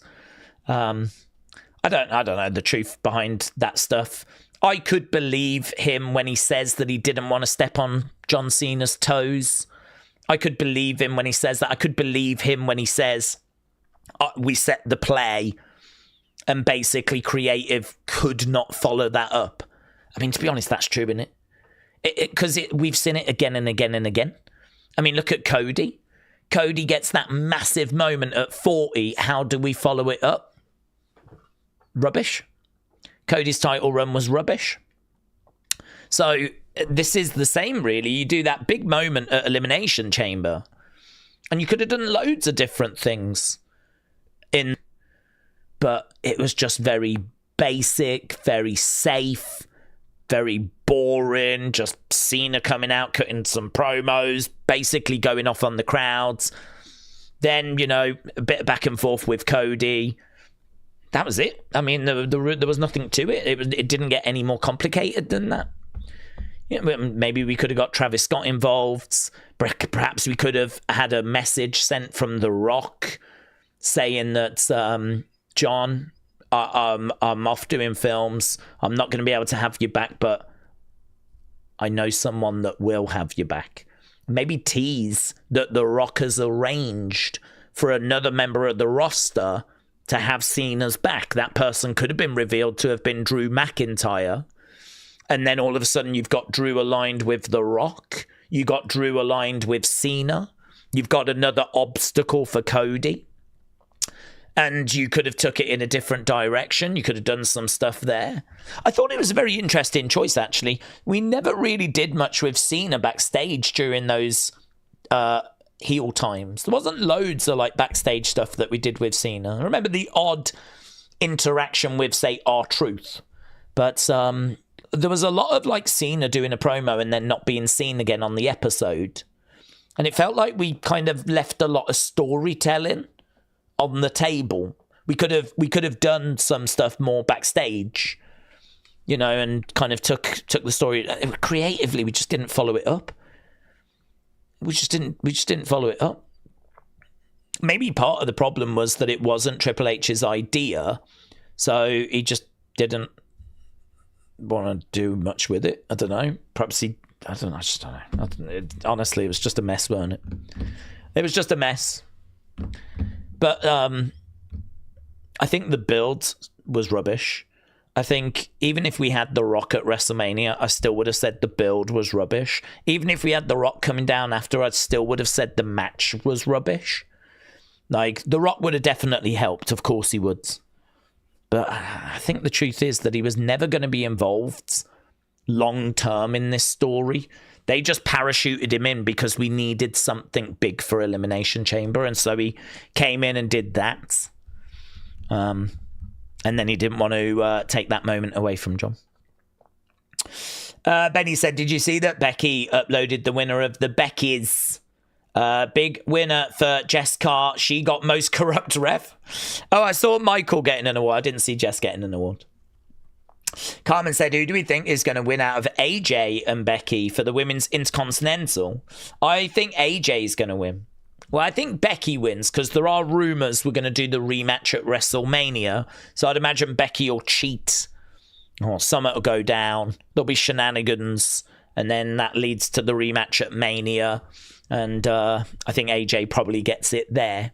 So I think you are right, AJ. I think we'll get it, but maybe not at the Chamber. Moneyworth Monster said he wanted Cody to be heel and do a faction with Cody. Triple H said no. Let's go with Cena, and The Rock took his ball and went home. That made no sense, though, because the story needed him, and it was never explained. It was on Unreal. Yeah, it was on Unreal. There's a few different versions of the story, to be honest. I mean, we were following it through the rumours at the time, and then the story on Unreal is actually a slightly different version of the story. My understanding is that the person that turned it down was not only Triple H, but it was Cody as well. I disagree. I'm just going to, say as I see it. I disagree that The Rock took his ball and went home. I disagree that he wanted Cody to turn, didn't get his way, and then went, right, well, I won't be at Mania. I mean, I think that's a bit of a fan theory. And there's no evidence to point to that. Plus, also, I think it's quite petty. And I'm not saying that adults can't be petty. Of course they can be petty. But I just don't think it's that big of a deal. I really don't think it's that big of a deal. I mean, the storyline that we were told in Unreal was that The Rock wanted Cody. It was kind of agreed with Triple H and Cody that wasn't the right way forward. So they proposed, how about Cena? And actually, I believe Cena was turning anyway at WrestleMania. So it kind of still worked for Triple H because he already had plans to do a Cena heel turn later. But that was brought forwards. And so, we kind of ended up with The Rock still getting that moment. I mean, he might not have got the person that he wanted to turn, but he got the moment. Still got a big turn, was still there for a massive moment. And, he's there for the John Cena heel turn. So, The Rock is still part of a very historic moment and has still had a say of sorts. He's still managed to get someone of significance to turn. I mean, he's come in from nowhere and gone, how about we turn Cody? And the end result is they've turned Cena. So, I mean, he's still got a degree of what he's looking for, just maybe not the person that he's looking for. So I sort of feel like it's a bit difficult to believe that he would take his ball and just go, well, I'm not going to be at Maine. Do you know what I mean? Like, that's just like what a child would do. I mean, and plus also he's on the TKO board as well. It's in The Rock's interest for WWE to succeed. It's not in his interest. And that, I think, is something people can forget. People might think that, The Rock is not connected and, well, if you don't want to do what I say, then, well, let's see how it goes, shall we? But that's not in his interest. He's on the TKO board. He's got shares in TKO. He needs WWE to succeed. He needs TKO to succeed. He's got money tied up in it. So for The Rock, like, he knows that he could be on the show and it would, be a boost. But you can't rely on that all the time either. I believe him from that interview. I believe what he says. I believe him from the interview. I believe him when he says it was brilliant what we did at Elimination Chamber. I believe he was happy with it. I believe that the table was set. I believe that he feels good. Everything's there, We did this big moment. We gave Elimination Chamber what it needed. Ari Emanuel asked me to contribute. We did it, right? Tick, job done. Creatively, I would not have done what they did after that point. And I think that was him criticising Triple H, going, blimey now, come in, give you this moment, and then afterwards, how do you follow up on it? What did you do that was so exciting and vibrant? And, I mean, you did nothing. So, they should have been able to have, done that story without me. I can't always be there. I'm doing Hollywood. I'm doing films. I'm not going to be available to mop up after people. So they should have told a story that kind of drove that forwards, and they didn't. And, that's not my fault. So I kind of think that this is why I push back a little bit on, The Rock not being there was a problem. I do agree with that, but I think we're letting creative off the hook if that is the narrative. If that is the angle that we go with, it makes it seem like there's not really much creative could have done. The Rock had to be there. It's The Rock's fault that it failed. I don't think that's true. I think that the truth is it's creative that failed, because they could have done anything. They could have booked anything. But some genius in creative decided it would make sense to just have Travis Scott come down. No wrestler with him, just Travis Scott. I mean, you could have done, as I said, that Drew idea that I just floated, you could have introduced that like a month before Mania, and you could have had Drew be with Cena, and you could have done like some really interesting twists and turns. Some of the stuff we've seen from the Cody Drew story now could have been told back then last year, like Drew going onto the bus and trashing it and ripping up the picture of Dusty and leaving a signed picture in there. And, you could have brought those kind of elements in. We didn't have any of that. And then, of course, that means that when it's time for the end of the match, you could have brought down Travis Scott with Drew. And it didn't have to be Travis Scott on his own, Drew could have come down as well. So I think creatively, we're kind of letting them off the hook if we're just going to say it was The Rock or nothing. For me personally, I think that it's just another example of creative, just like they did throughout 2025, being underwhelming. Just being really flat, being very boring, comfortable, safe, lowest common denominator, just not being good enough.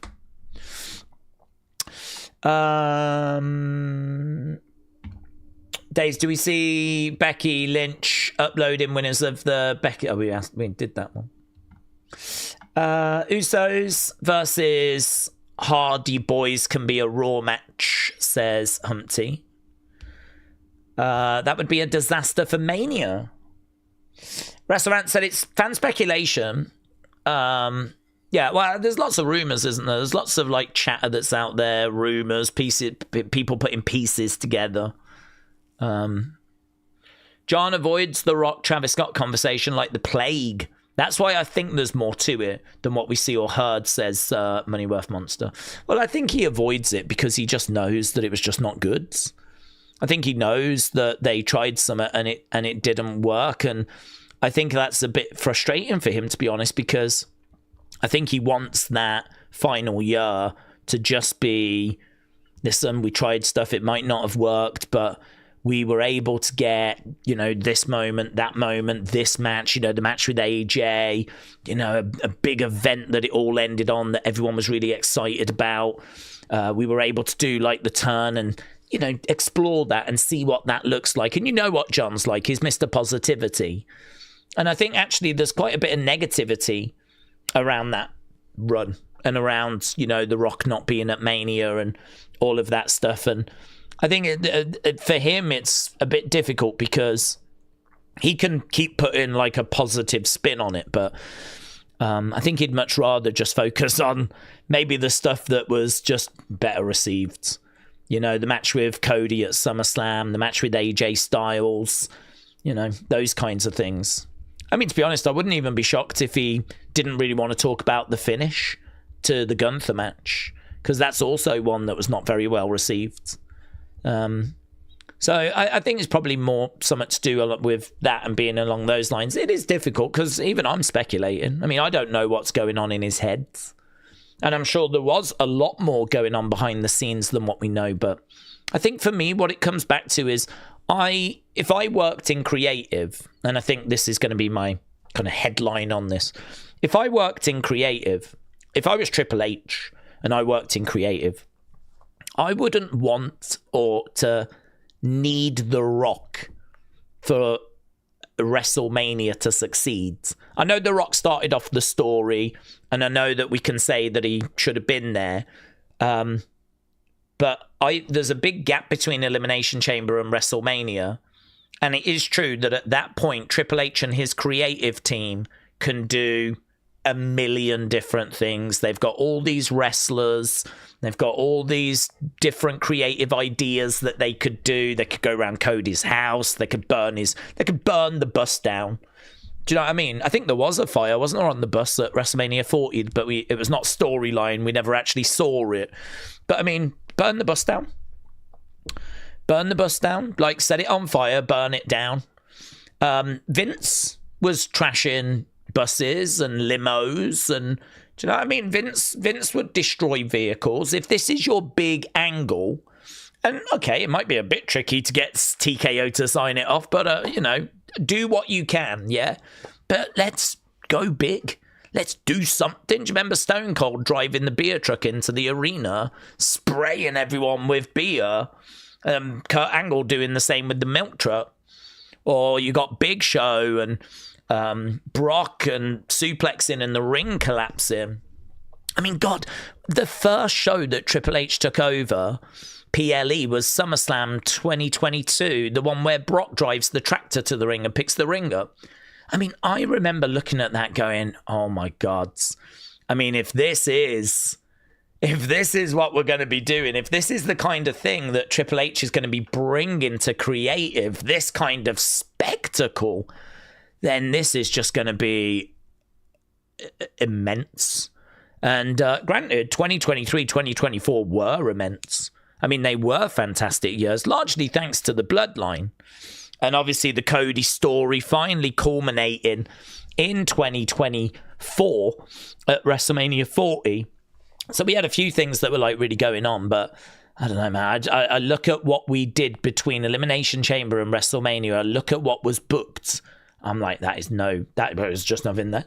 I mean, it's just nowhere near good enough. And I do just worry that we kind of let Triple H and the creative team off the hook by going, oh, it's all The Rock's fault. He should have been there. It's like, well, maybe Triple H should have booked some, perhaps we should have done a lot more than what we actually did, because you can only control what you can control. And I don't know that he could ever control The Rock being there, unless The Rock said to him, I'll be there, and then at the last minute went, nah, Again, there's no reports that happened. So, anyway, getting a bit distracted. When it happened, it was amazing. When people ask what was supposed to happen, he always says, who cares? A lot of people can tell that he is full of shiz, says Money Worth Monster. Well, yeah, because there's a lot of negativity around it. I mean, when he says, who cares, this is what happened, and he says, who cares? I mean, for me, he's saying that because no answer he gives is going to be satisfying. I mean, they botched it. I mean, that's what we're saying. Creatively, it was flat. And I got to say, John owns that. Triple H owns that. Cody owns that. The creative team owns that. I don't think The Rock owns that. I really don't. Because I think that as a creative team, it's your responsibility to be creative, to put on really exciting stories, really exciting angles. And there's no evidence of that between Chamber and WrestleMania 41. There's no evidence of it. It was nowhere near exciting enough, or twists and turns, right? I mean, we did a European tour, which probably made things very difficult, right? I'm sure there's excuses that can be come up with, But bottom line is the whole thing was just really badly received. I mean, it won, I think, worst match of the year at the Wrestling Observer Awards recently. And we all know that WrestleMania was badly received. We all saw the reviews. Didn't do well on Cage Match. Didn't do well in our community.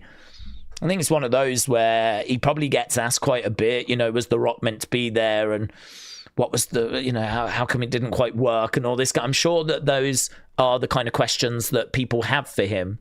And I'd imagine he's just at the point now where he's like, listen, it was what it was. It was what it was. If we could go back and do something different, I'm sure he would. But they have to take, Triple H Creative have to take responsibility for not, even without The Rock, delivering something much, much better than what we ended up getting. But we'll end it there because I feel like it's a good conversation. It's just slightly at the wrong time because I need to go and do a few videos. So Money Worth Monster, shout out to you. Right, we're done. So that was NXT. We laughed, we loved, we lost, we cried with Zaruka getting back together, but hopefully that's not for long. I thought the show was all right. I didn't hate it. We don't really do a breakdown video for these episodes, so I thought it was all right. It was an easy watch. A couple of moments that I'm like, I don't know why we've done that, but by and large, this was not like a disaster. I think people that have been struggling with NXT may come away from this continuing to struggle. People that get something from it, I think, will have come away getting something from it. Kalani Lola, great 57. That tag team match that we had, great 58. We had 4 matches, 5 including the speed thing, and 2 of them scored great. I mean, you got to say that that's something in it. I thought Joe Hendry's presentation was good.